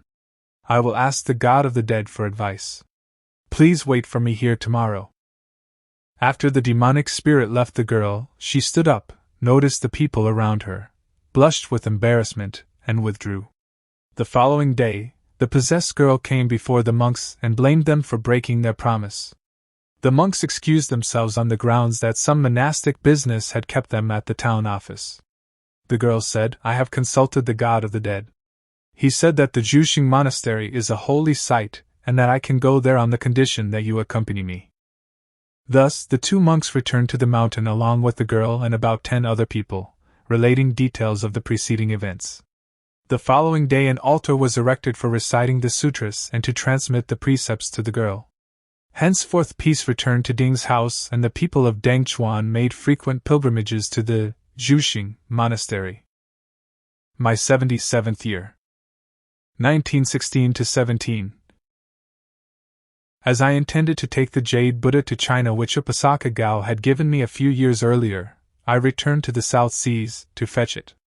Having heard that most of the tribesmen en route had faith in Buddhism, I passed through their regions. I visited Rangoon again, where I paid reverence at the great golden pagoda, Shwedagon. Thence I called on Upasaka Gao, besides expounding the sutras at the Nan-Hua Monastery. From there, I took the boat for Singapore. Upon arrival, a police officer declared to the passengers, Our friend, the President of the Republic of China, is restoring monarchy on the mainland and all revolutionaries are being arrested. All passengers who are mainland Chinese intending to stay overseas must be carefully interrogated before being allowed ashore. A few hundred passengers were taken to the police station for questioning but were eventually released except for our group of 6 months. We were suspected of being left-wingers of the Gemindang. We were all held as detainees, tied up and beaten. We were then left out in the sun and not allowed to move. If we moved, we were beaten again. We were not allowed food or drink, nor were we allowed to relieve ourselves. This went on from 6 in the morning until 8 at night. When a refugee disciple of mine called Hong Jingxiang and a company manager called Dong heard of our detention, they went to the police station to guarantee our bona fides, paying $5,000 bail for each of us. After fingerprints had been taken, we were released and invited to Jingxiang's warehouse where we were invited to stay for the New Year period and later given assistance for transporting the Jade Buddha to Yunnan. My 78th year. 1917–18. In the spring, the conveyance of the Jade Buddha began from the Guanyin Pavilion. 8 laborers were hired and it was arranged that a lump sum would be paid to them at the Cock's Foot Mountain. The convoy had to cross mountainous terrain for several weeks by obscure tracks. One day, as we reached Mount Yeren, suspecting that the Jade Buddha might contain banknotes, gold and gems, the laborers set it down and claimed that it was too heavy to be carried further. As they asked for an increase in pay several times the original sum fixed, I did my best to calm them, but they became noisy and aggressive. I found it was useless trying to reason with them, and seeing a large boulder by the roadside which weighed several hundred caddies, I smiled and asked them, which is the heavier, this boulder or the statue? In unison they replied, the boulder is 2 or 3 times heavier than the statue. Then, with both hands I raised the boulder over a foot above the ground. Gaping in astonishment, they put out their tongues and said, Old master, you must be a living Buddha. They then stopped arguing, and when we reached the Cock's Foot Mountain, I gave them a substantial reward. I know that my own strength could never have raised the boulder, and I attributed this to divine assistance. Later, I went to Dangchong to expound sutras at the monasteries there. My 79th year. 1918–19. Governor Teng Jiao ordered the magistrate of Binquan to accompany his personal representative to the mountain with a letter inviting me to Kunming. I declined their offer to send a sedan chair with military escort, and walked to the provincial capital along with my disciple Hsu-yun. At Chuxiong some bandits searched me. They found the governor's letter and struck me. I said to them, There is no need to beat me, I want to see your chief. They led me to Yang Tianfu and Wu Suxian. On seeing me, Wu shouted, Who are you? I am the abbot of the monastery on Cock's Foot Mountain, I replied. What is your name? Asked Wu. Hsu-yun, I said. Why are you going to the provincial capital? Inquired Wu. To perform Buddhist ceremonies, I replied. Why? Asked Wu. To pray for the welfare of the people, I said. Wu said, Governor Teng Jiao is a bandit. Why do you want to help him? He is a bad man, and since you are on friendly terms with him, you are also a bad man. I said, it isn't easy to say whether a man is bad or not. Why, said Wu. I replied, if you speak of a man's good nature, then everybody is good. If you speak of a man's bad nature, then everybody is bad. What do you mean by that? Asked Wu. I replied, if you and Tang work together for the welfare of the country and people, and if your soldiers did the same, wouldn't that make you all good men? But if you and Tang accuse each other of being bad and are so prejudiced that you fight each other and make the people suffer, wouldn't that make you all bad men? Innocent people would be forced to follow either you or Tang and all would become bandits. Then they would all be most pitiable. After hearing this, both men laughed and Wu asked, what you have said is correct, but what shall I do? I replied, in my opinion you should stop fighting and call for peace. Wu said, do you want me to surrender? I said, no, I do not mean that. By calling for peace, I mean calling all good men like you to work for peace in the country. I only ask you to give up your prejudices and work for the welfare of the country and people. Isn't that a good thing? Wu asked, how do I start? With Tang, I replied. With Tang, he replied. No, he has killed and imprisoned many of our men. This is the time for revenge. How can we surrender? I said, please don't misunderstand me. I mean this. Since Tang is an official of the central government, he has the power to make peace and you too would then become an official appointed by Beijing. As to those of your men who have been killed, I am going to Kunming to hold Buddhist rites for the welfare of all those who have fallen in battle. As for the prisoners, I shall ask Tang to proclaim an amnesty which will also benefit them. If you don't listen to my advice, hostilities will continue and the outcome for you is uncertain. You and Tang each have resources, but yours are limited and cannot compare with his abundant manpower, finance and reinforcements with powerful backing by the central government. I am not asking you to surrender. I am here because of a propitious cause that prompts me, though a powerless monk, to use my tongue to urge for the cessation of hostilities and thus help the country and people. Yang and Wu were deeply moved and asked me to act on their behalf. I said I am not qualified, but if you state your conditions, I will present them to Tang. They then deliberated and put forward 6 conditions which were 1. The release of all their men held captive. 2. No disbandment of their troops. 3. No loss of rank. 4. To retain command of their own troops. 5. No investigations into past activity. And 6. Equal treatment for both armies. I said Tang may well agree, and after I have discussed it all with him, an official reply will be brought by his representatives who will discuss the whole thing with you. Wu said, I am sorry to have troubled the venerable old master. If the matter can be satisfactorily arranged, we shall be very grateful to you indeed. I said, don't mention it. What I am doing for you is merely a matter of convenience because I am passing through anyway. Yang and Wu then gave me every courtesy, and we had a friendly chat in the evening. They wanted to keep me for a few days, but since I had no time to spare, I bade them farewell the following morning. After breakfast they gave me traveling expenses, food and carts, ordering their men to escort me. I refused all this except for a little food. After half a league from their headquarters, I saw a few men who knelt and touched their heads to the ground in respect. I recognized them as bandits who had beaten me the previous day. They implored, will the Bodhisattva forgive us? I consoled them, urging them to do good and to refrain from evil acts. They wept and withdrew. At Kunming, I was welcomed by provincial officials sent by Governor Tang. I stayed at the Yuantong Temple and in the evening Tang came and said, I have not met the Venerable Master for several years, during which my grandmother, father, wife and brother have died one after another. I am deeply distressed, and on top of all this, there are bandits all over the province who molest the people, while the spirits of the officers and men they have killed have to be comforted. Therefore I want to do 3 things. 1. To hold Buddhist rites praying for the Buddha's protection so that misfortunes can be averted, and to pray for the welfare of the dead. 2. To turn this temple at Yuan Tong into a large monastery in order to spread the Buddha Dharma. And 3. Relieve the distressed. Tang said, the first and last can be done, but the other is within the jurisdiction of the Ministry of Justice, and so beyond my power. I said there are now so many problems to be solved all over the country that the central government cannot cope with them. If you arrange this with the Provincial Department of Justice, you will be able to announce an amnesty, and so obtain divine blessings for the country.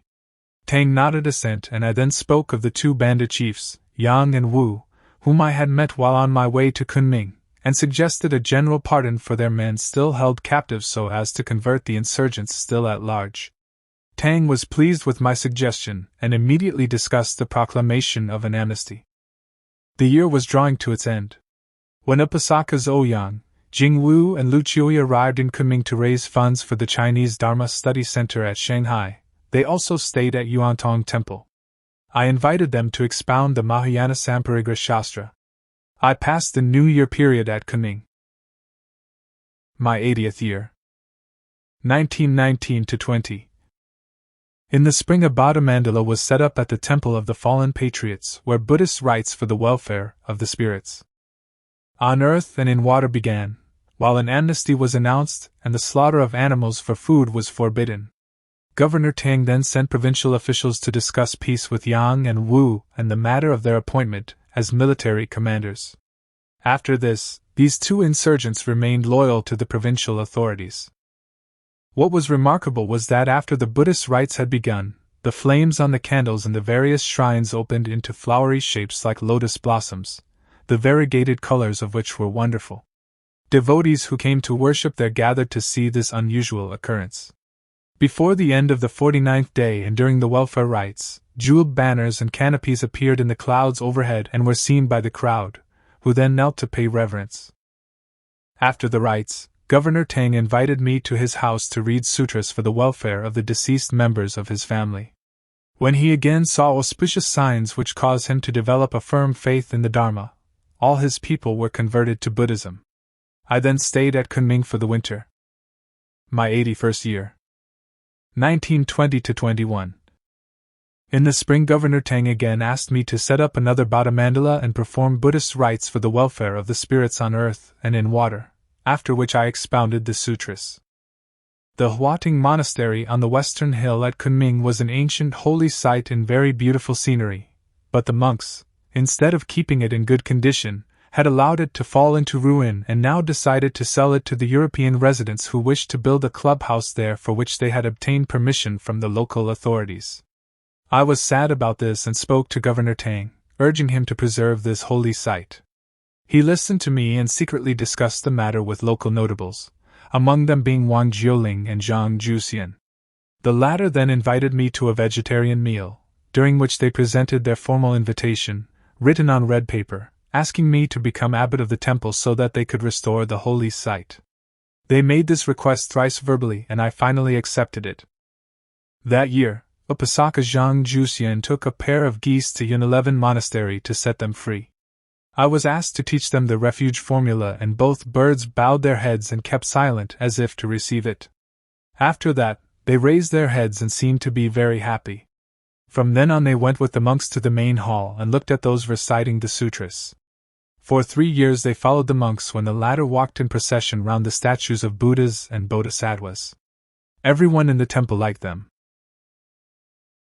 One day, the goose, i.e. the female, went to the door of the main hall where she stood still, then walked round 3 times, raised her head to gaze at the statues and died, her feathers remaining lustrous when placed in a wood box for burial. The gander cackled ceaselessly as if he could not bear to part with his mate. A few days later, he refused to feed and swim and then stood in front of the main hall to gaze at the statues of the Buddha, spread his wings and died. He was also placed in a small box and buried in the same place as his mate. Chapter 10. Abbot at Yun-11 and Gu-Shan. My 82nd year. 1921-22. In the spring, Gu-Binjin became governor of Yunnan province. From the 2nd to the 7th month, rains fell unceasingly so that boats could sail in the streets of the provincial capital.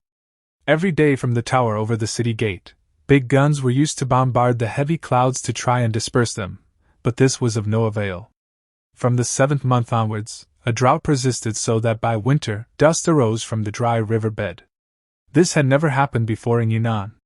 In the autumn an epidemic of diphtheria broke out, and claimed several thousand victims. At the time I was with Master XUYUN at the Huating Temple, where all activities came to a complete standstill. One day we went to the city, and on our way back in the afternoon, while resting under a tree, we found a parcel containing gold and jade bracelets, gold hairpins, earrings and a watch, along with 8,000 Yunnan dollars and over 10,000 Indo-Chinese piastres. We waited for the owner to turn up, but about sunset, seeing that we were still far from our temple, I took the parcel and left the place with the thought of returning next day to the city to try and find the owner by putting an advertisement in the newspaper. Just as we reached the foot of the mountain and were about to cross the lake, we caught glimpse of a girl jumping into the water. I went to rescue her, and as she was beginning to drown, I jumped in to save her. She struggled, refusing my help, so I forced her ashore. As she seemed intent on ending her life, we compelled her to go to our temple. It was already dark when we arrived. We then gave her clothes and food, but she refused to eat. We tried to comfort her, and after a long silence she eventually told us that was a native of Changsha by the name of Zhu, born in Yunnan some 18 years ago, being the only child of a shopkeeper who sold medicine in Fuchin Street in the city. She then told us her story. One day, a divisional commander called Sun had called at her home saying that he was a bachelor, asking her parents if he could take her hand in marriage. Her parents believed what he had said, but after the wedding she found out that Sun already had a wife. Thus she had been cheated, and it was too late for her to do anything about it. She was frequently beaten by the first wife, who was very cruel. Though her in-laws intervened, it was in vain. Her own parents were frightened of the commander's power. She said, "I lost hope and so took some of my belongings, intending to run away to the Cock's Foot Mountain to follow Master Hsu-yun as a nun." Since she did not know the way, she had already walked for 2 days, and being afraid that she might be chased by her husband's men, she had run and lost her parcel. She then felt that the only course left was to kill herself. I asked her about the things she had lost and found that they were what I had picked up. I consoled her and instructed my companion to explain the refuge formula to her. The following day, I called the Zhu and Sun families, comprising about 30 or more people, to the temple to discuss this matter. I also expounded the Dharma to them. At this point Commander Sun and his first wife knelt down before the Buddha shrine, repented their previous wrongdoings and then embraced each other with tears running down their cheeks. Those who had come along were deeply moved and stayed at the temple for 3 days. On that occasion about 30 or more people, the men, women, young and old of the two families, were converted to the Dharma and received the precepts before going away. My 83rd year. 1922-23. That year, the Temple of Huating, also called Yun 11 or Abode of Clouds, was rebuilt. West of Lake Kunming was a mountain called Baiji, Emerald Cock. When the second son of the Indian king Ashoka went there, he saw a flock of emerald phoenix and decided to stay on in order to practice self-cultivation and thereby realize the way. He was known as the spirit of the emerald phoenix, and the mountain was then named after him. Its screen-like peaks later became the site of the Huating Temple where, in the Yuan dynasty, 1280 to 1367, Chan Master Xianfeng, who had practiced and realized the Dharma under his eminent teacher, Zhongfeng, 12632-1323, built a temple called Yuanju, complete enlightenment, but it was later called Huating, Flower Arbor, after the mountain on account of its flowery abundance. 2 years ago, when this holy site was about to be sold to the foreigners in Yunnan, I had intervened so that Governor Tang bought it, and then asked me to be its abbot. In the course of reconstruction, an ancient stone table was dug up. It was undated but bore an inscription with the 2 characters Yun 11, Abode of Clouds, upon it. It was later placed on top of the Hai Hui stupa containing the ashes of dead disciples. As an act of generosity, Academician Qin Shaofu exchanged his own flower garden for the former site of Xingyin Temple, which had been the property of the School of Agriculture, so that we could build Yun 11's secondary temple with its main hall and dormitories. At the foot of the mountain, we built a new temple called Zhaodi, and the village there was named after it. We felled timber from the thick forest behind the mountain, and one day we found a package containing gold and silver coins worth over $200,000 which I proposed to hand over to the government for use as a relief fund. When those present suggested that the fine be kept to ease the monastery's financial difficulties, I said, according to Buddhist regulations, a monk is forbidden to pick up money lost by others. We broke them when we picked up the package, and it would be unpardonable if we kept it for ourselves. You could make contributions in your own names to cultivate the field of blessedness, i.e., to give alms, particularly to the Sangha, and the monks can appeal for funds when they are in need of provisions, but I dare not keep lost property for the temple. My suggestion was approved and the coins were handed over to the government for a relief fund. The province of Yunnan suffered greatly from a long drought which had continued from the previous year, and the number of diphtheria victims could not be counted. The whole population, from army commanders to the man in the street, thought of the lofty virtue of the former Governor Tang and agreed to welcome him back as governor of the province. After his return, he came to the temple and asked me to pray for rain. I then set up an altar for the purpose, and within 3 days torrential rain fell. At the time it had not rained for 5 months. As the diphtheria remained unchecked, Tang said, "I have heard that a snowfall can stop an epidemic of diphtheria, but spring is drawing to its end. How can we obtain snow?" I said, "I will set up an altar for the purpose, and on your part, please pray for snow with all your heart." Tang then observed the rules of pure living and I prayed for snow. The next day a foot of snow fell. The epidemic suddenly ended and everybody praised the inconceivable Buddha-dharma. My 84th year. 1923-24. That year saw the building of the stupa for the ashes of the 7 classes of disciples. When the foundations were dug, a coffin was found more than 10 feet below ground bearing the inscription, Mrs. Li, a native of Fanyang, this 4th year of the Jiajing reign, 1525-6. Her face was fresh as if she was still alive, and when her body was cremated, the flames opened into the shape of lotus blossoms. Her ashes were then placed in the space reserved for Upasakas. All the tombs to the right of the temple were exhumed, and after cremation the ashes were also placed in the stupa. One of the tombs had a stone tablet inscribed with the life of Bhikkhu called Daoming, who was born in the Daoguang reign, 1821-50, and was eventually sent by his parents to the temple in order to join the Sangha. After ordination he held confessional rites and concentrated on reciting the name of Avalokitesvara Bodhisattva.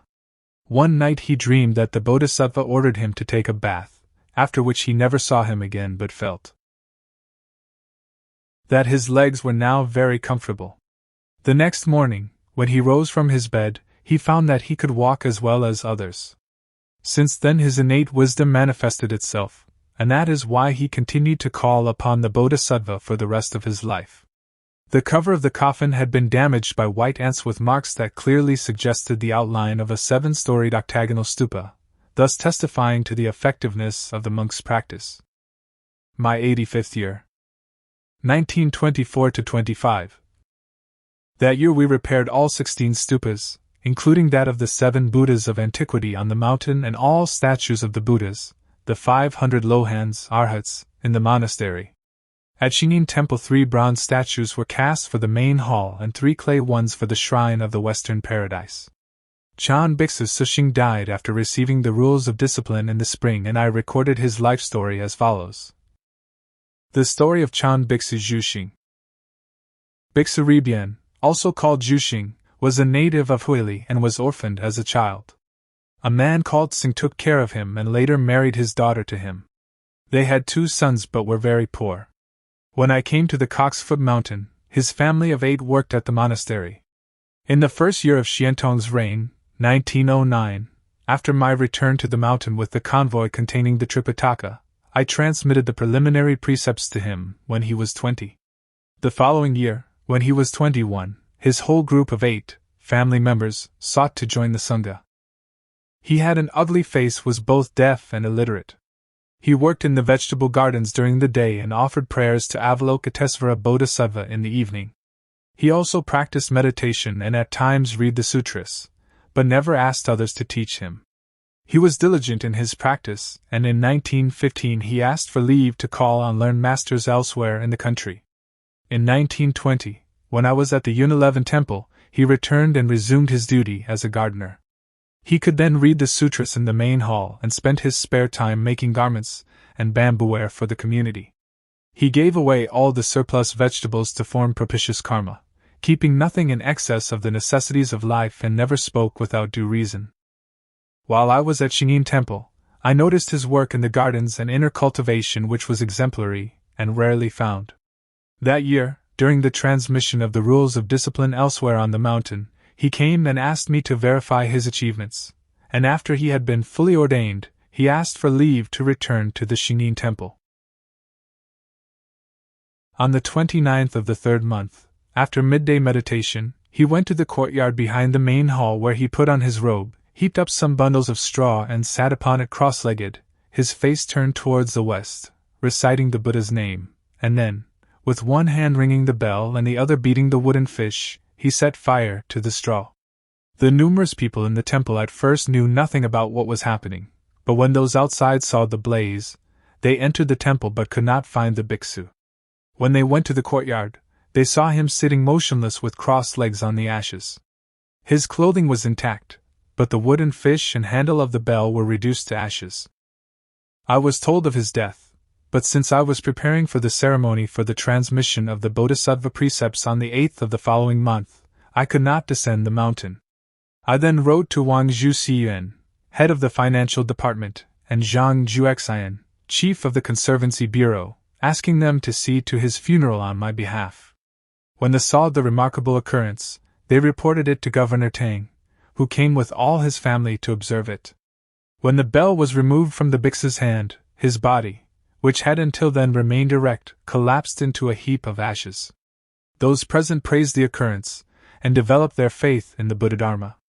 Governor Tang ordered the provincial authorities to hold a memorial service for 3 days, and those attending number several thousands. He then set down the life record of the bhikksu, which was deposited in the provincial library. My 86th year. 1925-26. That year, after the transmission of the precepts, I expounded the sutras and held a week of Chan meditation. As the monastery's property on the mountain occupied a great deal of ground which had to be cleared of trees, I called in the villagers who came to work with the community. They were happy when they were given half the quantity of logs felled.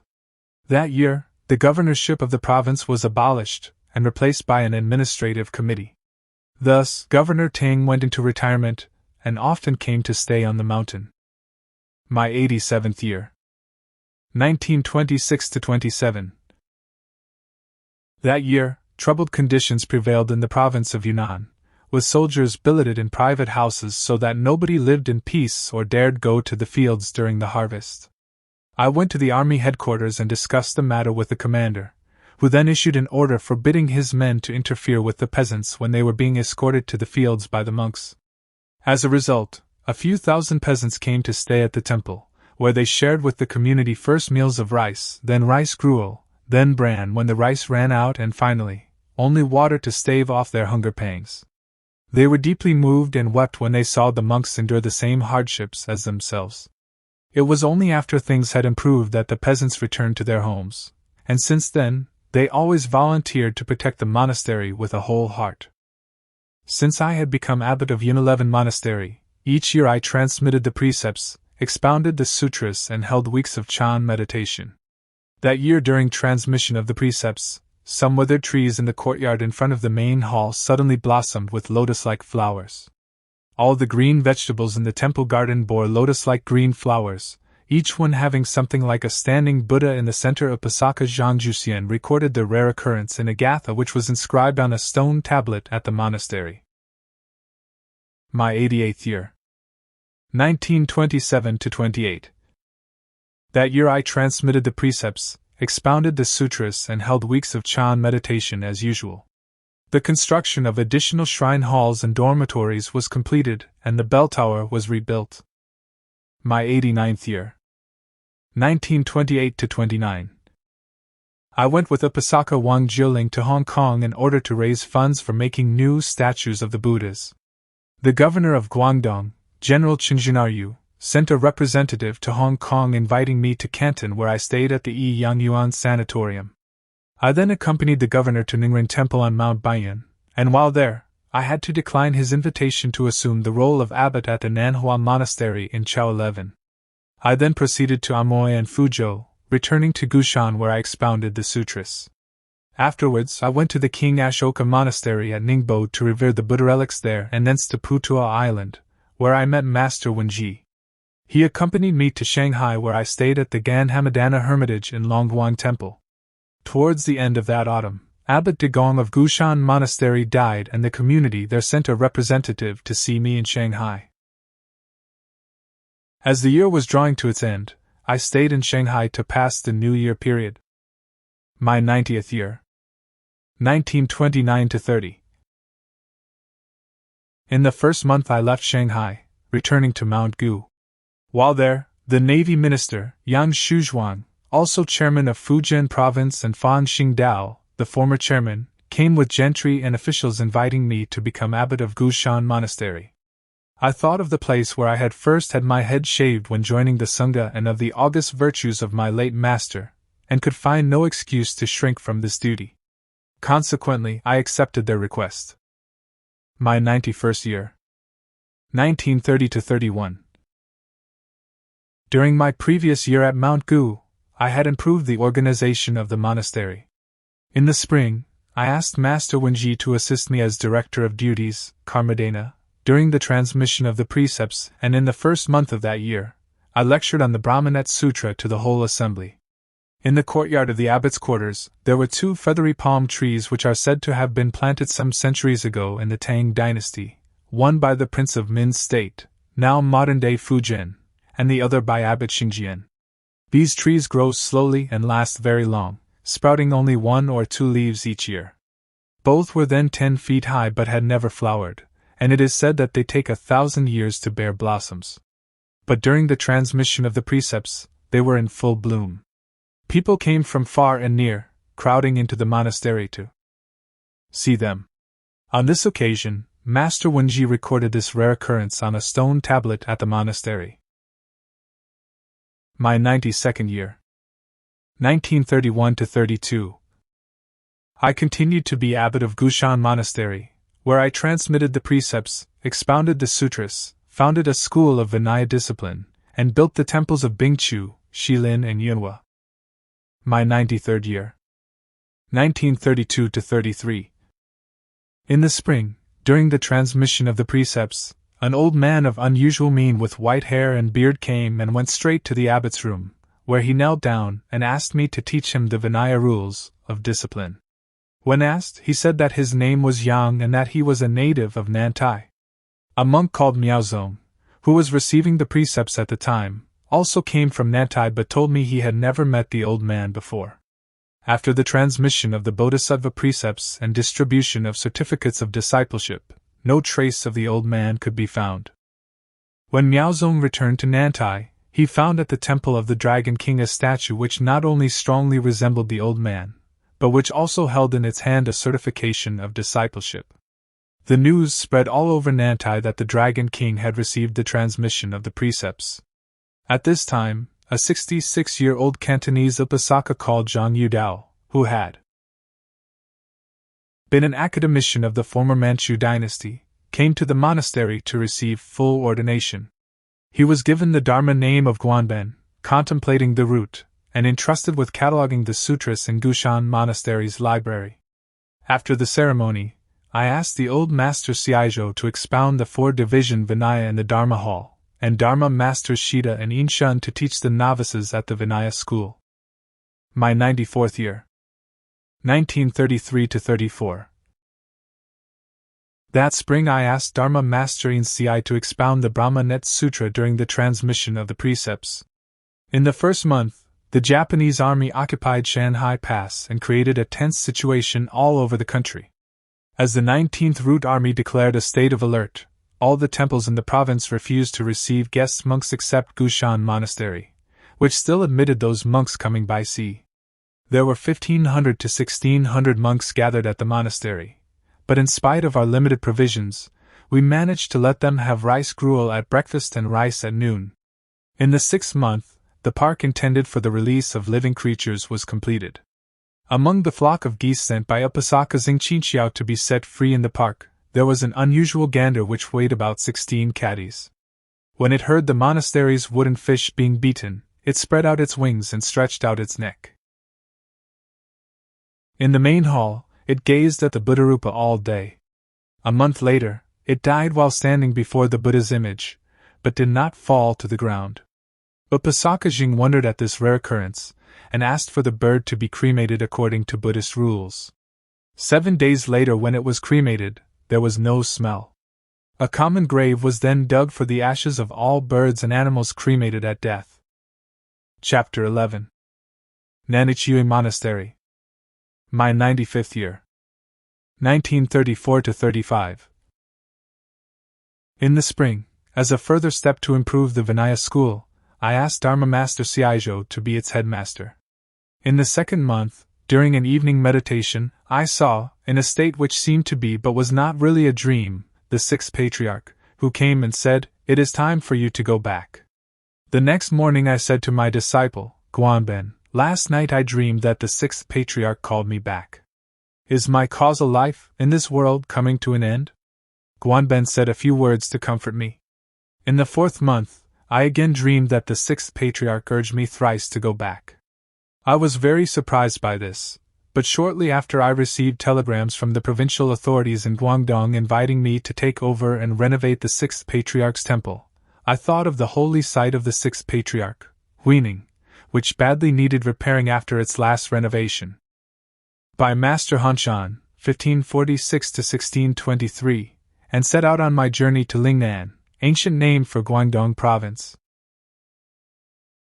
Previously General Li Hanyun, who commanded the army in northern Guangdong, had noticed that the Nan-Hua Monastery was in a dilapidated condition and made some minor repairs which began in November 1933 and ended in October 1934. That winter, the protectors of the Dharma asked me to transmit the precepts.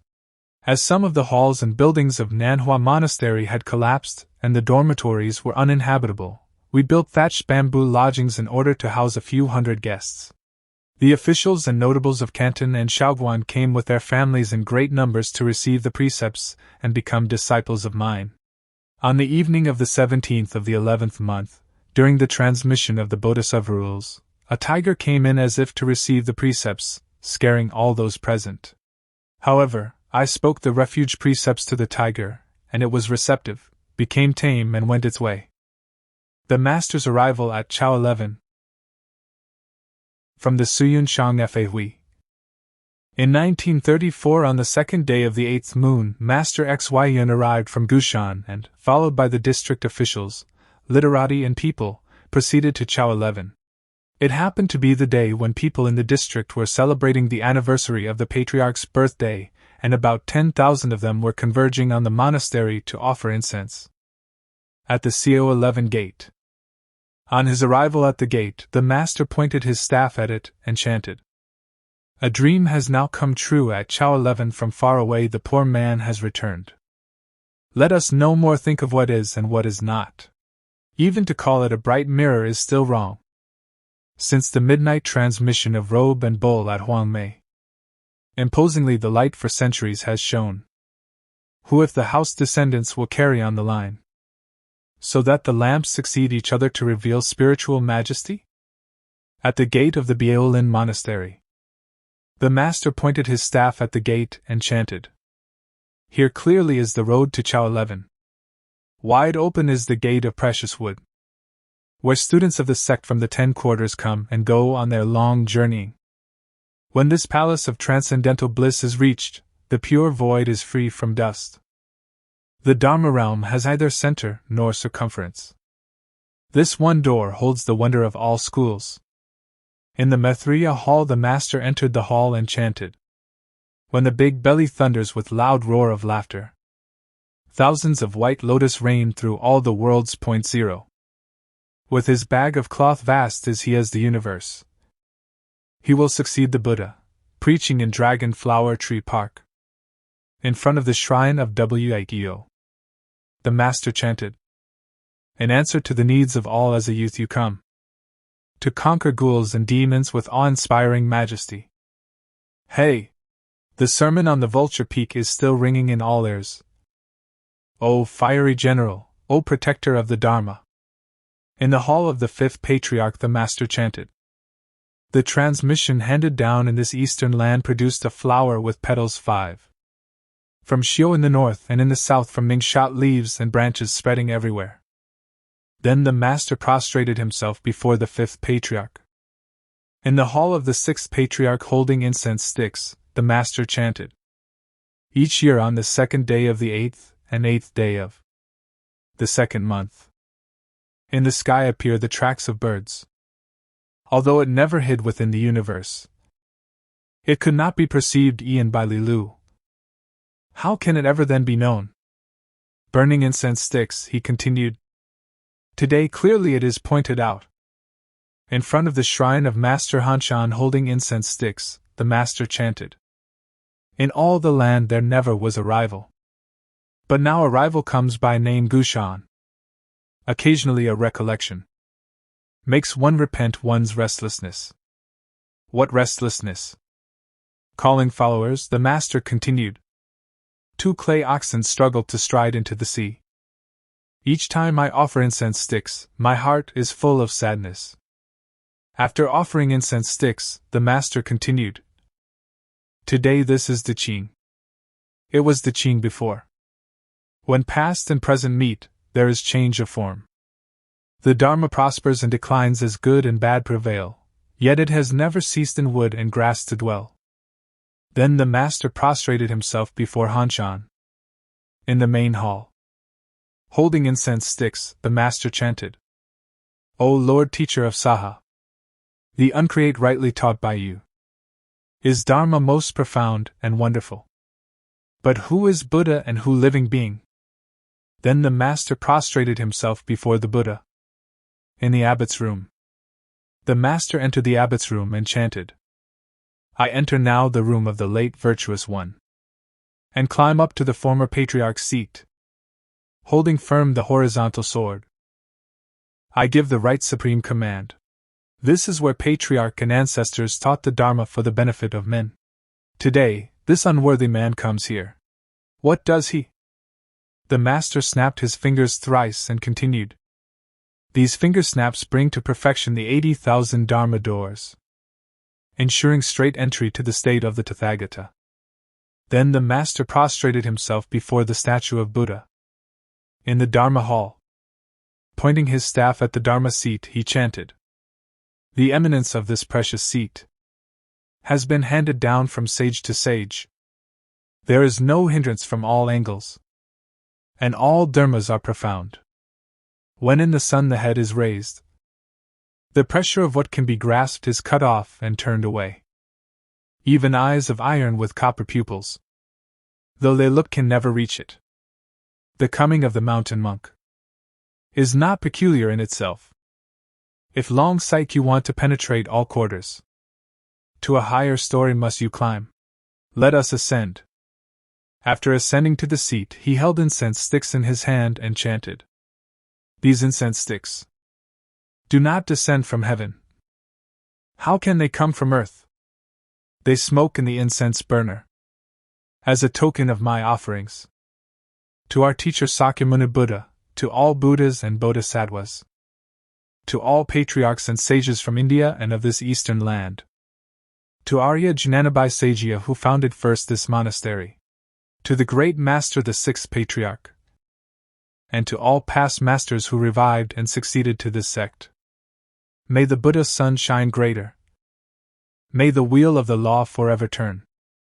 Then the master arranged his robe and took the seat. Thereupon, the leading monk chanted. All elephants and dragons here assembled for the Dharma feast should look into the supreme meaning. Holding his staff, the master said, in this great affair, it is clear that there exists not a single Dharma. The causes, fundamental as well as secondary, are many and have not come to an end. After Hanshan's departure, I now come here. The restoration of this ancient monastery will depend on many contributory causes. It was set up by Arya Jnanabai Sagya who predicted that some years later, a great saint would come here to expound the Dharma for the liberation of men, and that those attaining sainthood would be as many as the trees in the wood. Hence, its name of precious wood. Since the sixth patriarch came here to teach and convert people, 1,000 and a few hundred years have passed and countless living beings have been liberated.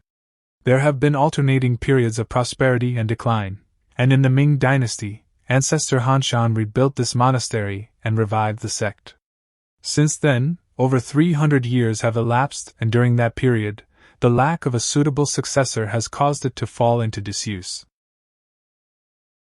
When I was at Gu-Shan, I saw in a dream the patriarch who thrice called me here. At the same time, the high officials and upasakas who sponsored the reconstruction of the monastery sent their representatives to Gu-Shan to invite me to take charge of it.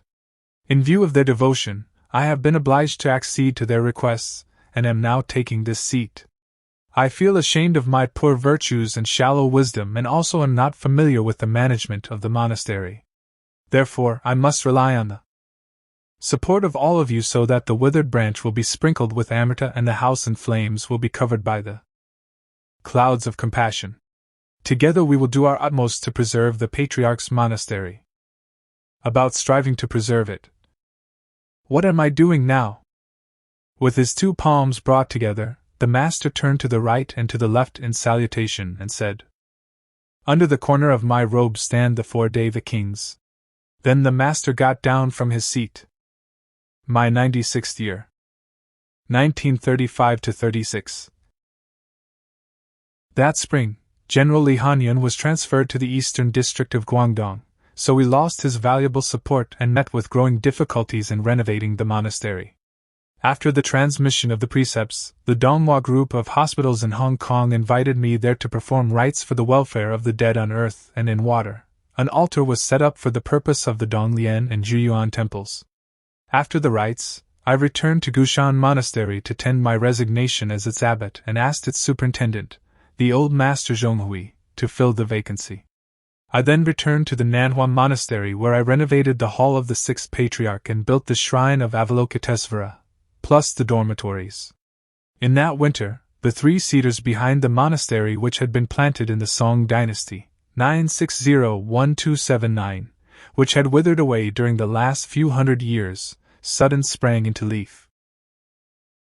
Master Guanben, the assembly leader, recorded this rare occurrence in a song which was inscribed by Upasakas and Shuelu on a stone tablet at the monastery.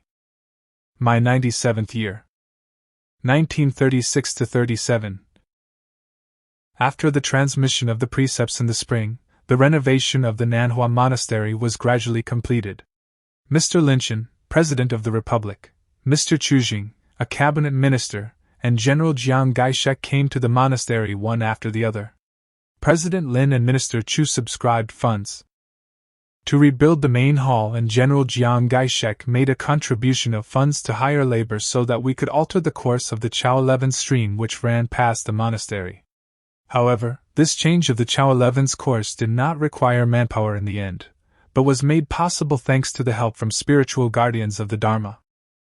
My 98th year. 1927–38.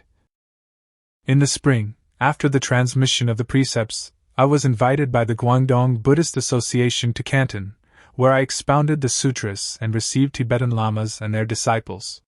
Devotees of the neighboring town of Fushan asked me to inaugurate the stupa erected at the Rinzhou temple. I then returned to Nan-Hua Monastery where I supervised the renovation of the temple buildings. My 99th year. 1938–39. In the spring, after the transmission of the precepts, I went to Canton to expound the sutras, and thence to Hong Kong to perform the Mahakaruna rites at Donglian and XUYUN temples. After that I returned to Nan-Hua Monastery. My 100th year. 1939–40. During the transmission of the precepts in the spring, a great number of people came to the monastery to receive them on account of hostilities breaking out in the north. I proposed that, since there were many casualties which included both soldiers and civilians, all disciples of the Buddha should do a penance for 2 hours each day, pray for the spirits of the dead and for an early end to all hostilities. I also proposed that everybody should eat less to save money for a relief fund. My suggestions were approved and carried out. My 101st year. 1940–41. After the transmission of the precepts in the spring, Canton fell to the Japanese army and all civil and military departments were moved to Zhejiang, where a great number of monks gathered from all parts of the province. I repaired the Dejian, Great Mirror, temple and used it as part of Nan-Hua Monastery to receive visitors. I also renovated the Yuhua, Moonflower, Monastery for the same purpose. My 102nd year. 1941–42. In the spring after transmission of the precepts, I handed over to the provincial government the whole sum of $200,000 which my disciples and other devotees had given to me during the previous 2 years for the relief of famine victims in the Zhejiang area. That autumn the Guangdong Buddhist Association moved to Zhejiang and elected me as president and Upasaka Zhonglian as vice president. My 103rd year. 1942–43.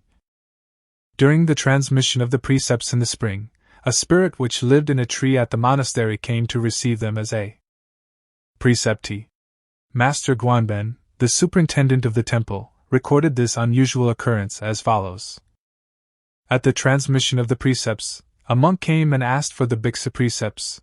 He said that he was called Zhang, had been born in Zhejiang, that he was 34, but had never found anyone to shave his head. When asked if he had come with the usual ceremonial robe and articles for the occasion, he replied that he had not. As he was frank and sincere, he was provided with all the things required and given the Dharma name of Zhangyu. Before his turn came for the transmission, he worked hard at cleaning the temple. He was reserved and did not speak to the other monks. When he was admitted to the Vinaya hall, he faultlessly observed the rules of discipline, but after he had received the Bodhisattva precepts, he could not be found, so his robe and certificate of discipleship were kept in the Vinaya hall, and the incident was soon forgotten.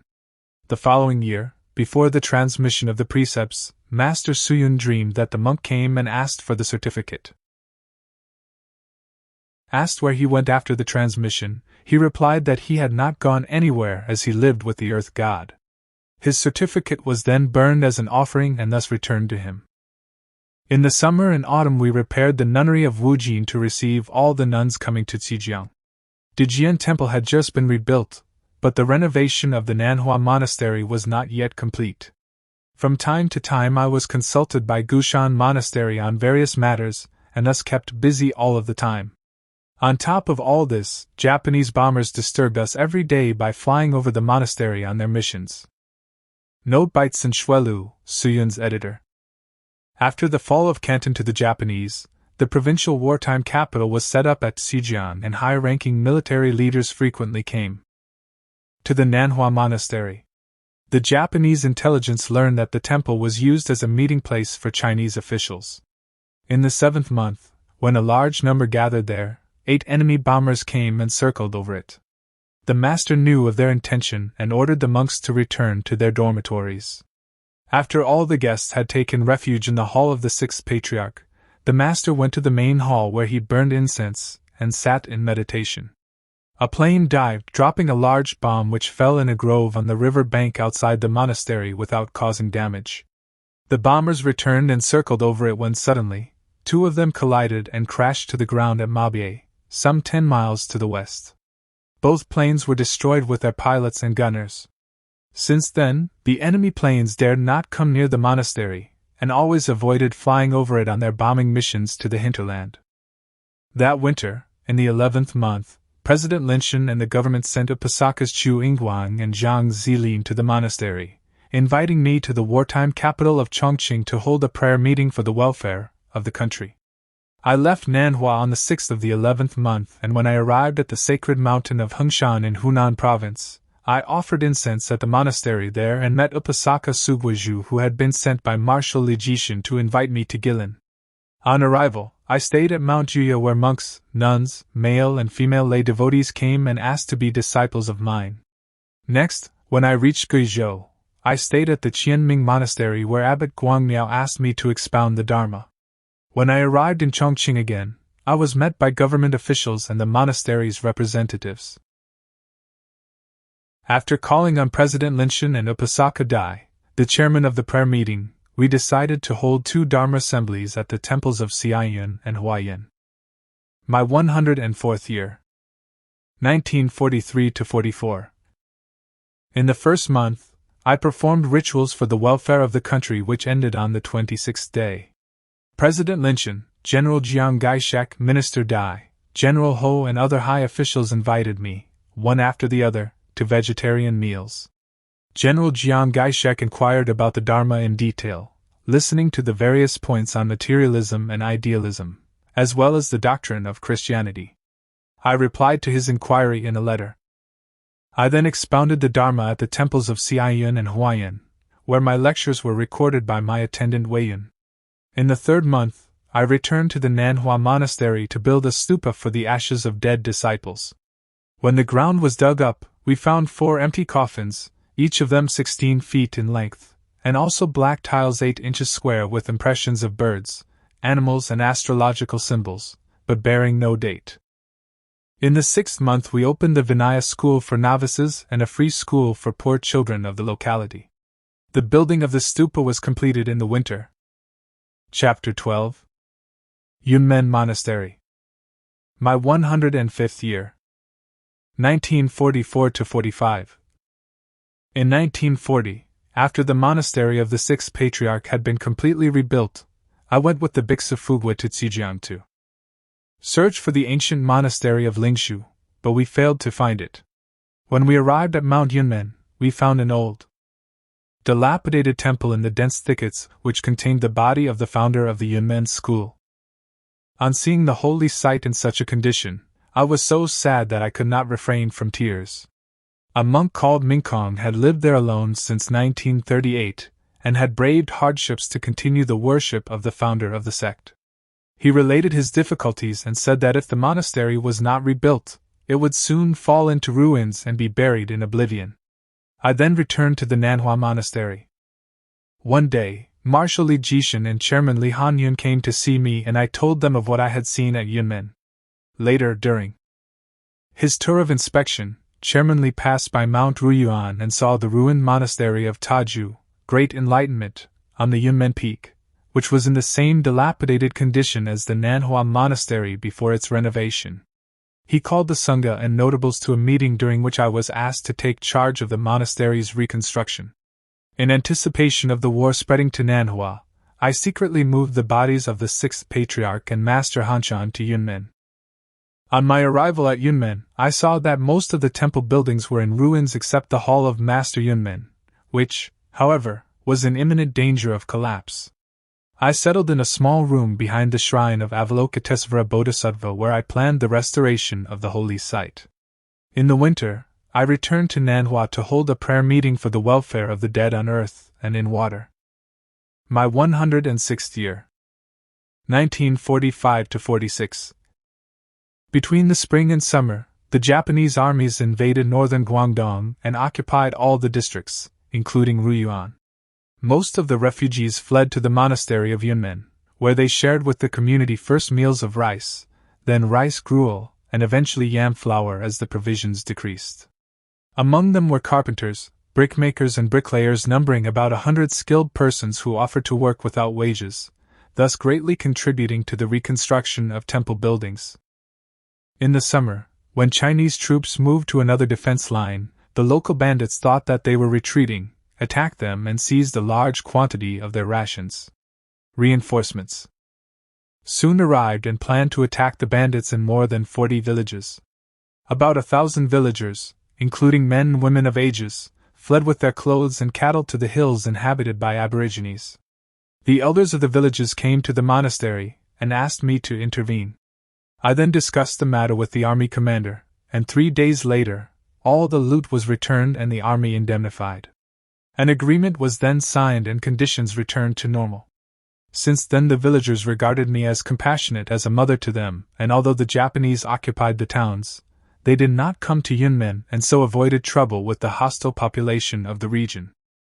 My 107th year. 1046-47.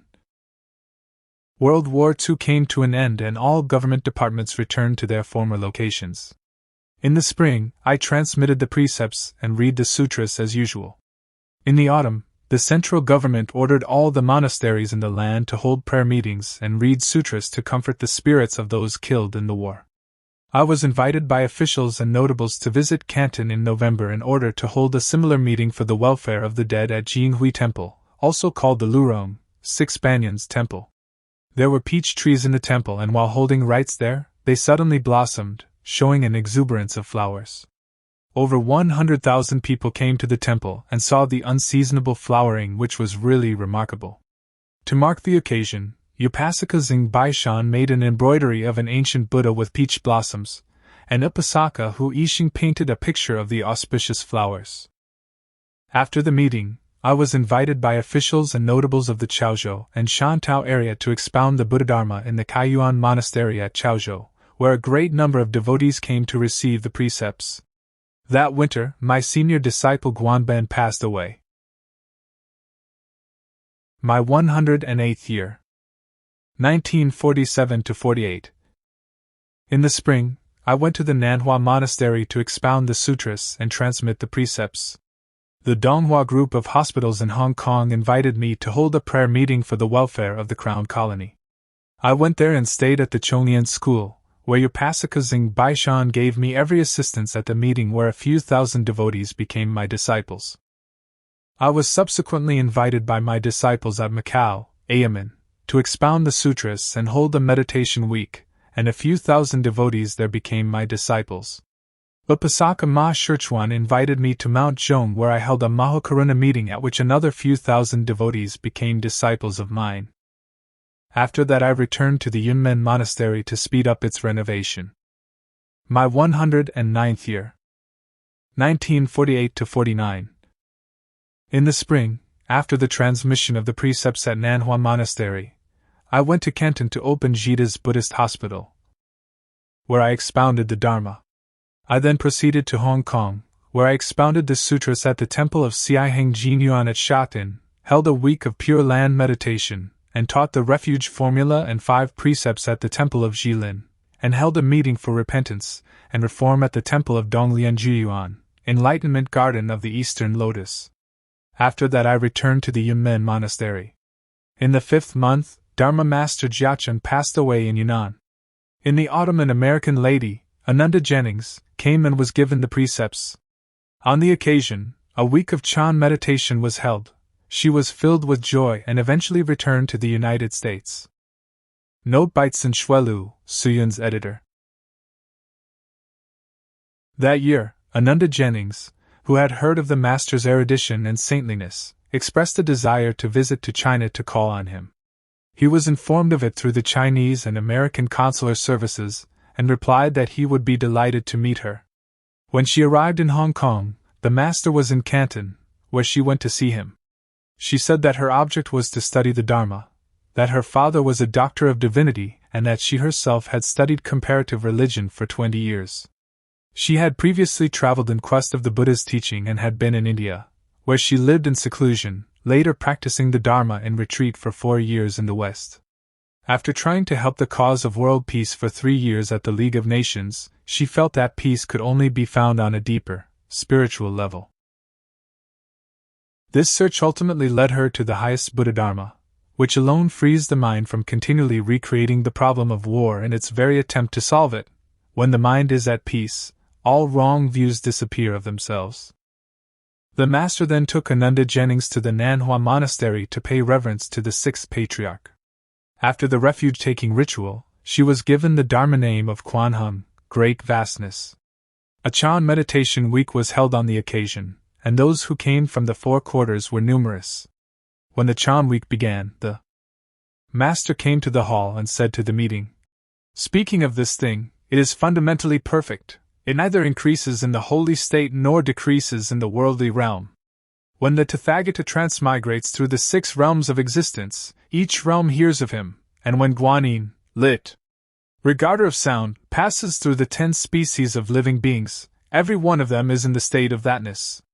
If all is thus, what do you seek and why do you search for it?" An ancestor said, "As soon as there is differentiation, the mind is lost in the ensuing confusion. Even before your boat was moored, you already deserve to be given some strokes from my staff. What a pity! Instead of opening up your own store of treasure, you come to a thatched hut to fetch worthless straw. All of this is because of a single unenlightened thought. Since your mad mind does not stop, you are just like someone searching for another head while holding his own in both hands, or saying that you are thirsty while there is water in front of you. Virtuous friends, why trouble to come here? Why? Since you do not grudge spending your money on rush sandals, I shall not hesitate to open my foul mouth. The master then gave a chant shout and said, "The grand old man of Sakya has come. San!" Elder monks from other monasteries who were present also spoke at the meeting. Below is a dialogue, Chin. Wu-Tai, Jap. Mondo, between Ananda Jennings and a disciple of Master Hsu-yun, called Chisher, lit. The Mendicant. Chisher, you have crossed the ocean to come here and have thus endured danger. What is the object of your visit? Ananda Jennings, my object is to realize the Buddha Dharma. Question 1 should be clear about the question of birth and death when one studies the Dharma. What is your opinion about birth and death? AJ, since fundamentally there is neither birth nor death, what is the use of formulating opinions which alone are birth and death? Question: if there is neither birth nor death, what is the use of studying the Buddha Dharma? AJ, fundamentally there is no Buddha Dharma, and he who realizes Dharma is Buddha. Question: the Buddha possessed 32 characteristic marks, and when he pressed his toes to the ground, the ocean's symbol radiated. Can you do this? AJ, both the ability to do this and inability to do this pertain to phenomenalistic sophistry. Question: although your interpretation is profound and what you say is correct, the mere speaking of eating does not satisfy hunger.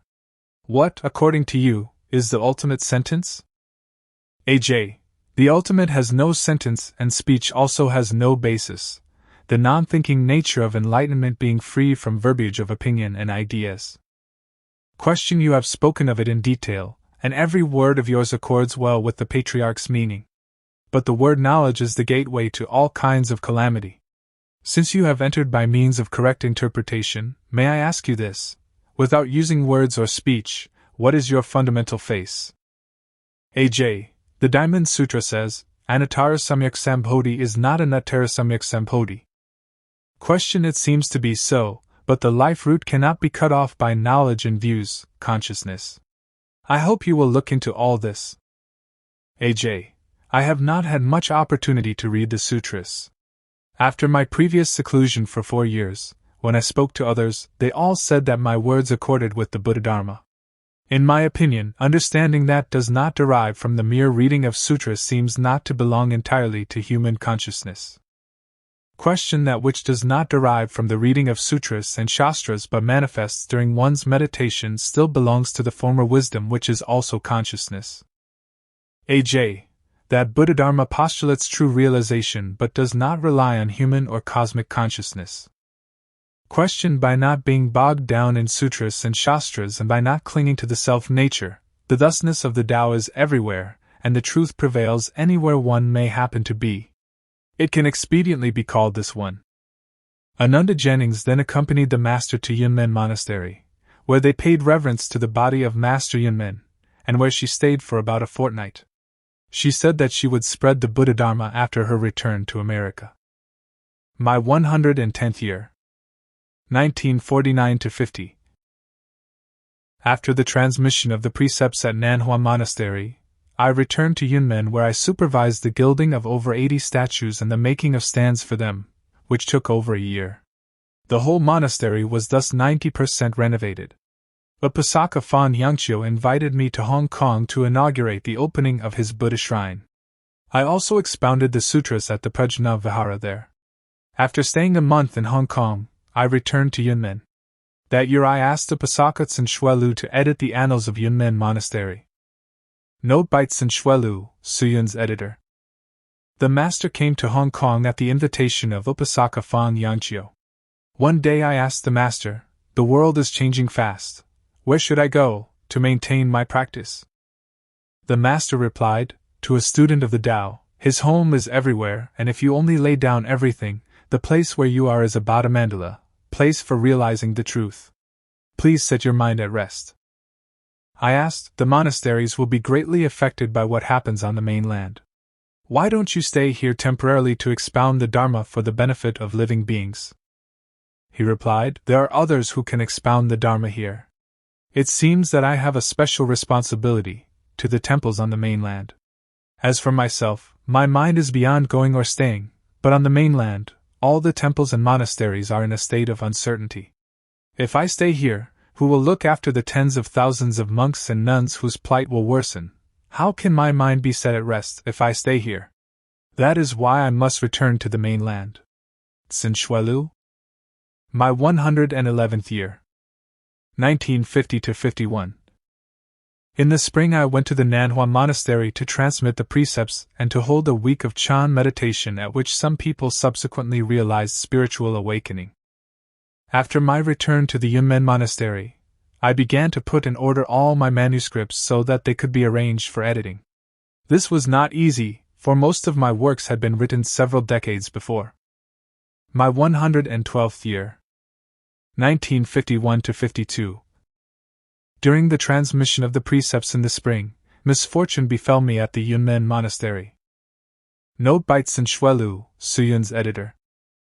The master dictated his life story up to his 112th year, after which his attendants recorded subsequent events as they occurred until the time of his death. At this time, the Communist Revolution had taken place, and the first shudders of ideological change were beginning to make themselves felt. That spring a great many monks, nuns, male and female lay disciples had gathered to receive the precepts at Yunmen Monastery, where the community numbered over 120 monks.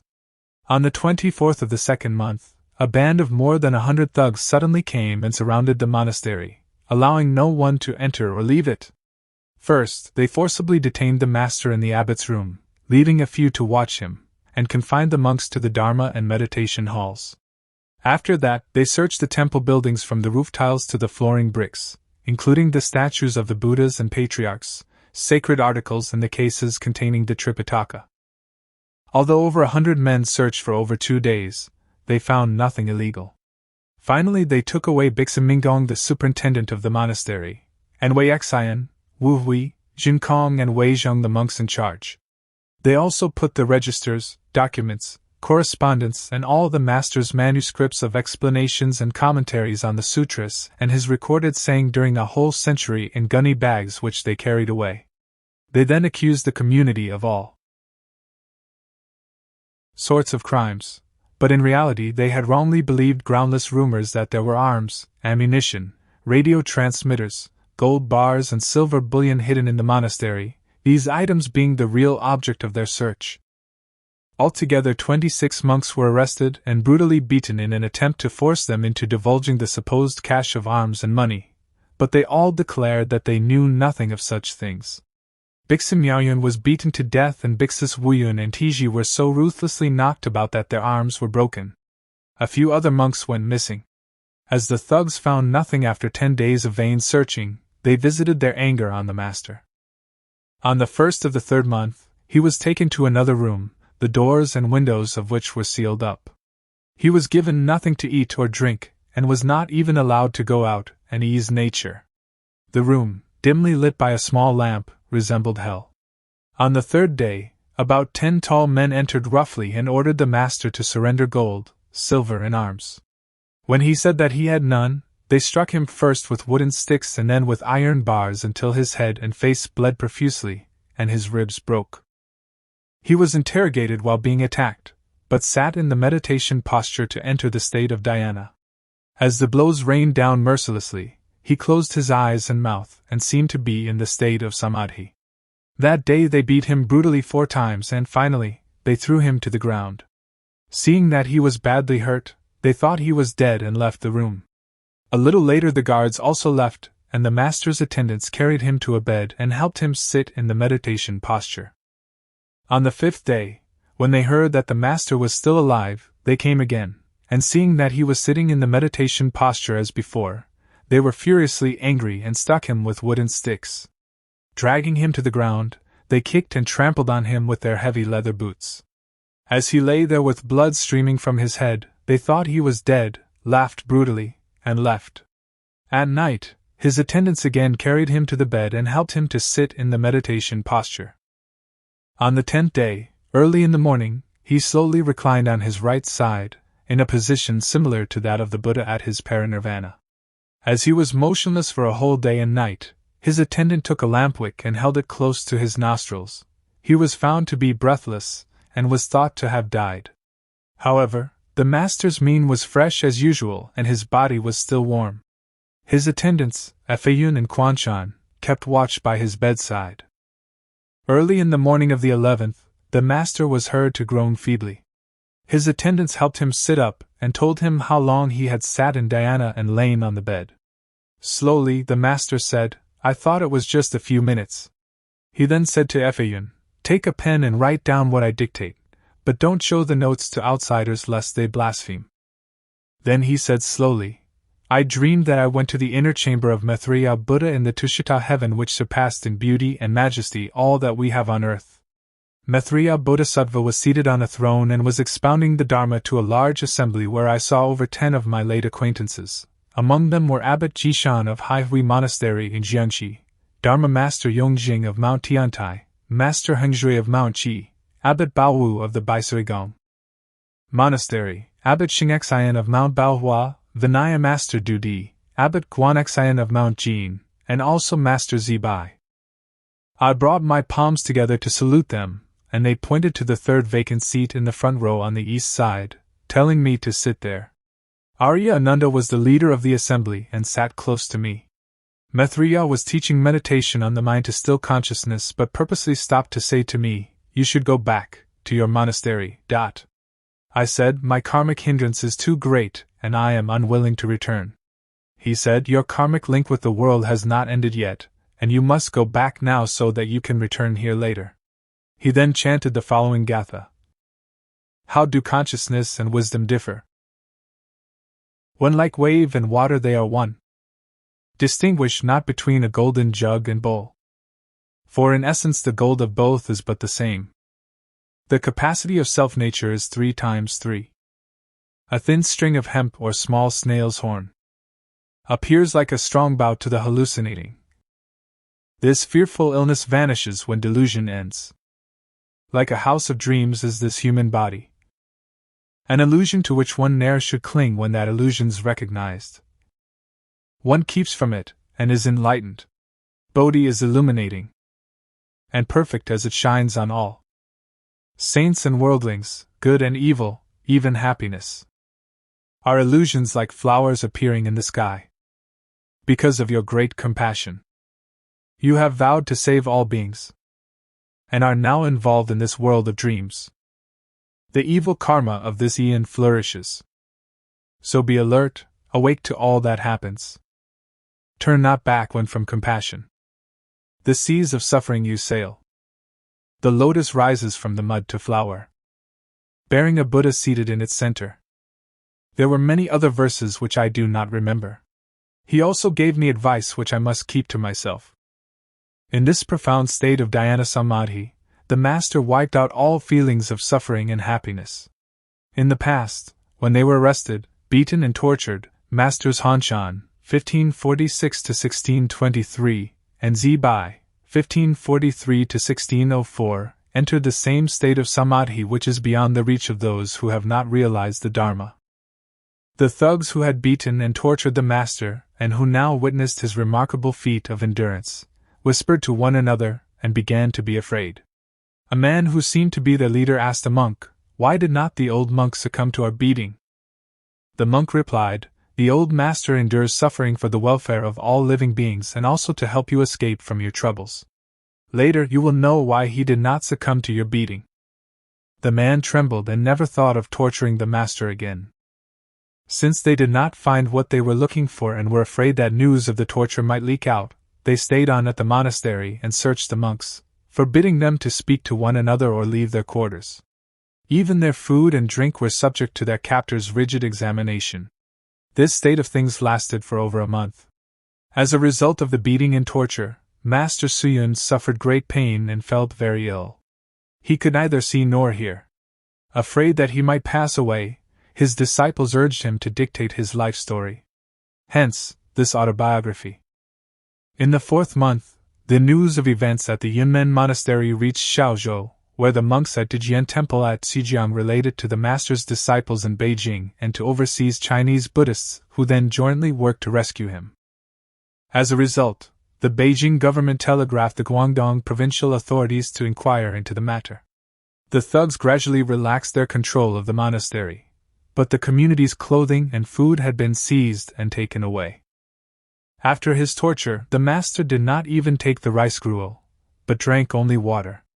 When he learned that all the provisions had been confiscated, he said to the monks, "I am sorry that you are all involved in my heavy karma. The situation being such as it is, you should leave this place to make a living somewhere else." As his disciples refused to leave him, he urged them to gather firewood on the hills behind the monastery, sell it in the local markets, and then purchase rice for the community. Thus they had meals of rice gruel and continued reading the sutras and practicing the morning and evening meditation without interruption. During the first fortnight of the 5th month, the Beijing government sent a few officials to Guangdong province. On the 22nd they went with provincial officials to Ruyan and reached Yunmen Monastery the following day. They brought with them technicians, tape recorders and cameras to make on-the-spot investigations. They inquired first about the master, who was then very ill and kept in bed. He could neither see nor hear clearly and did not realize that the officials had come from Beijing. When he recognized the local officials and policemen, he refused to speak. When asked if he had been ill-treated and if the monastery had lost anything, he replied in the negative. When the visitors revealed their identities, he only asked them to make an accurate investigation and report it to Beijing. After repeatedly comforting him, they ordered the local authorities to release all the arrested monks. Thus the misfortune that had befallen Yunmen Monastery on the 24th of the 2nd month ended on the 23rd of the 5th month. In the autumn and winter, the master rested at the monastery to recuperate, while the community of about 100 monks earned their living by gathering and selling firewood, farming and working at handicrafts. When people in the 100 or so local villages heard that the thugs had left the monastery, they came to inquire after the master. His disciples in Beijing and elsewhere wrote to comfort him, urging him to leave Yunmen. They also wrote, asking provincial authorities to give him protection. Chapter 13. 2 Discourses. XUYUN's 113th year. 1952-53. In the spring the master felt a little better and led the community in a vigorous course of Chan training to make the best of the uncertain circumstances. During the first 3 months of that year, the government telegraphed him 4 times, urging him to go to Beijing. When officials came from the north to take him to the capital, the whole community advised him to wait, but he said, "The time is now ripe."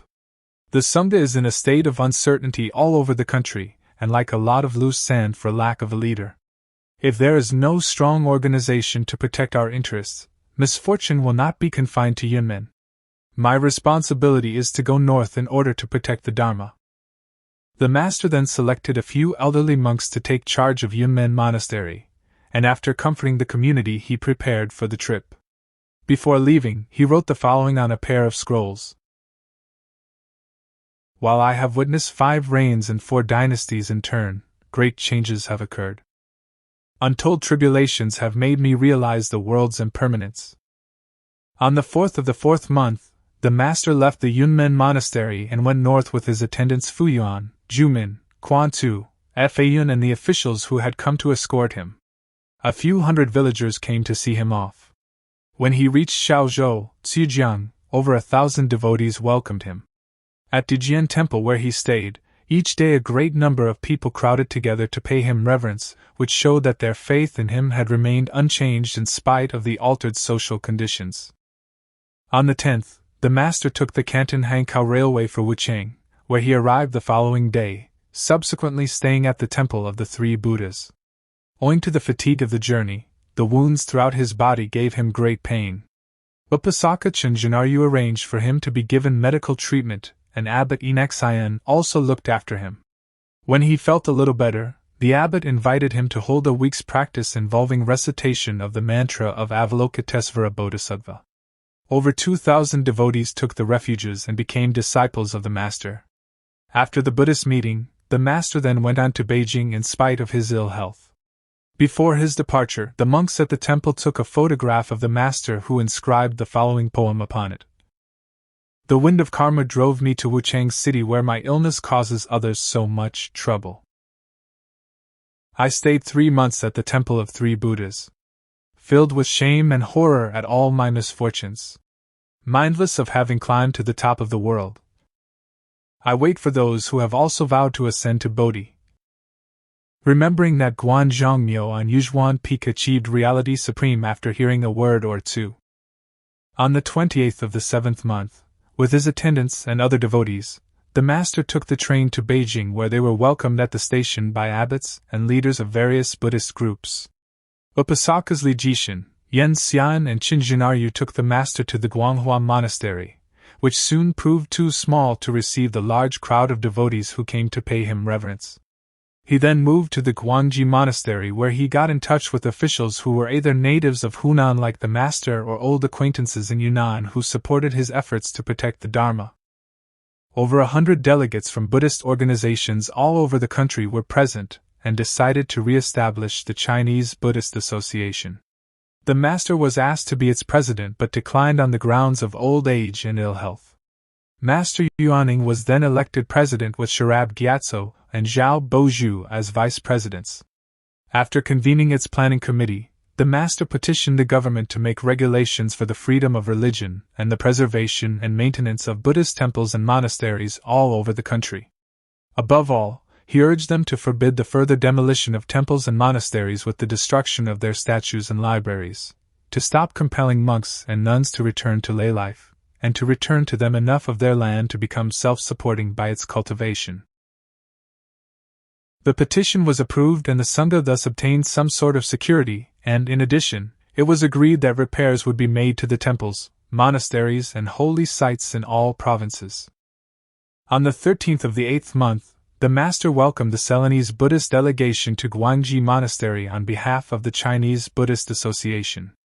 The delegation was headed by Bhikkhu Dhammaratna, who came to present a relic of the Buddha, a Pali sutta written on patra, palm leaves, and a bo tree sapling.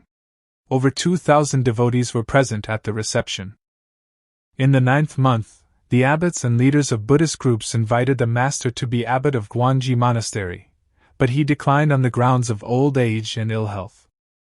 In the 10th month, the Buddhists of Shanghai invited the master to hold a prayer meeting for world peace, and he arrived there on the 25th.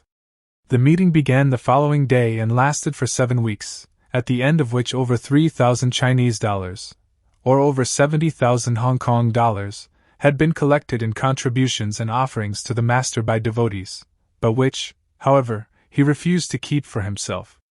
With his approval, the money was distributed to 4 holy sites: Putoa Island in Zhejiang, Wu-Tai Shan in Shanxi, Maodomei in Sichuan Winky Face, and to 8 great monasteries: Tiantong, Aoyuan, Gongzong, and Chita at Ningbo, the Gaomen at Yangzhou, Lingyan at Suzhou, plus the Gu-Shan and Tizang monasteries at Fuzhou, besides 250 other large and small temples throughout the country.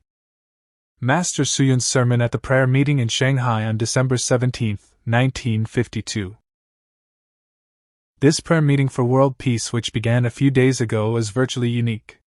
Today the Dharma Master Wei Fang, Abbot Miaozhen, and Upasakas Zhao Boju, Li Sihao, and Fang Siyuhao have asked me to preach the Dharma. I avail myself of this occasion to speak of the interrelation between the Chan and Pure Land schools so that beginners can understand both. Today is the first day set for the Pure Land practice, which consists of reciting the Buddha's name. It was decided that Abbot Miaozhen should be the speaker, but my venerable friend has been very modest and has asked me to take his place. This Saha world in which we live is a bitter sea of suffering from which all of us want to escape, but to do so, we must rely on the Buddha Dharma. Strictly speaking, reality as taught by the Buddha Dharma cannot be spoken of, for it is indescribable in word and speech. Therefore, the Surangama Sutra says, the language used has no real meaning in itself. However, to cope with the great variety of living beings' propensities, countless expedients have been devised to guide them. In China, the Buddha Dharma is divided into the Chan school, the teaching school, sutras, the Vinaya school and the Pure Land and Yogacara schools.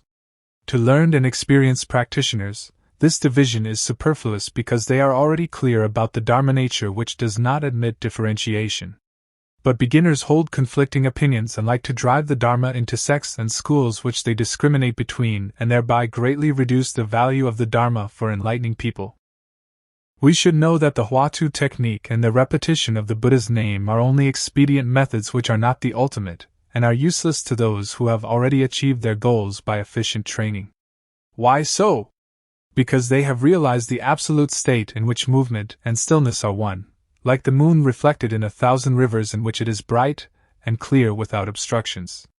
Obstructions come from floating clouds in the sky and the mud in water, deluded thoughts. If there are obstructions, the moon cannot appear in spite of its brightness, and its reflection will not be seen in spite of the clear water. If we practitioners of the Dharma understand this truth and are clear about the self-mind which is like the bright moon in autumn and does not wander outside in search of externals but turns back its light to illumine itself without giving rise to a single thought, and without any notion of realization, then how can there be room for different names and terms? It is only because for countless eons we have been clinging to wrong thoughts, and it is because of the strong force of habits that the Lord Buddha held 300 assemblies during his 49 years of teaching. But the aim of all expedient methods is to cure living beings of different ailments caused by desire, anger, and stupidity and perverted habits. If we can keep away from all this, how can there be differences among living beings? Hence, an ancient said, though there are many expedients for the purpose, they are identical when returned to the source. The most popular methods in use today are Chan and Pure Land. But it is regrettable that many members of the Sangha overlook the rules of discipline without knowing that the Buddha Dharma is based on discipline, sila, meditation, dhyana, and wisdom, prajna. It is like a tripod which cannot stand if one of its legs is lacking. This is so important a thing that no students of the Buddha Dharma should disregard it. The Chan transmission began when, in the assembly on Vulture Peak, the world-honored one held up a flower, a gesture which was acknowledged by Mahakassapa with a smile. This is called the sealing of mind by mind and is the transmission outside the teaching. It is the foundation of the whole Buddha Dharma. The repetition of Amitabha's name, sutra reading, and concentration upon mantras are also designed to help us escape from birth and death. Some say that Chan is a sudden method while the Pure Land and Mantrayana are gradual ones. It is so, but this is only a difference in names and terms because in reality all methods lead to the same result. Hence the sixth patriarch said the Dharma is neither instantaneous nor gradual, but man's awakening may be slow or quick. If all methods are good for practice and if you find one which suits you, practice it, but you should never praise one method and vilify another, thereby giving rise to discrimination. The most important thing is sila, discipline, which should be strictly observed. Nowadays there are corrupt monks who not only disregard the rules of discipline, but who say that to observe them is also a form of clinging. Such an irresponsible statement is harmful and dangerous to beginners. The Chan doctrine of the mind was handed down through Mahakassapa and his successors in India and reached China, where it was eventually transmitted to Master Huineng, its sixth Chinese patriarch. This was the transmission of the right Dharma which then flourished all over China. The Vinaya discipline school began with Upali, who received it from the Lord Buddha, who declared that Sila is the teacher of all living beings in the Dharma-ending age. After Upagupta, it was divided into 5 schools, the Dharmagupta, Sarvastivada, Mahasasaka, Kasyapaya and Vatsaputriya. In China, Daoxian, a celebrated monk of the Tang dynasty, of Mount Nan, studied the Dharmagupta, wrote a commentary on it and founded the Vinaya school, becoming its Chinese patriarch. The Tiantai school was founded in China by Hsu-yun of the Beiqi dynasty, 550–78, after he studied Nagarjuna's Madhyamaka Shastra and realized the mind ground. Gu-Shan, d.640, studied the Avatamsaka Sutra and subsequently founded the Huayan school, which was later called the Xianshou school after its third patriarch. XUYUN d. 416 founded the Pure Land school, which was handed down through its 9 patriarchs. Its 6th patriarch, Yanshou Yongming, d. 975, and 3 succeeding ones, were enlightened Chan masters who spread the Pure Land doctrine, and the two schools, Chan and Pure Land, intermingled like milk and water.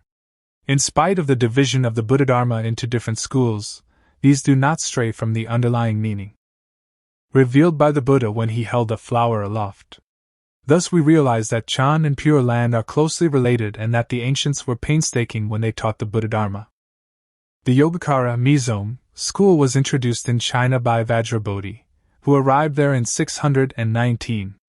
It was spread by Amoga, d. 774, and then flourished thanks to the efforts of Chan Master Yixing, 672 to 717. The above expedient methods of teaching the Buddha-dharma are mutually complementary and should never be categorized as separate denominations, contrary and hostile to one another, for this would run counter to the intentions of the Buddhas and patriarchs. An ancient said that they are but like yellow leaves given to children to prevent them from crying. People who do not understand the real reason for sayings such as Chao shows, "I do not like hearing the word Buddha," or, "If I mistakenly utter the Buddha's name but once, I shall rinse my mouth out for 3 days," are unaware of the compassionate heart he had when teaching his disciples to disengage themselves from illusory Buddhas and quote him to vilify the Pure Land method as the concern of ignorant old women. Again, some people regard the Chan practice as the occupation of heretical seekers of emptiness. In short, they pretend that they are always right whereas others are always wrong. This sort of controversy is endless, and not only contradicts the good intention of the Buddha and patriarchs in setting up convenient methods of teaching the Dharma, but it also furnishes outsiders with a good pretext to criticize and hinder it. The consequences being so great, I especially draw the attention of experienced devotees as well as beginners to this unfortunate state of things so that they can put an end to it. If it is allowed to continue, it will strangle the Buddha-dharma to death. We should know that all methods lead to the same result. Students of Buddhism should read and reread Chan Master Yongming's works Zong Jin Lu and Wan Shan Tong Gui Ji.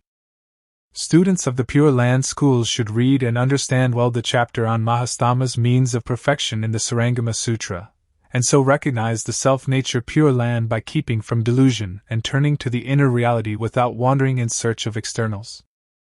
If we comprehend this truth, we can, while not straying from it, speak of either Chan or Pure Land, of either East or West, both of which are reachable, and of either existence or non-existence which will no longer hinder us.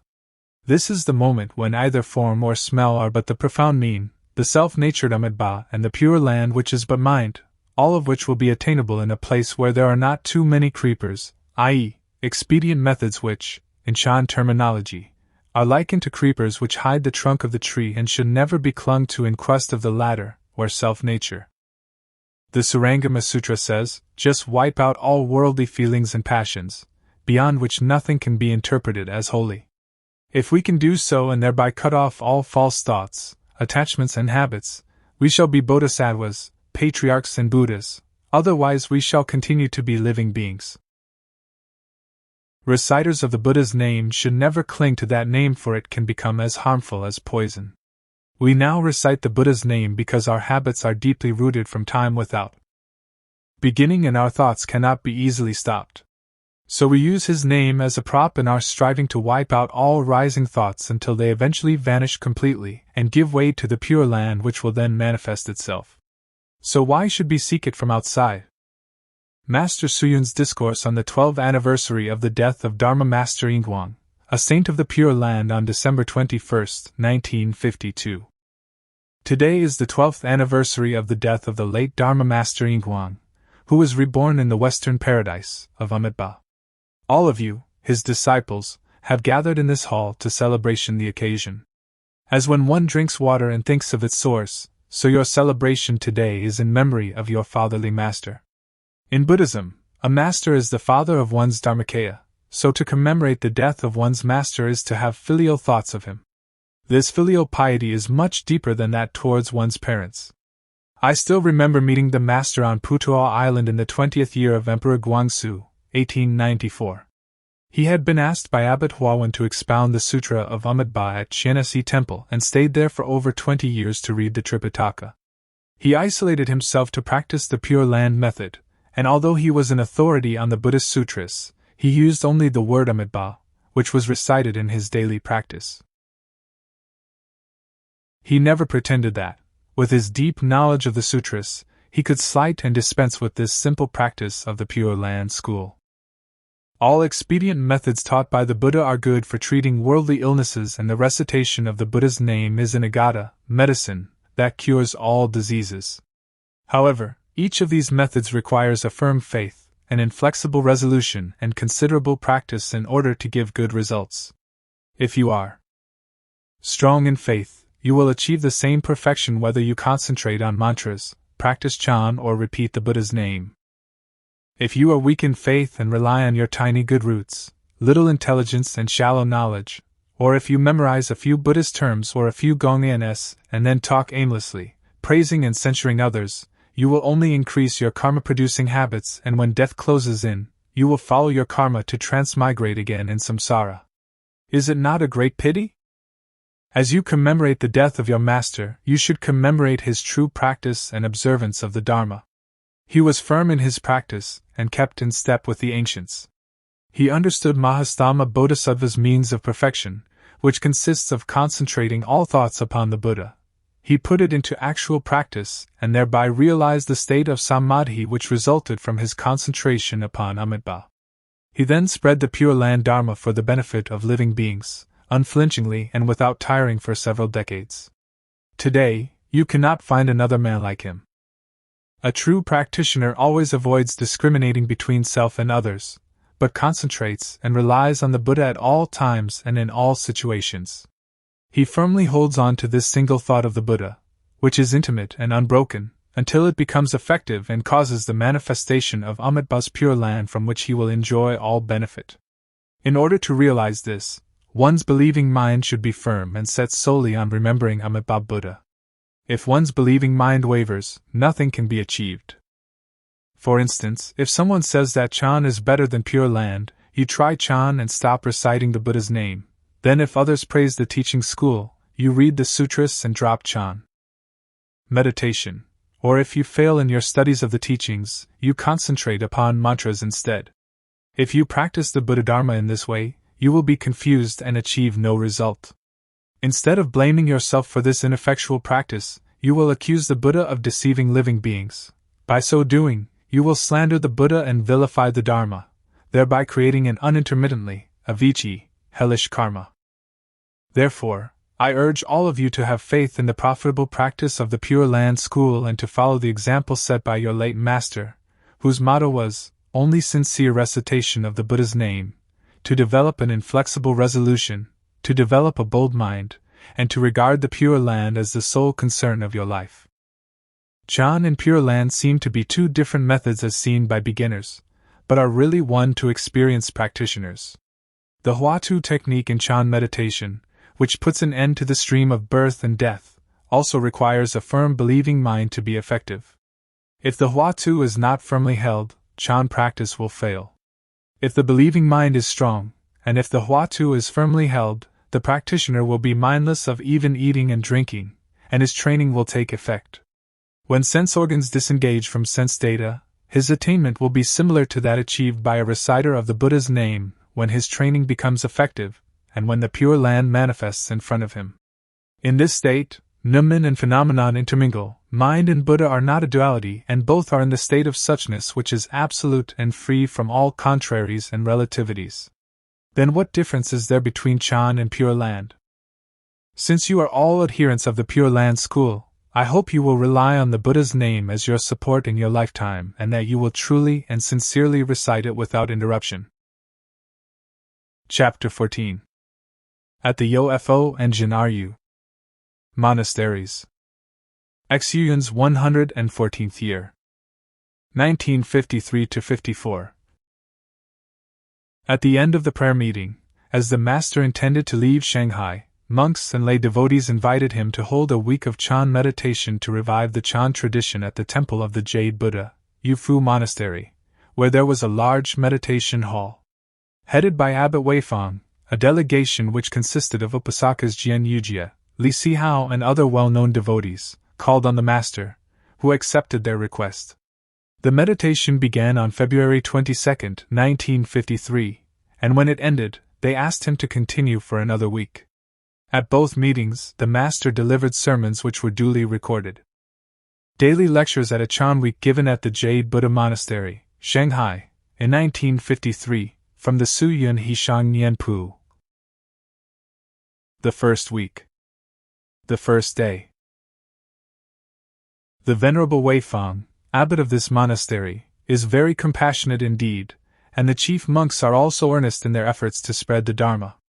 In addition, all the laymen, upasakas, here are keen in their studies of the truth and have come to sit in meditation during this Chan week. All have asked me to preside over the meeting, and this is really an unsurpassable cooperating cause. However, for the last few years I have been ill, and am therefore unable to give long lectures.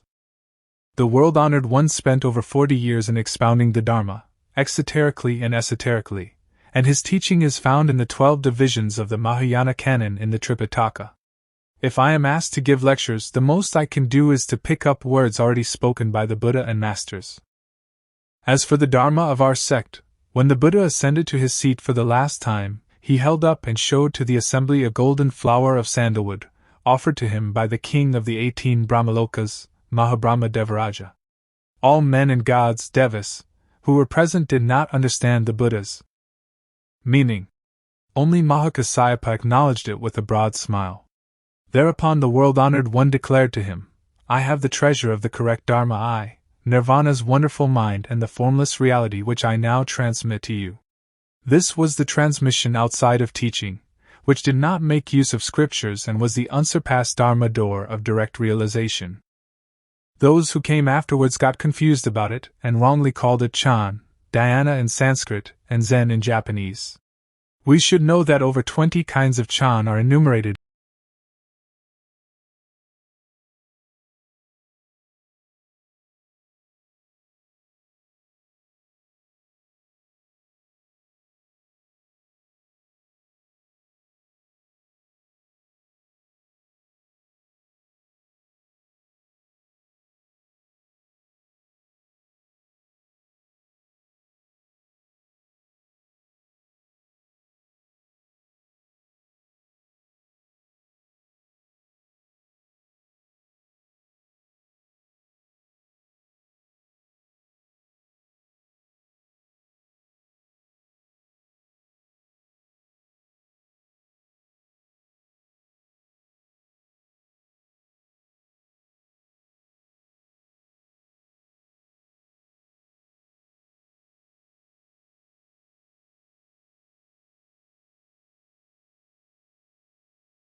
Enumerated in the Mahaprajnaparamita Sutra, but none of them is the final one.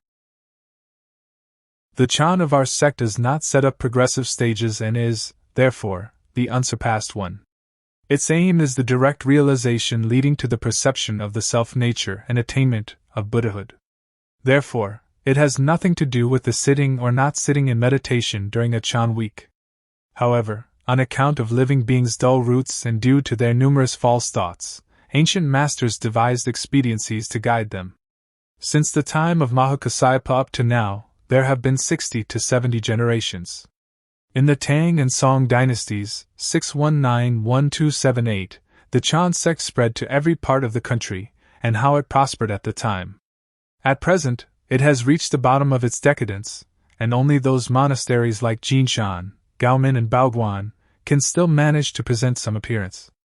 This is why men of outstanding ability are now so rarely found, and even the holding of Chan weeks has only a name but lacks its spirit. And a beginner will not find it easy to hold the Hua too well in his mind, but he should not worry about it. He should neither hope for awakening nor seek wisdom, for the purpose of this sitting in meditation in the Chan week is already the attainment of awakening and wisdom. If he develops a mind in pursuit of these ends, he puts another head upon his own head. Now we know that we should give rise only to a sentence called Huatu which we should care for. If thoughts arise, let them rise, and if we disregard them, they will vanish. This is why it is said, one should not be afraid of rising thoughts, but only of the delay in being aware of them. If thoughts arise, let our awareness of them nail the Huatu to them.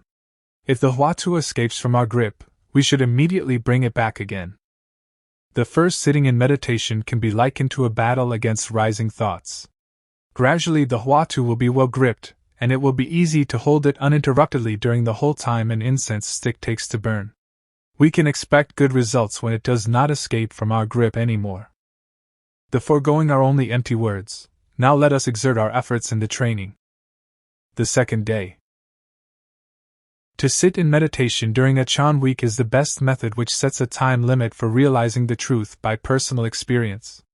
This method was not used in ancient times, for the ancients had sharp roots, and did not require it. It has gradually been put into use since the Song dynasty fell in 1278. In the Qing dynasty, 1622–1910, it was brought into vogue, and the Emperor Yong Qing used to hold frequent Chan weeks in the imperial palace. He entertained the highest regard for the sect, and his attainment of Chan Samadhi was excellent. Over 10 persons realized the truth under the imperial auspices, and Master Tian Huiche of the Gaomin Monastery at Yangzhou attained enlightenment during these meetings in the palace. The emperor also revised the improved for observance the rules and regulations of the sect, which flourished and produced so many men of ability.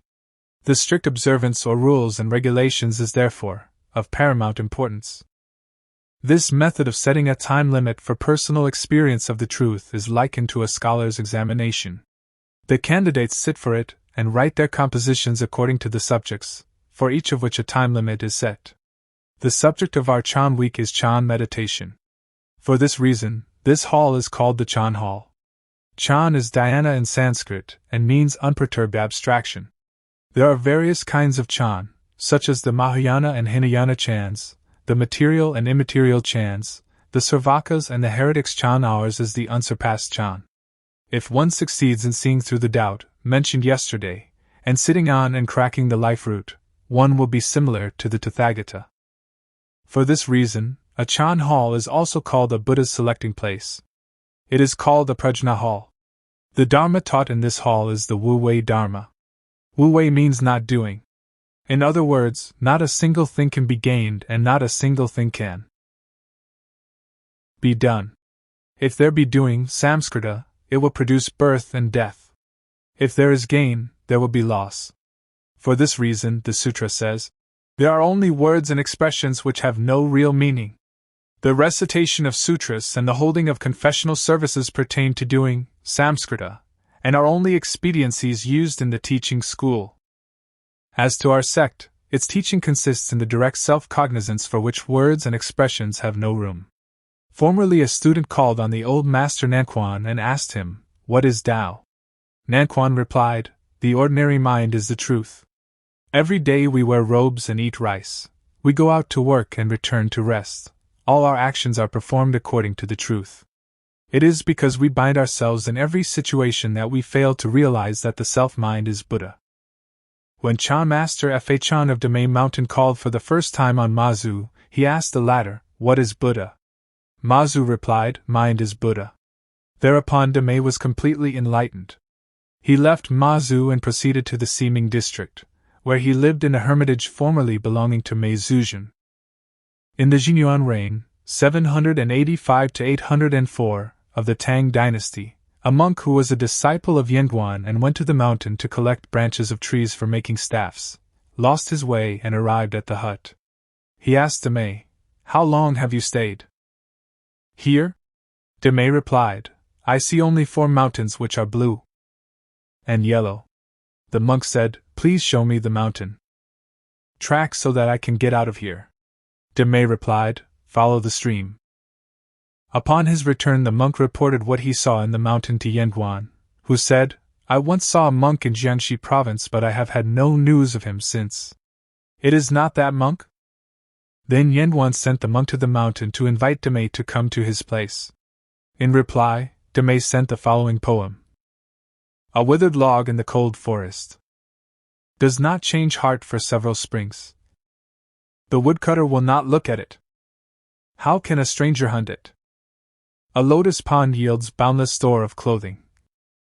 More fir cones drop from pines than you can eat. When worldly men discover where you live, you move your thatched hut far into the hills. Mazu heard of Demei's stay on the mountain and sent a monk to ask him this question, What did you obtain when you called on the great master Mazu, and what prompted you to stay here? Demei replied, The great master told me that mine was Buddha and that is why I came to stay here. The monk said, The great master's Buddha Dharma is different now. Demei asked, What is it now? The monk replied, He says it is either mine nor Buddha. Demei said, The old man is causing confusion in the minds of others and all this will have no end. Let him say that it is either mine nor Buddha. As far as I am concerned, mine is Buddha. When the monk returned and reported the above dialogue to Mazu, the latter said, The plum is now ripe. This shows how the ancients were competent and concise. Because of our inferior roots and perverted thinking, the masters taught us to hold the Huatu in our minds and they were obliged to use this expedient. Master Yongjia said, After the elimination of the ego and dharma, the attainment of reality will destroy the Avicii hell in a moment. Ksana. If I tell a lie to deceive living beings, I will consent to fall into the hell where the tongue is pulled out, as punishment for my verbal sin. Master Yuan Miao of Gaofeng said, Chan training is like throwing into a deep pond a tile which sinks to the bottom. When we hold the Huatu, we must look into it until we reach its bottom and crack it. Master Yuan Miao also swore, if someone holding a Huatu without giving rise to a second thought fails to realize the truth, I will be ready to fall into the hell where the tongue is pulled out. The sole reason why we do not succeed in our practice is because our faith in the Huatu is not deep enough and because we do not put an end to our wrong thinking. If we are firmly determined to escape from the round of births and deaths, a sentence of the Huatu will never escape from our grip.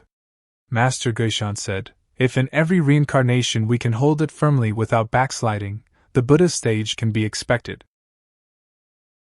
All beginners are inclined to give rise to all kinds of false thoughts. They have a pain in the legs and do not know how to undergo the training. The truth is that they should be firm in their determination to escape from the round of births and deaths. They should stick to the Huatu and no matter whether they walk, stand, sit or lie, they should grasp it. From morning to evening, they should look into the word Hu until it becomes as clear as the autumn moon reflected in a limpid pool. It should be clearly and closely inquired into, and should be neither blurred nor unsteady. If this can be achieved, why worry about the Buddha stage which seems unattainable? If the Huatu becomes blurred, you can open your eyes wide and raise your chest gently. This will raise your spirits. At the same time, it should not be held too loosely, nor should it be too fine, because if it is too fine, it will cause a fall into emptiness and dullness. If you fall into emptiness, you will perceive only stillness and will experience liveliness. At this moment, the Huatu should not be allowed to escape from your grip so that you can take a step forward after you have reached the top of the pole. Otherwise, you will fall into dull emptiness and will never attain the ultimate. If it is loosely gripped, you will be easily assailed by false thoughts. If false thoughts arise, they will be difficult to suppress. Therefore, coarseness should be tempered with fineness and fineness with coarseness to succeed in the training and to realize the sameness of the mutable and immutable. Formerly I was at Gu-Shan and other monasteries, and when the Karmadana received the incense sticks which he had ordered previously, his 2 feet ran with great speed as if he flew in the air, and the monks who followed him were also good runners.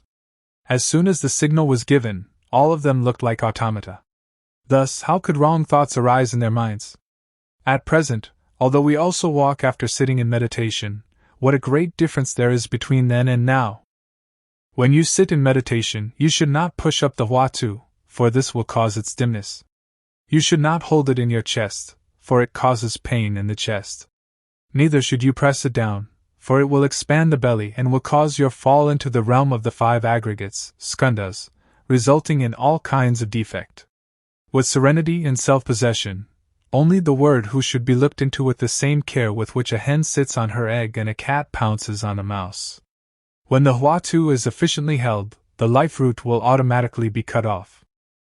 This method is obviously not an easy one for beginners, but you must exert yourselves unceasingly. Now I give you an example. Self-cultivation is likened to making fire with a piece of flint. We must know the method of producing a fire, and if we do not know it, we will never light a fire even if we break the flint in pieces. The method consists in using a bit of tinder and a steel. The tinder is held under the flint, and the steel strikes the upper part of the flint so as to direct the spark to the tinder which will catch it. This is the only method of starting a fire with a flint. Although we know quite well that mind is Buddha, we are still unable to accept this as a fact. For this reason, a sentence of the Wu-Tai has been used as the fire-starting steel. It was just the same when formerly the world-honored one became thoroughly enlightened after gazing at the stars at night. We are not clear about the self-nature because we do not know how to start a fire. Our fundamental self-nature and the Buddha do not differ from each other.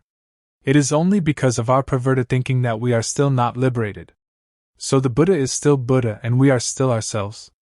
Now, as we know the method, if we could inquire into it, it would indeed be an unsurpassed, cooperating cause. I hope that everyone here will, by exerting himself, take a step forward from the top of a 100-foot pole and will be elected Buddha in this hall so that he can pay the debt of gratitude he owes to the Buddha high above and deliver living beings here below.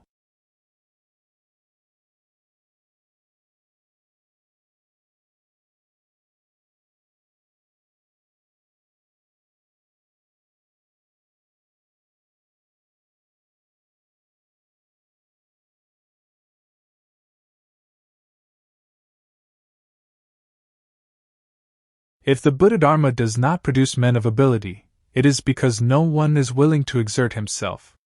Our heart is full of sadness when we talk about this situation.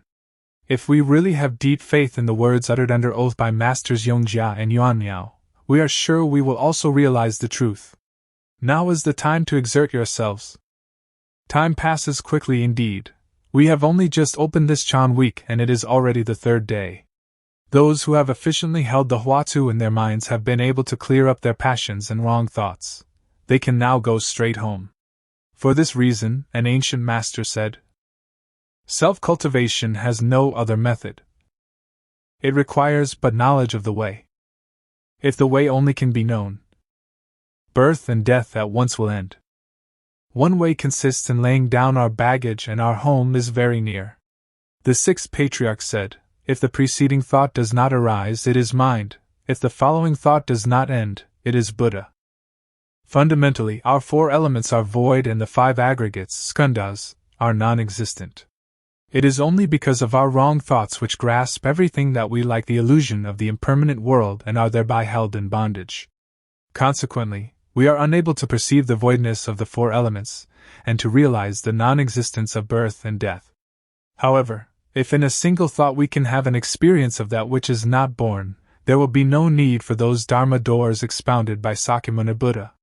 If so, can it still be said that birth and death cannot be brought to an end? On that account, the brightness of our sex Dharma really illumines the boundless space in the 10 directions. Master Deshan was a native of Jianzhou town in Sichuan. His lay surname was Zhou. He left home at the age of 20. After being fully ordained, he studied the Vinaya Pitaka, which he mastered. He was well versed in the teaching of the noumenal and phenomenal as expounded in the sutras. He used to teach the Diamond Prajna and was called Diamond Jo. Said he to his schoolmates, when a hare swallows the ocean, the nature ocean loses not. To hit a needle's point with mustard seed shakes not the needle's point. Of Siksa and Asiksa, I know and I alone. When he heard that the Chan sect was flourishing in the south, he could not keep his temper and said, all who leave home take 1,000 eons to learn the Buddha's respect-inspiring deportment, and 10,000 eons to study the Buddha's fine deeds. In spite of this, they are still unable to attain Buddhahood. How can those demons in the south dare to say that the direct indication of the mind leads to the perception of the self-nature and attainment of Buddhahood? I must go to the south, sweep away their den and destroy their race to repay the debt of gratitude I owe the Buddha. He left Sichuan province with Qinglong's commentary on his shoulders.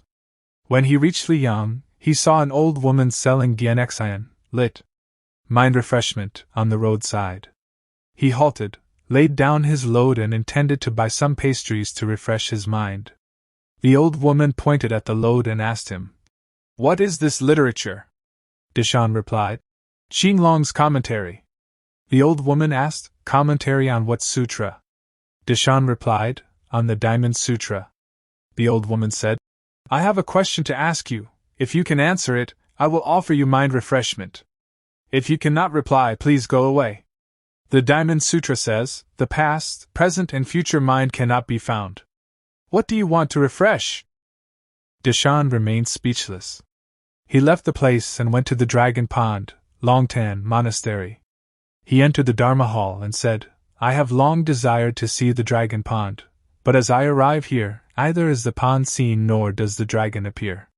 Hearing this, Master Longtan came out and said, you have really arrived at the Dragon Pond. Gu-Shan remained speechless. He then made up his mind to stay at the monastery.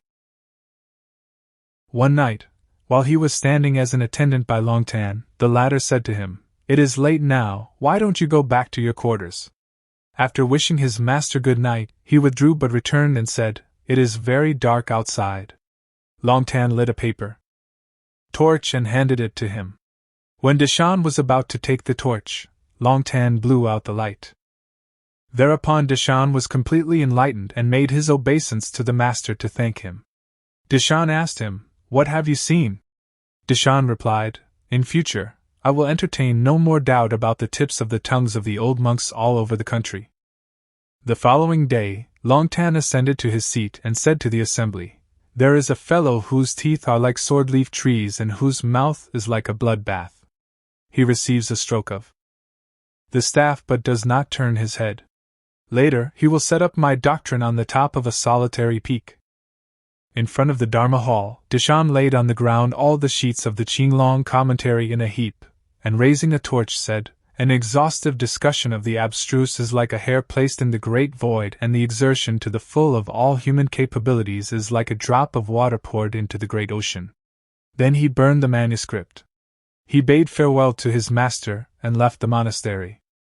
He went straight to the Gu-Shan monastery, and carrying his baggage under his arm, he entered the Dharma Hall, which he crossed from its east to its west side and then from its west to its east side.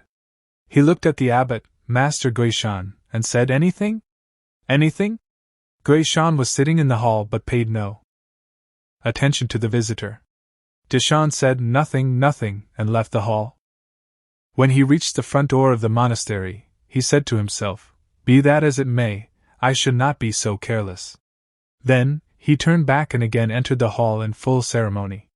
As he crossed its threshold, he took out and raised his cloth rug, Nisadana, calling, Venerable Upadhyaya. As Gu-Shan was about to pick up a dust whisk, Gu-Shan shouted and left the hall. That evening, Gu-Shan asked the leader of the assembly, is the newcomer still here? The leader replied, when he left the hall, he turned his back to it, put on his straw sandals and went away. Gu-Shan said that man will later go to some lonely peak where he will erect a thatched hut. He will scold Buddhas and curse patriarchs. Gu-Shan stayed 30 years at Liang. During the persecution of Buddhists by the Emperor Wuzong, 841-8, of the Tang dynasty, the master took refuge in a stone hut on the Dufo mountain, in 847. At the beginning of Dezhong's reign, Prefect Xietingwang of Wuling restored the veneration of Gu-Shan Monastery, and named it Buddha Hall. He was looking for a man of outstanding ability to take charge of the monastery when he heard of the master's reputation. In spite of several invitations, Gu-Shan refused to descend the Dufo mountain. Finally, the prefect devised a stratagem and sent his men falsely to accuse him of smuggling tea and salt in defiance of the law. When the master was brought to the prefecture, the prefect paid obeisance to him and insistently invited him to take charge of the Chan Hall, where Gu-Shan eventually spread widely the sect's teaching. Later, people talked about Gu-Shan's shouting and Linji's caning. If we can discipline ourselves like these two masters, why should we be unable to put an end to birth and death? After Gu-Shan came Yantu and Xuefeng. After Xuefeng came Yunmen and Fa-Yen, and also State Master Deshao and Ancestor Yen Shou of the Yongming Monastery. They were all produced by Gu-Shan's staff. During the past success dynasties, the sect was kept going by great ancestors and masters. You are here to hold the Chan week, and you understand very well this unsurpassed doctrine, which will enable us without difficulty to attain direct self-cognizance and liberation from birth and death. However, if you trifle with it, and do not train seriously, or if from morning to evening you like to behold the demon in the bright shadow or to make your plans inside the den of words and expressions, you will never escape from birth and death. Now, all of you, please exert yourselves diligently. The 4th day. This is the 4th day of our Chan week. You have exerted yourselves in your training. Some of you have composed poems and gathas and have presented them to me for verification. This is not an easy thing, but those of you who have made efforts in this manner must have forgotten my 2 previous lectures. Yesterday evening I said, self-cultivation has no other method. It requires but knowledge of the way. We are here to inquire into the Huatu, which is the way we should follow. Our purpose is to be clear about birth and death, and to attain Buddhahood. In order to be clear about birth and death, we must have recourse to this Huatu, which should be used as the Vajra King's precious sword to cut down demons if demons come, and Buddhas if Buddhas come, so that no feelings will remain and not a single thing, Dharma, can be set up. In such a manner, where could there have been wrong thinking about writing poems and gathas and seeing such states as voidness and brightness? If you made your efforts so wrongly, I really do not know where your Huatu went. Experienced Chan monks do not require further talks about this, but beginners should be very careful. As I was apprehensive that you might not know how to undergo your training, I talked during the last 2 days about the purpose of sitting in meditation in a Chan week, the worthiness of this method devised by our sect, and the way of making efforts. Our method consists in concentrating pointedly on a Huatu which should not be interrupted by day or night in the same way as running water. It should be spirited and clear and should never be blurred. It should be clearly and constantly cognizable. All worldly feelings and holy interpretations should be cut down by it. An ancient master said, "Study the truth as you would defend a citadel, which, when besieged, at all costs must be held. If intense cold strikes not to the bone, how can plum blossom fragrant be?" These 4 lines came from Master Huangbo and have 2 meanings. The first 2 illustrate those who undergo the Chan training and who should hold firm the Huatu in the same manner as the defense of a citadel, which no foe must be allowed to enter. This is the unyielding defense of the citadel.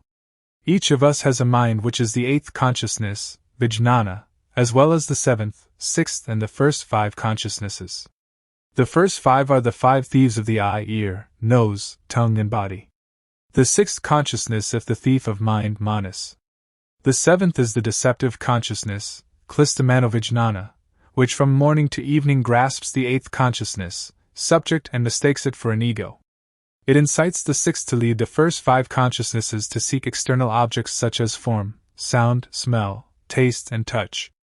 Being constantly deceived and tied, the 8th consciousness mind is held in bondage without being able to free itself. For this reason, we are obliged to have recourse to this Wu-Tai and to use its Vajra King's precious sword to kill all these thieves so that the 8th consciousness can be transmuted into the great mirror wisdom, the 7th into the wisdom of equality, the 6th into the profound observing wisdom, and the first 5 consciousnesses into the perfecting wisdom. It is of paramount importance first to transmute the 6th and 7th consciousness, for they play the leading role and because of their power in discriminating and discerning. While you were seeing the voidness and the brightness and composing poems and gathas, these 2 consciousnesses performed their evil functions. Today, we should use this Wu-Tai to transmute the discriminating consciousness into the profound observing wisdom, and the mind which differentiates between ego and personality into the wisdom of equality. This is called the transmutation of consciousness into wisdom, and the transformation of the worldly into the saintly. It is important not to allow these thieves who are fond of form, sound, smell, taste, touch, and dharma to attack us. Therefore, this is likened to the defense of a citadel. The last 2 lines. If intense cold strikes not to the bone, how can plum blossom fragrant be? Illustrate living beings in the 3 worlds of existence who are engulfed in the ocean of birth and death, tied to the 5 desires, deceived by their passion, and unable to obtain liberation. Hence the plum blossom is used as an illustration, for these plum trees spring into blossom in snowy weather. In general, insects and plants are born in the spring, grow in summer, remain stationary in autumn and lie dormant in winter. In winter, insects and plants either die or lie dormant. The snow also lays the dust which is cold, and cannot rise in the air. These insects, plants, and dust are likened to our mind's wrong thinking, discerning, ignorance, envy, and jealousy resulting from contamination with the 3 poisons. If we rid ourselves of these impurities, our minds will be naturally comfortable and plum blossom will be fragrant in the snow. But you should know that these plum trees blossom in the bitter cold, and not in the lovely bright spring, or in the mild breeze of charming weather. If we want our mind flowers to bloom, we cannot expect this flowering in the midst of pleasure, anger, sorrow, and joy, or when we hold the conception of ego, personality, right and wrong. If we are confused about these 8 kinds of mind, the result will be unrecordable. If evil actions are committed, the result will be evil. If good actions are performed, the results will be good. There are 2 kinds of unrecordable nature, that of dreams and of dead emptiness. The unrecordable nature of dreams is that of illusory things appearing in a dream and unconnected with usually well-known daily activities. This is the state of independent mind consciousnesses, manovijnana. This is also called an independent, unrecordable state. What is unrecordable dead emptiness? In our meditation, if we lose sight of the Wu-Tai while dwelling in stillness, there results an indistinctive voidness wherein there is nothing. The clinging to this state of stillness is a Chan illness which we should never contract while undergoing our training. This is the unrecordable dead emptiness. What we have to do is throughout the day to hold without loosening our grip the Wu-Tai, which should be lively, bright, undimmed, and clearly and constantly cognizable. Such a condition should obtain no matter whether we walk or sit. For this reason an ancient master said, "The master was sitting in meditation, and upon hearing this song, he was instantaneously awakened." This shows that when the ancients underwent the training, there was no necessity of doing it in a Chan hall for experiencing the truth. The self-cultivation and training lie in the one mind. So, all of you, please don't allow your minds to be disturbed in order not to waste your time. Otherwise, you will be selling bean curd again tomorrow morning. The 5th day. About this method of self-cultivation, it can be said that it is both easy and difficult. It is easy because it is really easy, and it is difficult because it is really difficult. It is easy because you are only required to lay down every thought to have a firm faith in it, the method, and to develop a lasting mind. All this will ensure your success. It is difficult because you are afraid of enduring hardships and because of your desire to be at ease. You should know all worldly occupations also require study and training before success can be achieved. How much more so when we want to learn wisdom from the sages in order to become Buddhas and patriarchs? Can we reach our goal if we act carelessly?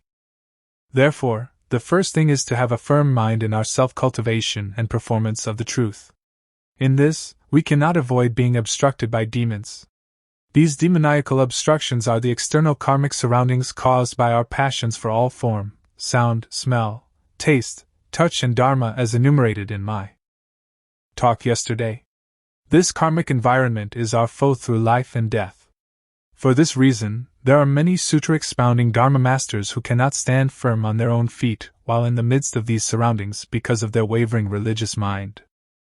The next important thing is to develop an enduring mind. Since our birth in this world, we have created boundless karmas, and if we now wish to cultivate ourselves for the purpose of escaping from birth and death, can we wipe out our former habits all at once? In olden times, ancestors such as Chan Master Changqing, who sat in meditation until he had worn out 7 mats, and Chan Master Chaozhou, who wandered from place to place soliciting instruction at the age of 80 after having spent 40 years in meditating on the word Wu, lit. No, without giving rise to a thought in his mind. They finally obtained complete enlightenment, and the princes of the Yan and Zhao states revered them and made offerings to them. In the Qing dynasty, Emperor Yongjing, 1723-35, who had read their sayings and had found these excellent, bestowed upon them the posthumous title of Ancient Buddha. This is the resultant attainment after a whole life of austerity. If we can now wipe out all our former habits to purify our one thought, we will be on an equality with Buddhas and patriarchs. The Surangama Sutra says, "It is like the purification of muddy water stored in a clean container. Left unshaken in complete calmness, the sand and mud will sink to the bottom. When the clear water appears, this is called the first suppression of the intruding evil element of passion. When the mud has been removed, leaving behind only the clear water, this is called the permanent cutting off of basic ignorance. Our habitual passions are likened to mud and sediment, which is why we must make use of the Hua-Tu. The Hua-Tu is likened to alum used to clarify muddy water in the same manner as passions are brought under control. If, in his training, a man succeeds in achieving the sameness of body and mind with the resultant appearance of the condition of stillness, he should be careful and should never abide in it. He should know that it is only an initial step, but that ignorance caused by passions is still not wiped out. This is only the deluded mind reaching the state of purity, just like muddy water which, although purified, still contains mud and sediment at the bottom. You must make additional efforts to advance further." An ancient master said, "Sitting on a pole top 100 feet in height, one will still perceive that which is not real. If from the pole top one then takes a step, one's body will appear throughout the universe. If you do not take a step forward, you will take the illusion city for your home, and your passions will be able to rise again. If so, it will be difficult for you to become even a self-enlightened person. For this reason, the mud must be removed in order to retain the clear water. This is the permanent wiping out of the basic ignorance, and only then can Buddhahood be attained. When ignorance has been permanently wiped out, you will be able to appear in bodily form in the 10 directions of the universe to expound the Dharma, in the same manner as Avalokitesvara Bodhisattva, who can appear in 32 forms and who, in manifesting to teach the Dharma, can choose the most appropriate form to liberate a responsive living being.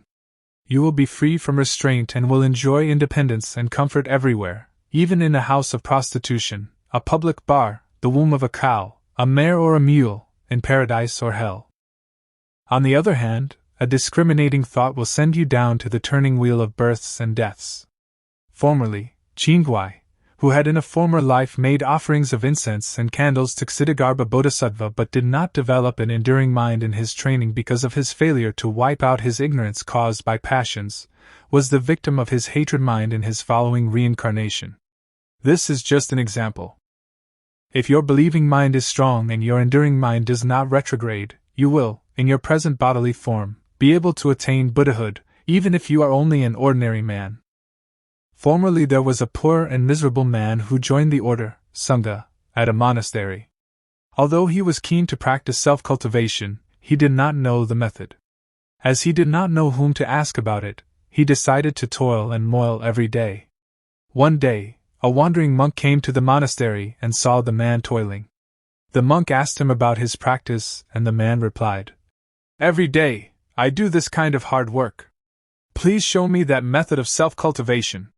The monk replied, You should inquire into the sentence, Who is the repeater of Buddha's name? As instructed by the visiting monk, the man managed to bear the word Hu in mind while he did his daily work. Later, he went to stay in a grotto on an islet to continue his training, using leaves for clothing and plants for food. His mother and sister, who were still living, heard of his retreat in a grotto on an islet where he endured hardships in his self-cultivation. His mother sent his sister to take him a roll of cloth and some provisions. When she arrived, she saw him seated in meditation.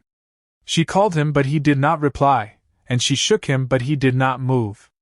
Seeing that her brother neither looked at nor greeted her but continued his meditation in the grotto, she was enraged, left the roll of cloth and provisions there and returned home.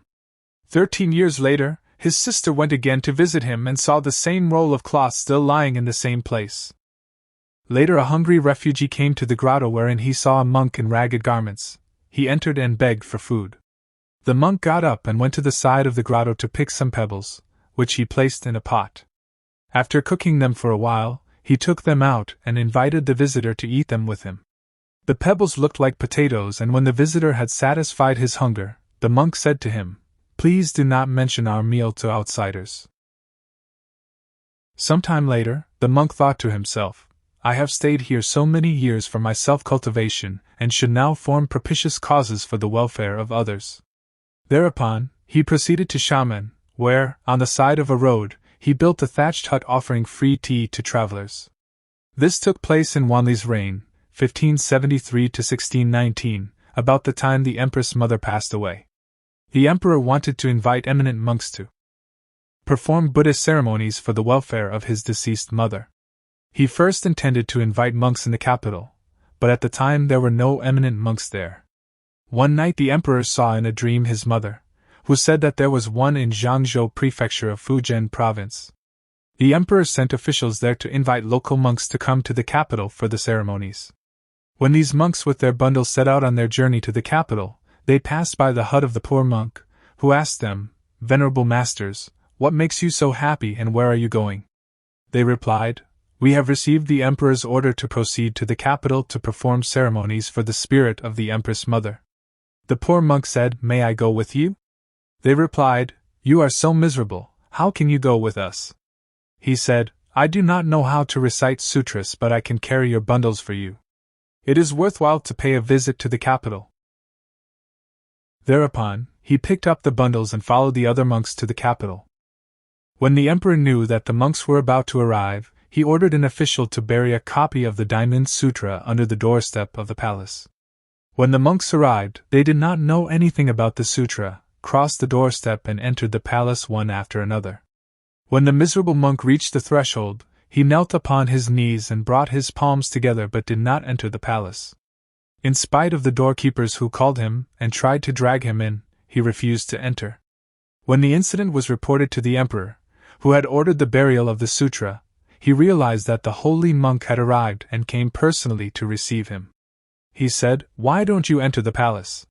The monk replied, I dare not, because a copy of the Diamond Sutra has been buried in the ground. The emperor said, Why don't you stand on your head to enter it? Upon hearing this, the monk placed his hands upon the ground and somersaulted into the palace. The emperor had the greatest respect for him, and invited him to stay in the inner palace. When asked about the altar and the ceremony, the monk replied, The ceremony will be held tomorrow morning, in the 5th watch of the night. I will require only one altar with one leading banner and one table with incense, candles and fruit for offerings to Buddha. The emperor was not pleased with the prospect of an unimpressive ceremony, and was at the same time apprehensive that the monk might not possess enough virtue to perform it. To test his virtue, he ordered 2 maids of honor to bathe the monk. During and after the bath, his genital organ remained unmoved. The maids of honor reported this to the emperor, whose respect for the monk grew the greater, for he realized now that the visitor was really holy.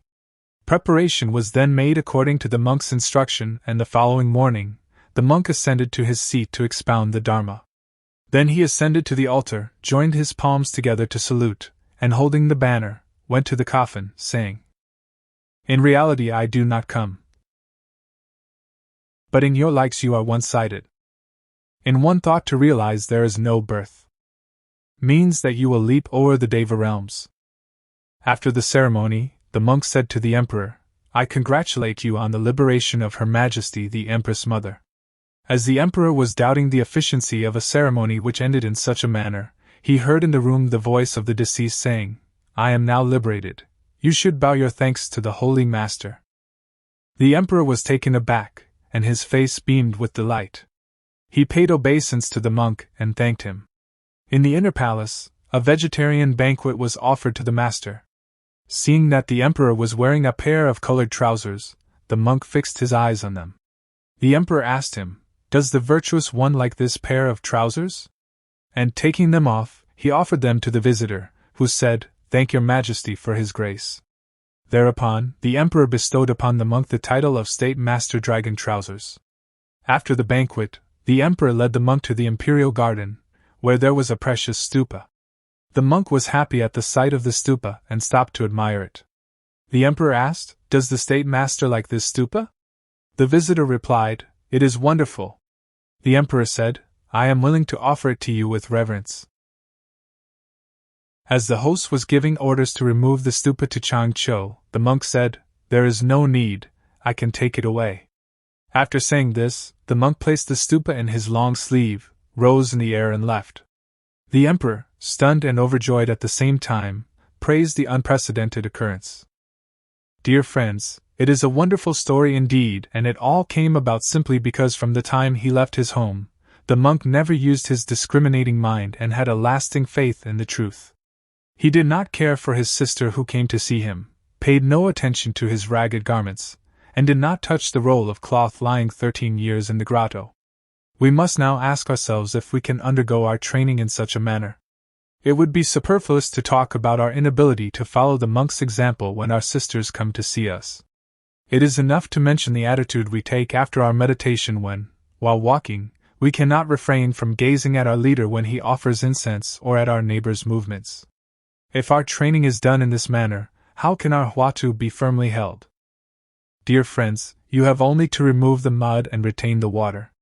When the water is clear, automatically the moon will appear. Now it is time to give rise to your huatu and to examine it closely. The sixth day. The ancients said days and months pass quickly like a shuttle and time flies like an arrow. Our Chan week began only the other day and will come to an end tomorrow. According to the standing rule, an examination will be held tomorrow morning, for the purpose of a Chan week is to set a time limit for experiencing the truth. By experiencing, it means awakening to and realization of the truth. That is to say, the experiencing of one's fundamental self and the realization of the Tathagata's profound nature. This is called the experiencing and realization of the truth. Your examination is for the purpose of ascertaining the extent to which you have reached attainment during these 7 days, and you will have to disclose your achievement to the assembly. Usually this examination is called the collection of the bill of fare from all of you. This means that you must all appear for this examination. In other words, all of you must be awakened to the truth so that you can expound the Buddha Dharma for the liberation of all the living. Today, I am not saying I expect that you must all be awakened to the truth.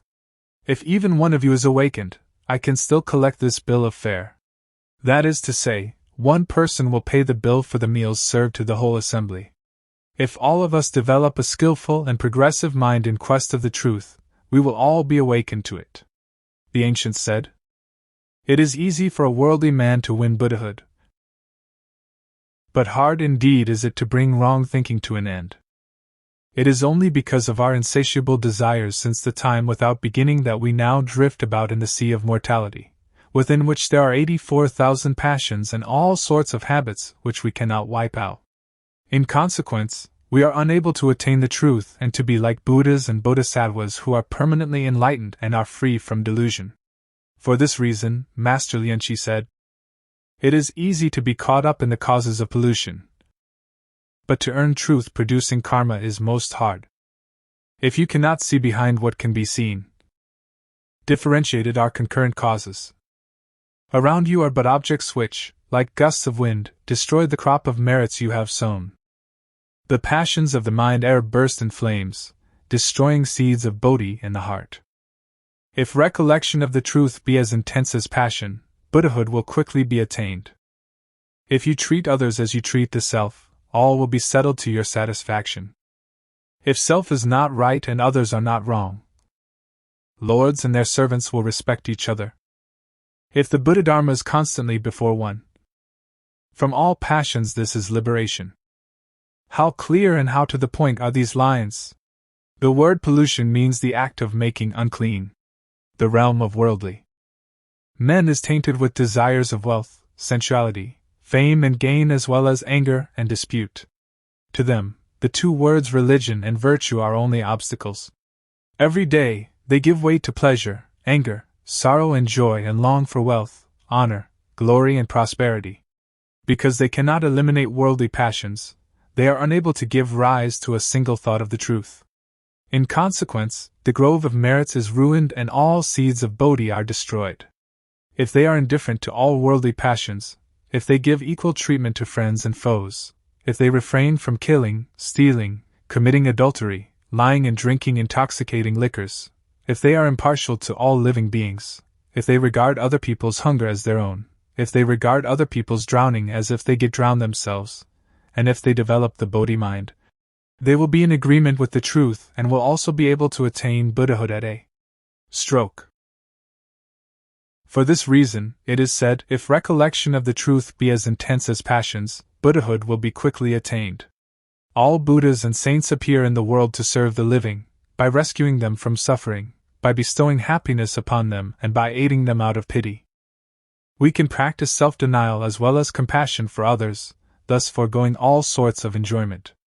If we can do so, no one will have to endure suffering and there will remain nothing that cannot be accomplished. It will follow that we will be able to obtain the full fruit of our reward in the same manner as a boat rises automatically with the tide. When dealing with others, if you have a compassionate and respectful mind, and are without self-importance, arrogance, and deception, they will certainly receive you with respect and courtesy. On the other hand, if you rely on your abilities and are unreasonable, or if you are double-faced aiming only at your own enjoyment of sound, form, fame and wealth, the respect with which they may receive you will not be real. For this reason, Confucius said, if you respect others, they will always respect you. If you have sympathy for others, they will always have sympathy for you. The sixth patriarch said, although their faults are theirs and are not ours, should we discriminate, we too are wrong. Therefore, we should not develop a mind which discriminates between right and wrong and between self and others. If we serve other people in the same manner as Buddhas and Bodhisattvas did, we will be able to sow Bodhi seeds everywhere, and will reap the most excellent fruits. Thus, passions will never be able to hold us in bondage. The 12 divisions of the Mahayana's Tripitaka were expounded by the world-honored one because of our 3 poisons, concupiscence, anger, and stupidity. Therefore, the aims of the 12 divisions of this Tripitaka are discipline, sila, imperturbability, samadhi, and wisdom, prajna.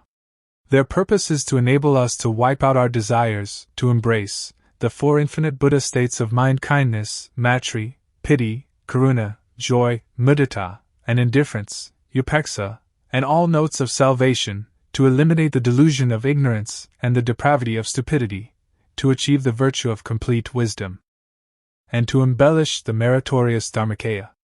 If we can take such a line of conduct, the lotus treasury will appear everywhere.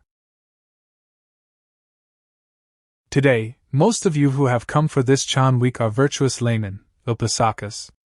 You should subdue your minds in an appropriate manner and get rid of all bondages. I will now tell you another gongen so that you can follow the example given by those mentioned in it. If I do not tell it, I am afraid you will not acquire the gem, and will go home empty-handed, and at the same time I will be guilty of a breach of trust. Please listen attentively. In the Tang dynasty, there was a upasaka whose name was Pengyun, alias Daoxian, and whose native town was Hengyang in Hunan province. He was originally a Confucian scholar, and since his youth he realized the futility of passions and was determined in his search for the truth. At the beginning of Zhenyuan's reign, 785 to 804, he heard of Master Shirtu's learning and called on him for instruction. When he saw the master, he asked him, "Who is the man who does not take all dharmas as his companions?" Hsu stretched out his hand to close Peng Yun's mouth, and the visitor immediately understood the move. One day, Hsu asked Peng Yun, "Since you have seen this old man, i.e. men, what have you been doing each day?"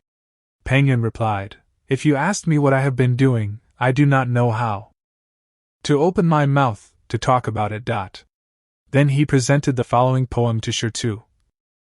There is nothing special about what I do each day. I only keep myself in harmony with it. Everywhere I neither accept nor reject anything. Nowhere do I confirm or refute a thing. Why do people say that red and purple differ? There's not a speck of dust on the blue mountain. Supernatural powers and wonder-making works are but fetching water and the gathering of wood." Hsu approved of the poem and asked Peng Yun, "Will you join the Sangha order or will you remain a layman, Upasaka?" Peng Yun replied, "I will act as I please," and did not shave his head. Later, Peng Yun called on Master Mazu and asked him, "Who is the man who does not take all dharmas as his companions?" Mazu replied, "I will tell you this after you have swallowed all the water in the West River." Upon hearing this, Peng Yun was instantaneously awakened to the profound doctrine. He stayed 2 years at the monastery of Mazu. Since his complete realization of his fundamental nature, the Upasaka gave up all worldly occupations, dumped into the Xiang River his whole fortune amounting to 10,000 strings of gold and silver coins, and made bamboo ware to earn his living. One day, while chatting with his wife on the doctrine of the unborn, the Upasaka said, "Difficult. Difficult. Difficult. It is like unpacking and distributing 10 loads of sesame seeds on the top of a tree."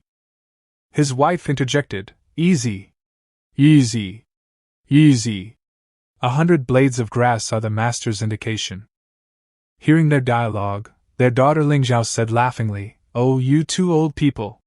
How can you talk like that?" The Upasaka said to his daughter, "What, then, would you say?" She replied, "It is not difficult. And it is not easy. When hungry one eats, and when tired one sleeps." Peng Yun clapped his hands, laughed, and said, "My son will not get a wife. My daughter will not have a husband. We will all remain together to speak the language of the unborn." Since then, his dialectic powers became eloquent and forcible, and he was admired everywhere.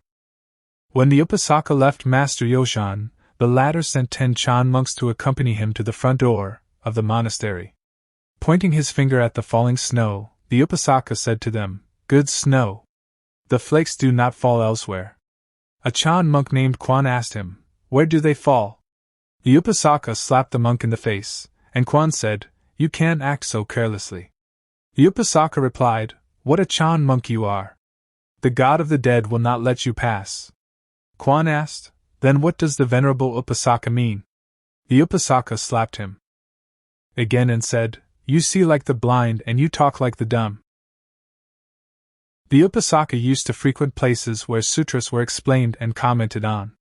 One day, he listened to the expounding of the Diamond Sutra, and when the commentator came to the sentence on the non-existence of ego and personality, he asked, "Venerable sir, since there is neither self nor other, who is now expounding and who is listening?" As the commentator could not reply, the Upasaka said, "Although I am a layman, I comprehend something." The commentator asked him, "What is the venerable Upasaka's interpretation?" The Upasaka replied with the following poem: There is neither ego nor personality. Who is distant then and who is intimate? Take my advice and quit your task of comment, since that cannot compare with the direct quest of the truth. The nature of the diamond wisdom contains no foreign dust. The words I hear, I believe and I receive are meaningless and used expediently. After hearing the poem, the commentator was delighted with the correct interpretation and praised the Upasaka. One day, the Upasaka asked Ling Zhao, "How do you understand the ancients saying, 'Clearly there are 100 blades of grass. Clearly these are the patriarch's indications'?" Ling Zhao: "Oh, you old man, how can you talk like that?" The Upasaka asked her, "How would you say it?" Ling Zhao replied, Clearly there are 100 blades of grass. Clearly these are the Patriarch's indications. The Upasaka laughed approvingly. When he knew that he was about to die, he said to Ling Zhao, "Go out and see if it is early or late. If it is noon, let me know." Ling Zhao went out and returned, saying, "The sun is in mid-heaven, but unfortunately it is being swallowed by the heaven dog. Father, why don't you go out to have a look?"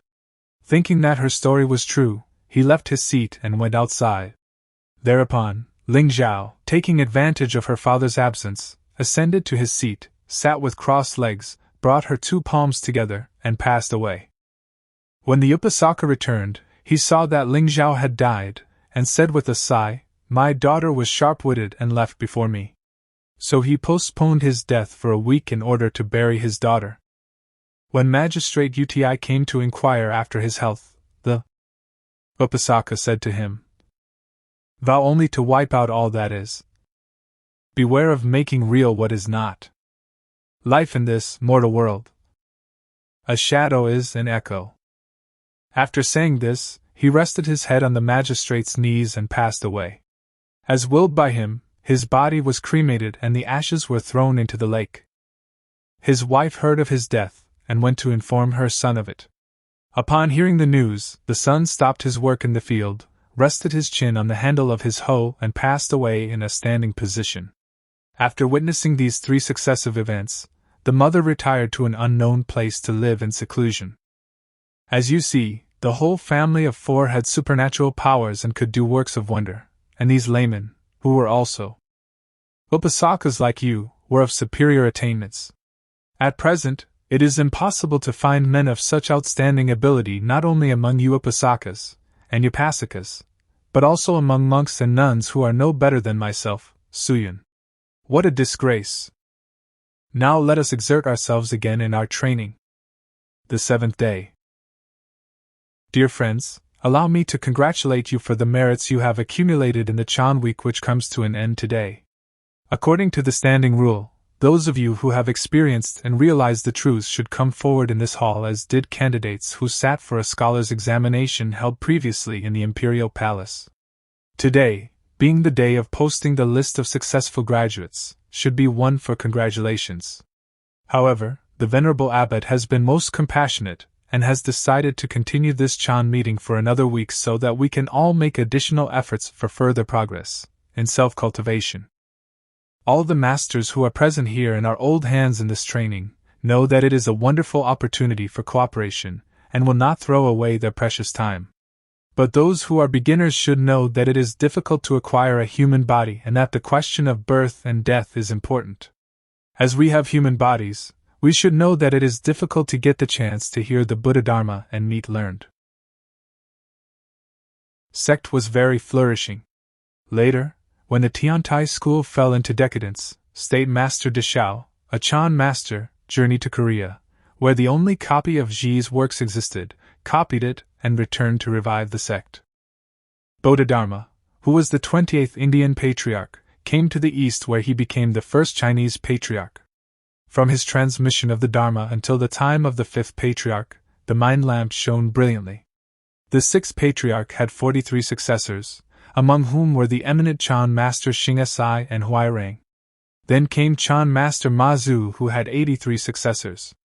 At the time, the right Dharma reached its zenith and was held in reverence by emperors and high officials. Although the Tathagata expounded many dharmas, the sect was the unsurpassed one. As to the Dharma, which consists in repeating only the name of Amitabha Buddha, it was extolled by Chan patriarchs, Asvaghosha and Nagarjuna, and after Master Hsu-yun, Chan Master Yensho of the Yongmine Monastery became the 6th patriarch of the Pure Land sect, Jin Tuzong, which was subsequently spread by many other Chan masters. After being propagated by Chan Master Yixing, the esoteric sect spread to Japan but disappeared in China where there was no one to succeed to the master. The Dharmalaksana sect was introduced by Dharma Master Xianzang but did not last very long. Only our Chan sect is like a stream which is still flowing from its remote source, bringing devas into its fold and subduing dragons and tigers. Lu Dongbin, alias Shenyang, a native of Jingchuan, was one of the famous group of 8 immortals. Towards the end of the Tang dynasty, he stood thrice for the scholar's examination but failed each time.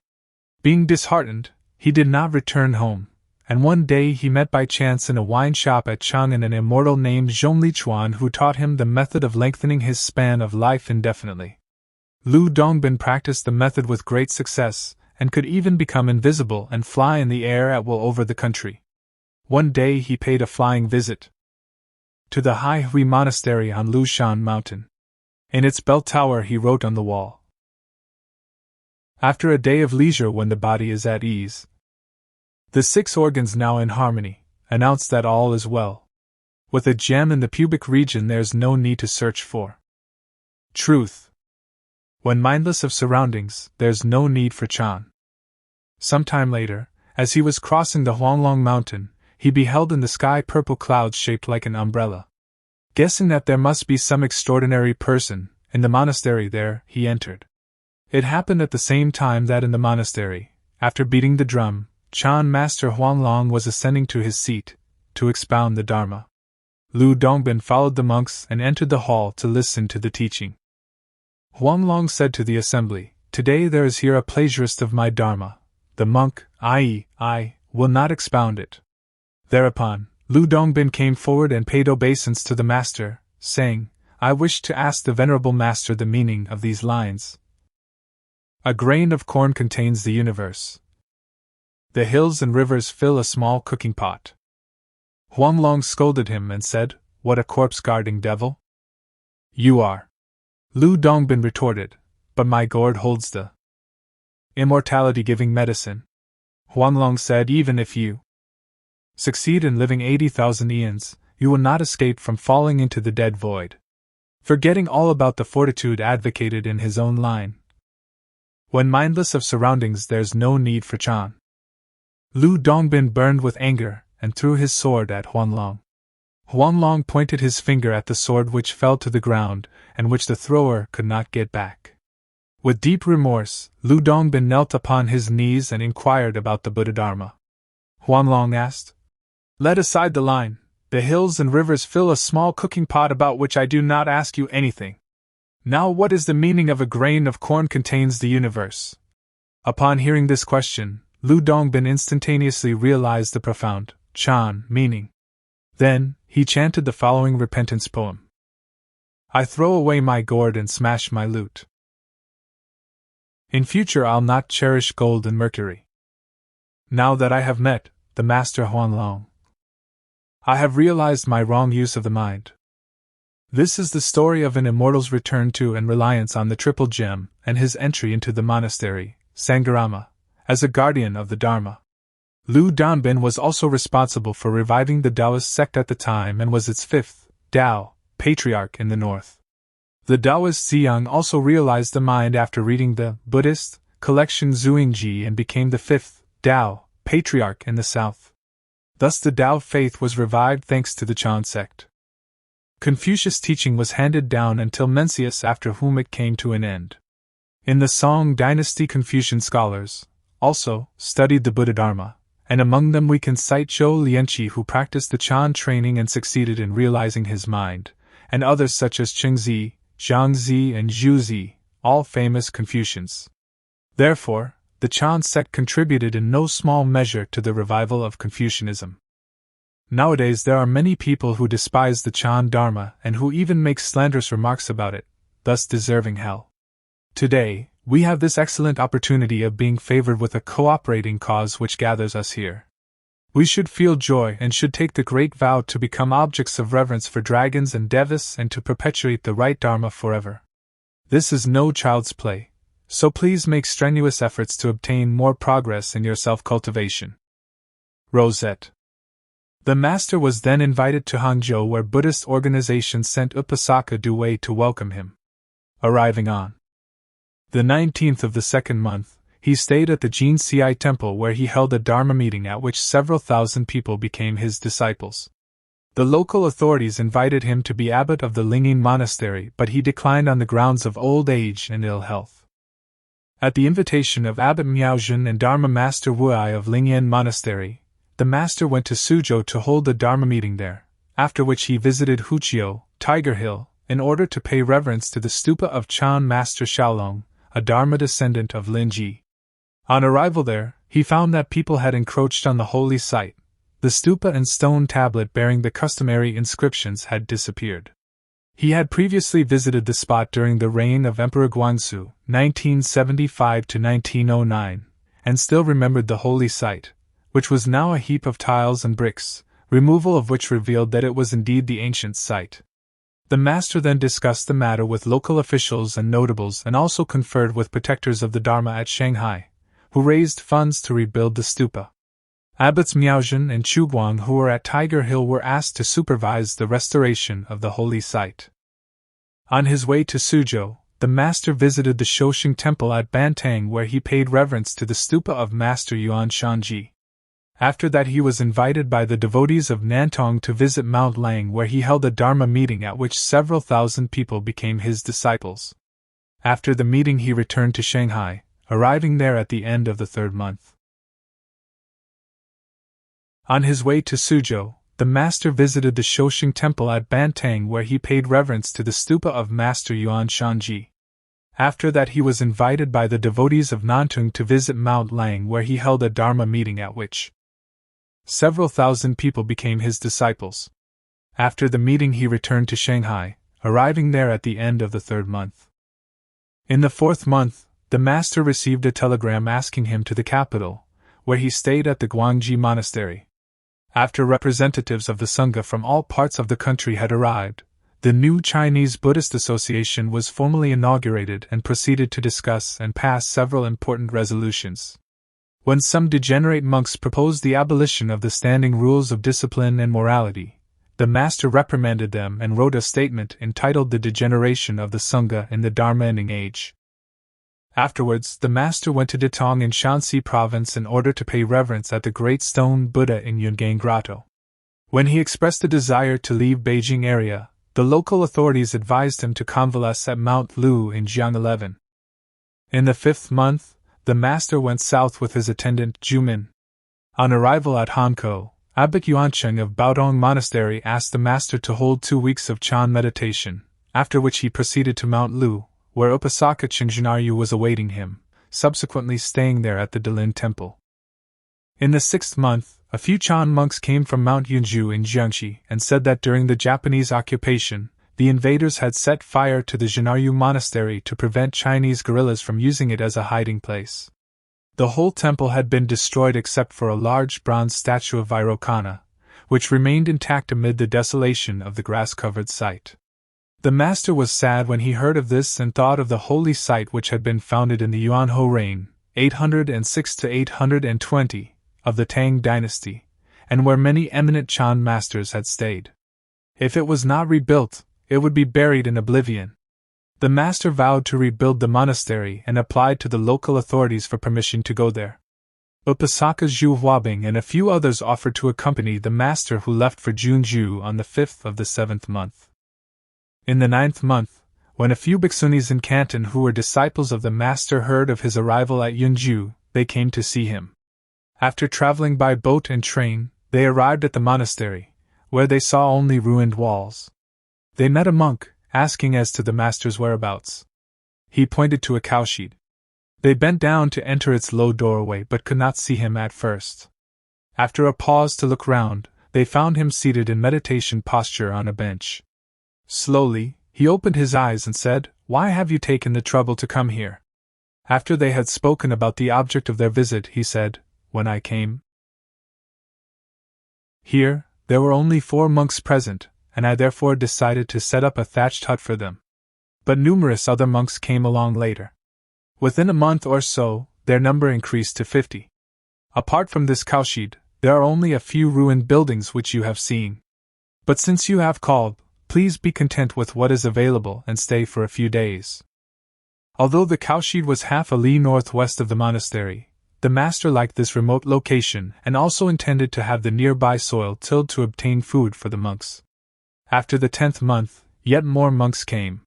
The provisions were down to an ounce of stale food at meals, but fortunately Upasaka Jian Yujia in Shanghai contributed funds so that those on the mountain could pass the winter.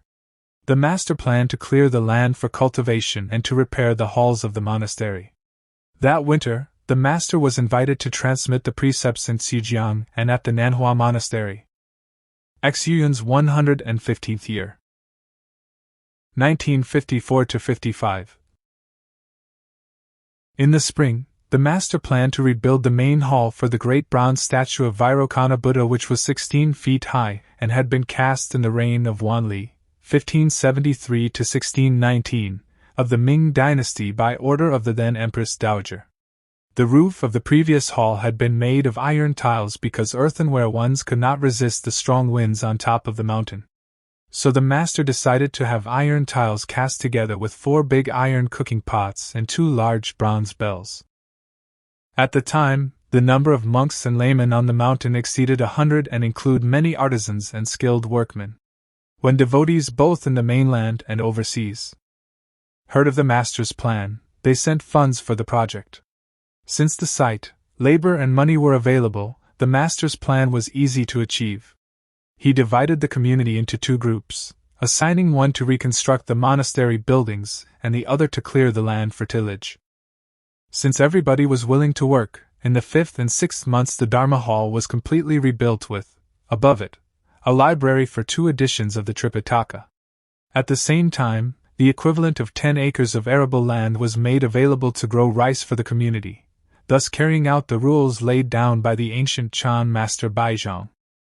In the 7th month, over 20 dormitories, a brick kiln, latrines and rice-pounding rooms were rebuilt, but the master continued to stay at the cowshed as before. When Abbot Ben Huan of the Nan-Hua Monastery, Bhiksuni Guanding of the Taibing Lotus Hall and 4 others came to the mountain to pay obeisance to the master, they saw a cracked bell on the grass and asked him why it had been left there. He said, "It is an ancient bell of this mountain, and used to be called the self-ringing bell because in the past whenever enlightened masters came, it rang by itself. When the Japanese army set fire to this monastery, the tower was destroyed and the bell dropped to the ground, but its crack will mend by itself." When they examined the bell closely, they found that the upper part of the crack seemed to have been patched by itself. The master then said, "I shall wait until the crack disappears completely, and then hang the bell in the newly built tower." The master then led them on a visit to other parts of the monastery. In the 11th month, the cowshed caught fire, and when the monks urged the master to move into the newly rebuilt temple, he said, "I liked its primitive charm," and had the cowshed rebuilt. That year, the master received several telegrams from Beijing asking him to go there, but he declined on the grounds of old age and ill health. At the end of the year he held a week of Chan meditation. XUYUN's 116th year. 1955–56. In the spring, the additional temple buildings and kitchens, a hall for the 5-fold meditation, storehouses, guest halls and other meditation halls were built and completed one after the other. In the summer, when the Chinese Buddhist Association met in Beijing, the master was very busy and could not go north to attend its proceedings. In the autumn, several dozen monks came from other parts of China. Those who had not received the full precepts asked the master to ordain them, but he thought it unwise to do so under the prevailing circumstances. On the other hand, he did not think it was appropriate to refuse their request. Thus he decided to ordain only those already present at the monastery, and forbade them to tell outsiders. With a view to transmitting the precepts in the 10th month and to ordaining the monks on the 15th of the 11th month, the master applied for permission from the government and the Chinese Buddhist Association in Beijing. When the monks in other places heard news of this, they came to be ordained by the master. At first about 100 arrived, but soon 200 more followed, so that there were now 500 monks on the mountain, all seeking ordination, and it was difficult to look after them with food and lodgings. Moreover, the Roman Catholic Church, the Buddhist Youth Association, and the Diamond Bada Mandala at Shanghai had been in trouble for one reason or another during the last few months, and to make matters worse the provincial authorities of Gansu telegraphed those in Jiangxi saying that unscrupulous leaders of deviant sects had been coming to Mount Yunju to ask for ordination. When the master heard of this allegation, he took every precaution to avoid trouble. The local authorities discussed this matter with him and offered to send police for the maintenance of peace and order on the mountain. At the time, Those seeking full ordination were already at the monastery, and to have rejected their demands would have broken the Buddha's commandment to help others, whereas to accept would have been absolutely impossible because of present conditions, what with the lack of food and accommodation. Thus the master followed the relevant chapter in the Brahmanet Sutra on the expedient of self-administered ordination.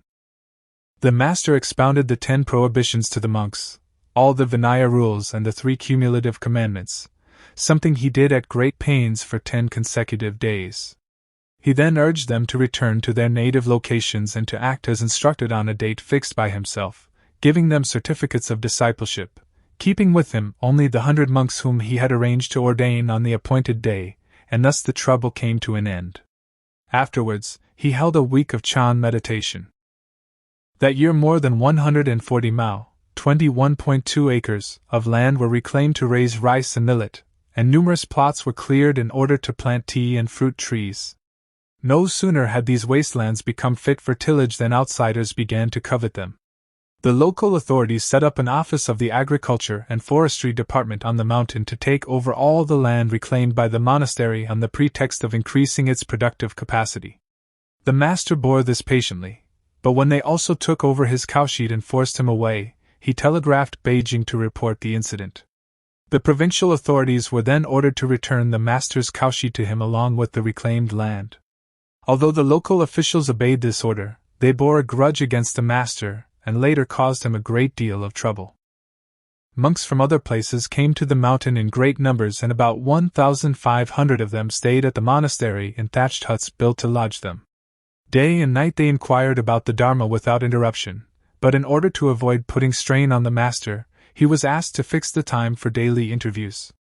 From the 11th of the 3rd month, he began to give daily lectures which were duly recorded. XUYUN's 117th year.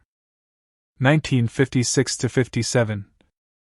In the spring the master began building the main hall, the shrine of the 4 Deva kings, guardians of the monastery, the Tower of Humility, the Tower of Boundless Sight, the Bell Tower, shrine halls and dormitories, which were completed one after the other.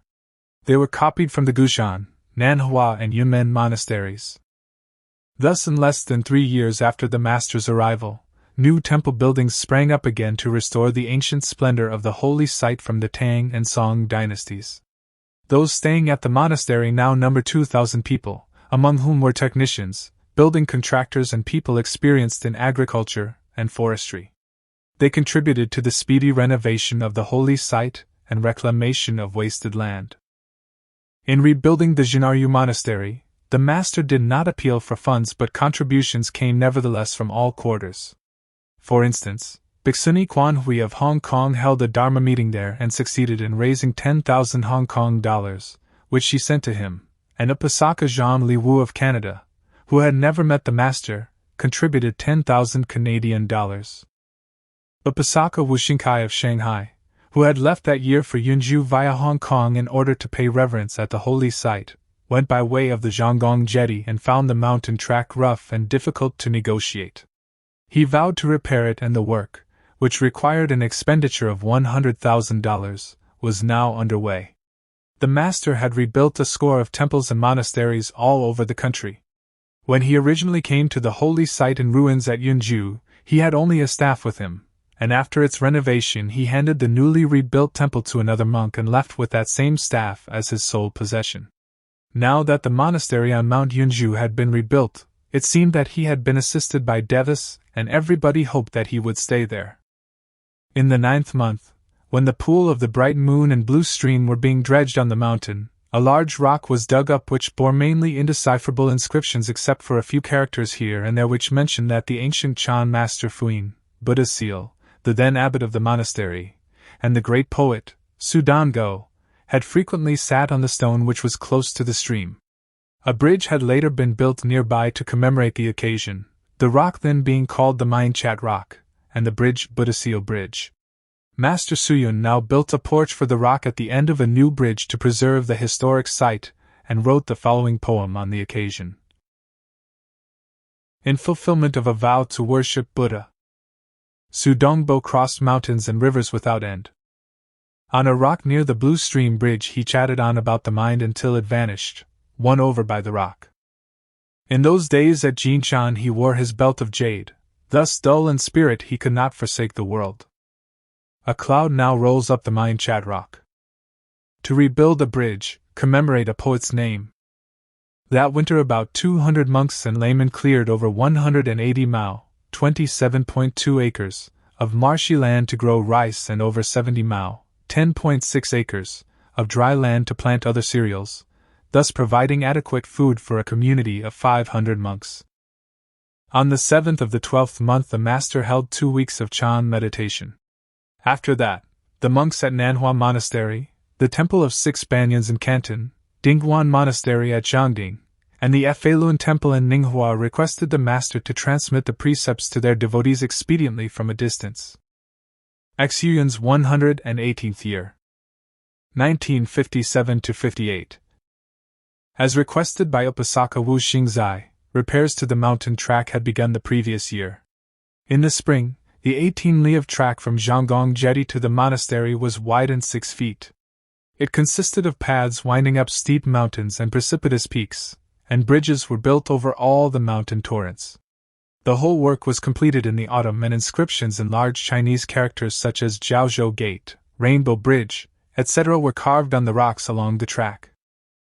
The master recorded the event in a gatha which was carved on a stone tablet.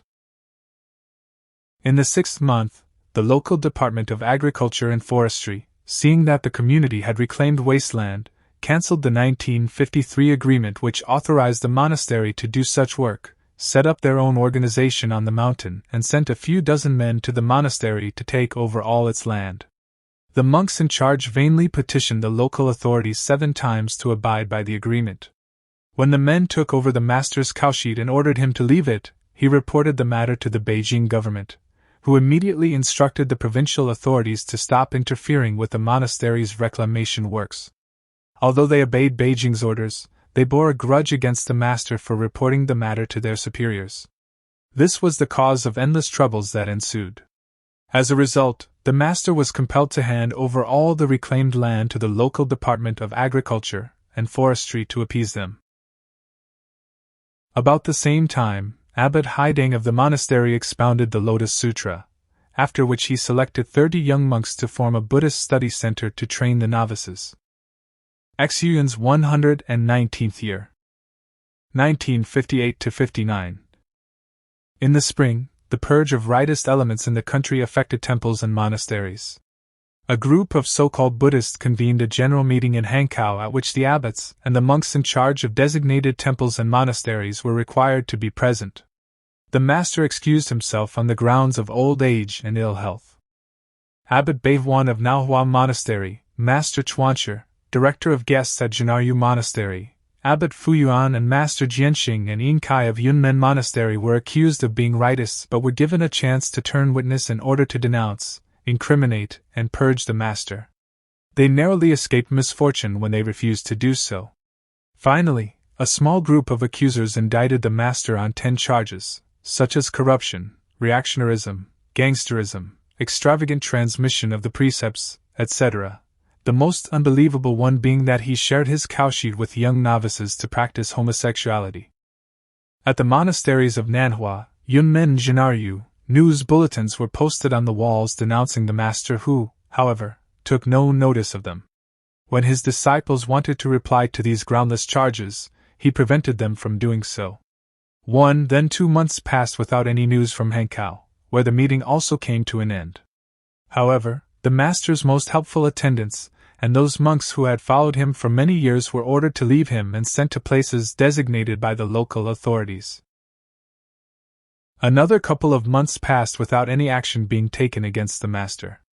Then one day he received a letter from Beijing and learned that the Hankow meeting had not dared to purge him because of his well-known lofty virtues, but had only sent a list of indictments to the highest authority who, after glancing at it, only laughed and ordered them not to purge him. Thus the master escaped from misfortune. On the 15th of the 9th month, the police chief, Zhang Jianmin, came with his senior assistants to the master's cowshed, searched it and dug up the ground without finding anything. They then took away all the letters which the master had received from Beijing, documents, sutras, accounts, books, etc., which they refused to return in spite of repeated requests. On the 16th of the 9th month, the master gathered the community in the main hall to inform them of recent happenings. As a consequence of these troubles, the master fell very ill. Before, when he paid reverence to the Buddha, he could prostrate, but now he had to be supported by his assistants. The community knew that his causal life was coming to an end. One day he called in 2 attendants and entrusted them with his last will. On the 19th of the 10th month, he delivered his final sermon to the community. Chapter 15. The Final Year. XUYUN's 120th year. 1959. In the spring, since the master had entered his 120th year, temples, monasteries, and all his disciples both in China and abroad were jubilant about him reaching the same age as the ancient master Jiaozhou, and informed him of their desire to celebrate his birthday. He immediately replied to them as follows: I myself do not know how long I shall live, and my birthday is still far off. However, the Upasaka Wu Xingzai has expressed a desire to send me birthday scrolls, and I have thanked him, requesting him not to do so. My former karma has caused my present life to be full of troubles. I am like a candle in the wind and have achieved nothing. When I think of this, I am ashamed of my empty reputation. A century of worldly troubles is like a dream and an illusion, and is not worth any attachment. Moreover, since birth leads to death, a wise man should be on the alert, and set his mind on the Tao, like one who loses no time to save his burning head. How can I indulge in following a worldly custom? I thank you for your kindness from the bottom of my heart, but sincerely regret that I am unable to accept your present. I still grieve over the untimely death of my mother, and would request that you stop this unprofitable plan to celebrate my birthday in order not to aggravate my sins. In the 3rd month, as the master saw that the dredging of the pool of the bright moon and building of the stupa were not yet completed, he personally supervised the work, which was finished a few months later. As early as 1956, after Mrs. Zhang Wang Xinji had become the master's disciple, she and her husband, Zhang Liwu, a Chinese merchant in Canada, had intended to contribute to the rebuilding of the main hall, but since all the temple buildings had by then been renovated, the husband expressed a desire to erect a stupa for the relics of the Buddha and a Chan hall, to be called Hsu-yun, lit. Retaining the cloud, i.e. the master, with a wish that he should remain in the world. The master replied that since the monasteries of Nan-Hua and Yunmen each had a stupa for the ashes of dead monks, it would be advisable to construct one for Zhenaryu, which still lacked a stupa, so that the remains of ancient abbots and masters of the monastery, which had been buried elsewhere, could all be brought to and preserved in one stupa where they would be well looked after, so that devotees could come to the mountain and pay reverence to them. As to the Hsu-yun hall that was proposed, he was deeply moved by the patron's thought, but since he had never used a single beam or tile contributed by others for his own account during his whole life, he politely declined the offer. Zhang Liwu wrote to the master saying that, besides 10,000 Hong Kong dollars which he had already remitted, he would send him another 50,000, or 10,000 Canadian dollars in all, for building the stupa. The master accepted the contribution, and in the winter of that year, 1956, began the construction of a stupa similar to that of Nan-Hua Monastery and a few more sutra reading rooms for the monks. The work was completed in the 7th month of this year, 1959, and was the last work to be done in his lifetime. In the same month, the master received remittances from Upasikas Wang Xinji of Canada and Zhenquan Bai of Hong Kong, each requesting him to make a statue of Ksitigarbha Bodhisattva to celebrate his 120th birthday. He immediately ordered the 2 statues, which were finished within 2 months. One was placed in a shrine in the bell tower, and one in the stupa. They were the last statues made in his lifetime. The master had gradually grown weaker after his grave illness in the 3rd month. At first he could still manage to attend to his duties and to supervise all the unfinished works, but in the 7th month he suffered from chronic indigestion and could not take rice and other solid food, so at breakfast and midday, he only took a small bowl of congee, a thin rice soup. The Beijing government ordered the provincial authorities to arrange for him to be treated by a doctor, but he declined, saying, "My causal link with this world is coming to an end. He then wrote to his disciples who had contributed to the rebuilding of the monastery, informing them that its renovation had been completed and enjoining them to send no more remittances to him. He also urged them to take good care of themselves and to strive to practice the Dharma. As the master was very ill, one day the abbot of the monastery and the monks in charge came to see him at the cowshed. XUYUN said, "There is a causal affinity between us so that we gather together at the same place, and, thanks to our greatly developed minds, we have been able to restore this holy site in the space of a few years during which I was deeply moved by your suffering and hardship. I regret that my causal life is coming to an end and will be unable to look after this monastery, so it is incumbent upon you to take good care of it. After my death, please have my body dressed in my yellow robe and garments, placed in a coffin a day later and cremated at the foot of the hill to the west of the cowshed. Please then mix my ashes with sugar, flour and oil, knead all this into 9 balls and throw them into the river as an offering to living beings in the water. If you help me to fulfill my vow, I shall be eternally grateful." They comforted the master, who then chanted the following 3 gathas. First gatha. Taking pity upon ants, a shrimp jumps not into the water. To benefit watery beings, throw my ashes in the river. If they accept this last offering of my body, I hope they will win Bodhi and labor for salvation. Second gatha. I urge my Dharma friends to think deeply and with care about the karma of birth and death. As silkworms spin their cocoons, endless desires and thoughts increase all trouble and suffering. If you would escape from this, first practice almsgiving and the threefold study of wisdom, meditation, discipline. Then hold firm the 4 correct thoughts. Suddenly you awaken and perceive clearly that all is like dew and lightning. You realize that in the Absolute, myriads of things have the same substance. The created and the uncreated are like water and its waves. Third gatha. Alas, in my declining years, my debt of gratitude is still unpaid. As my debt is still outstanding, shallow is my wisdom and yet deep my karma. I blush at my failure in my Dharma practice, at my stupidity while staying on Yunju, like one who still clings to words when he recites the sutras. I am ashamed to meet the world-honored one, and the assembly that is still gathered on Vulture's Peak.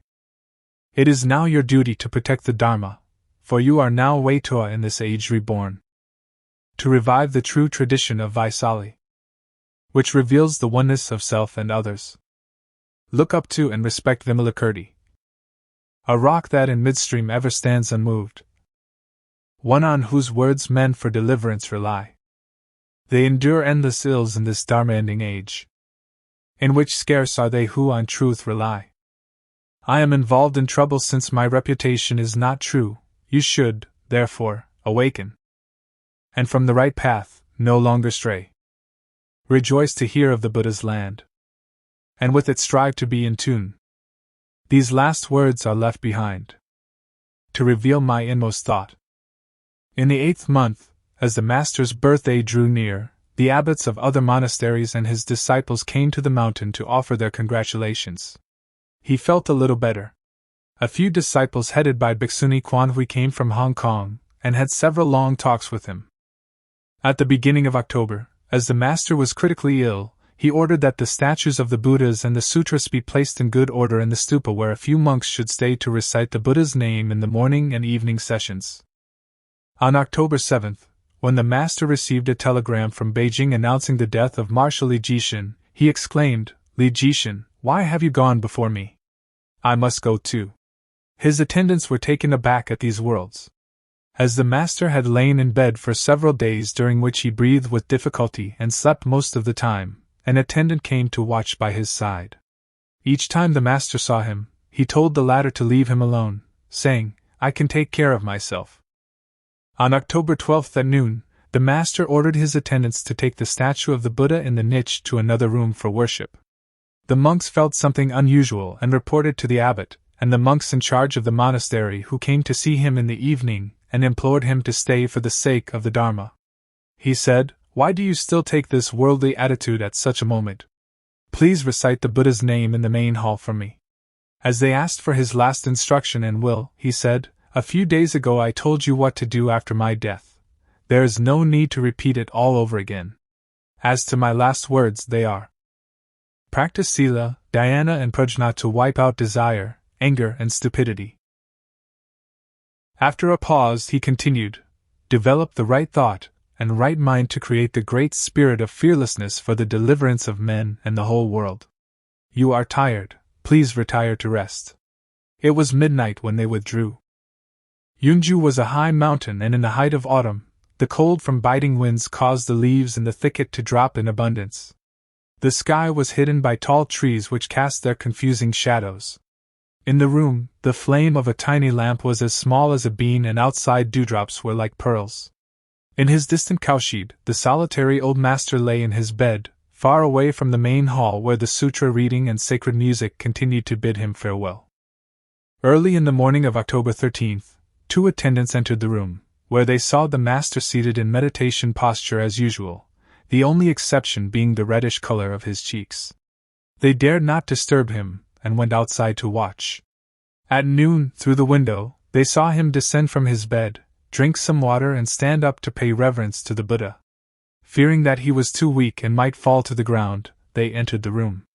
The master then sat down and said slowly, I just saw in a dream a cow trample on and break the Buddha seal bridge. I also saw the stream stop flowing. He then closed his eyes and said no more. At 12:30 p.m., he called his attendants and then looked around, paused and said, You have been with me for years and I have been deeply moved by your hardship and suffering. It is useless to speak of past events, but in the last 10 years I have drunk from the cup of bitterness, and have been shocked by distrust and peril. I have endured slander and injustice so that the holy sites in this country can be maintained, the best traditions and rules of pure living can be preserved, and the Sangha robe kept intact. I have risked my life to fight for this Sangha robe. You are my closest disciples and know all that has happened. Later on, if you stay in thatched huts or go to other monasteries, you should always keep this Sangha robe as a symbol of our faith. But how to preserve it? The answer is in the word sila.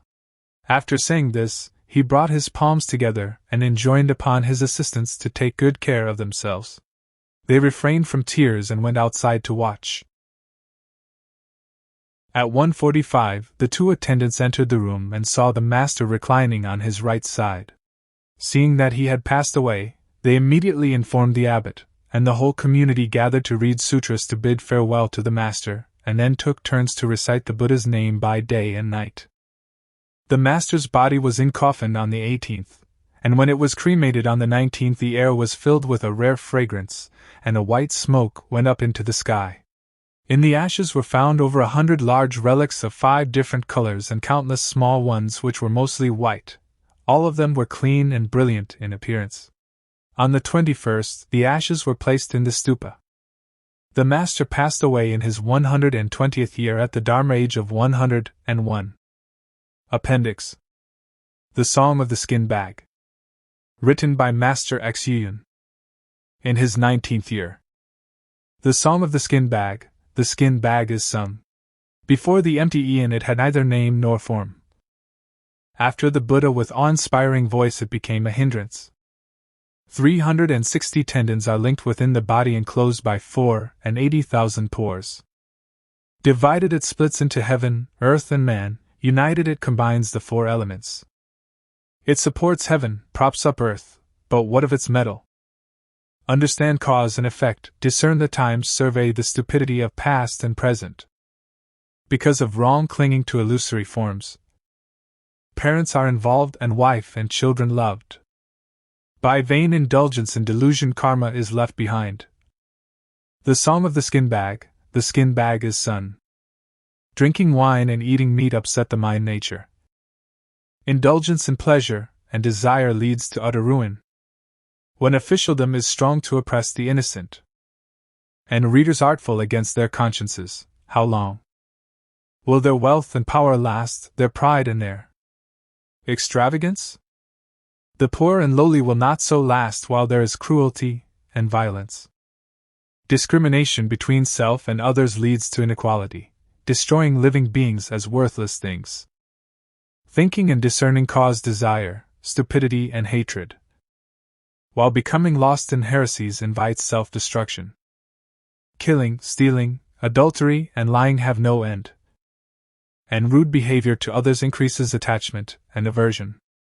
To scold the wind and curse the rain is disrespectful to the gods, while depression comes from ignorance of birth and death, when leaving a cow's womb to enter a mare's belly.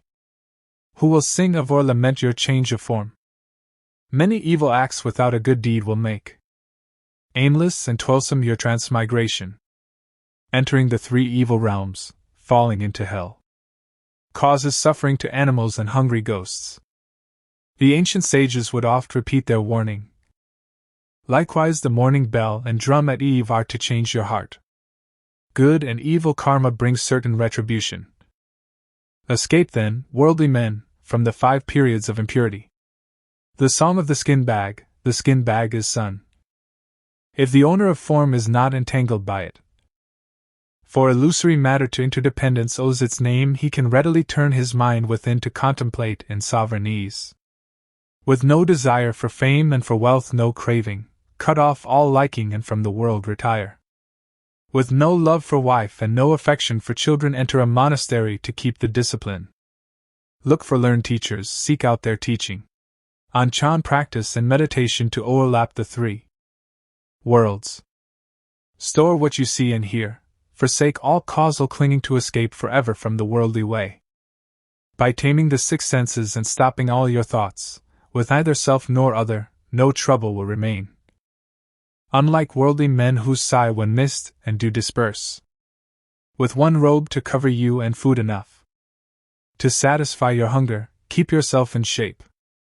Give wealth away, sacrifice your body and life, without a second thought, as when you spit or sneeze.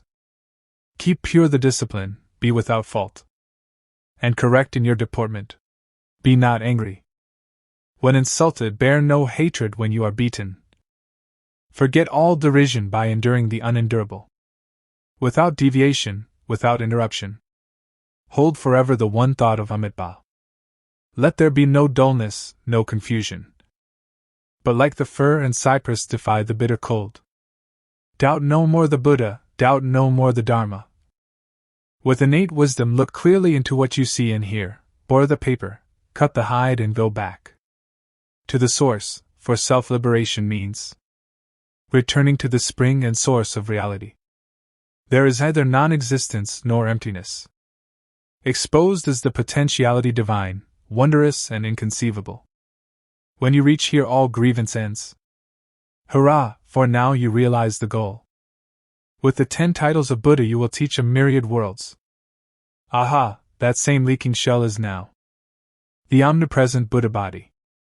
Clearly good and evil karmas are infallible, so why rely on falsehood instead of practicing the truth? When the Absolute is split, the 2 extremes appear, the spirit mind turns into heaven and earth. Kings and ministers are noble owing to their past karmas, none are rich or noble, poor or humble without previous cause.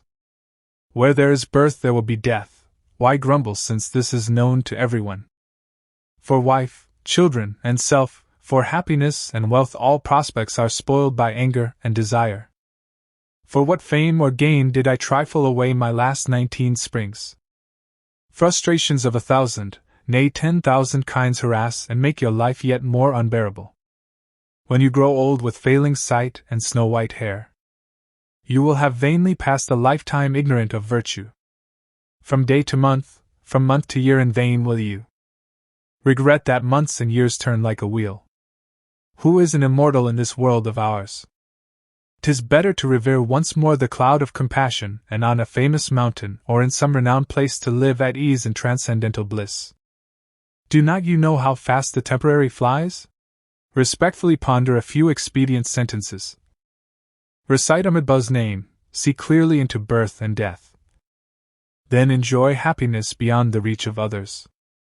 Practice Chan, seek out its aim, the pure and the spiritual are only this.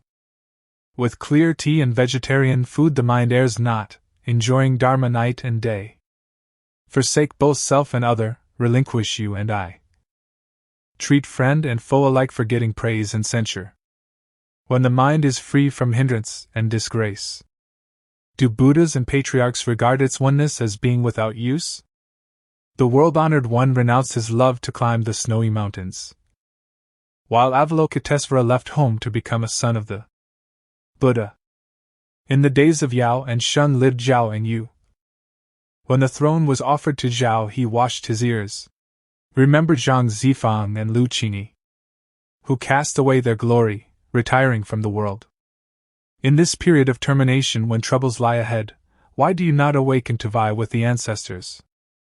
To indulge in ignorance, committing the 10 evils, exhausts your ingenuity and wins the world's contempt. Wars, epidemics, droughts and floods are frequent, dearth, famine and strife succeed each other, and when weird tales prevail, misfortune follows. Midst earthquakes, landslides and tidal waves, what will you do in order to escape evil acts and past transmigrations? Cause present falsehood and frustration. When poor and in trouble, virtue should first be cultivated, then in a monastery worship with virtuous heart the king of the law. Repentance and reform from past wrong deeds improve your lot. Call on learned teachers, seek your experience to seal. First learn, then leave both birth and death to realize the mind nature. Impermanence exposed reveals eternity. Path lies and path within your practice. The saints and sages left clear sayings to reform the world. Slight not then the teaching of the Tripitaka.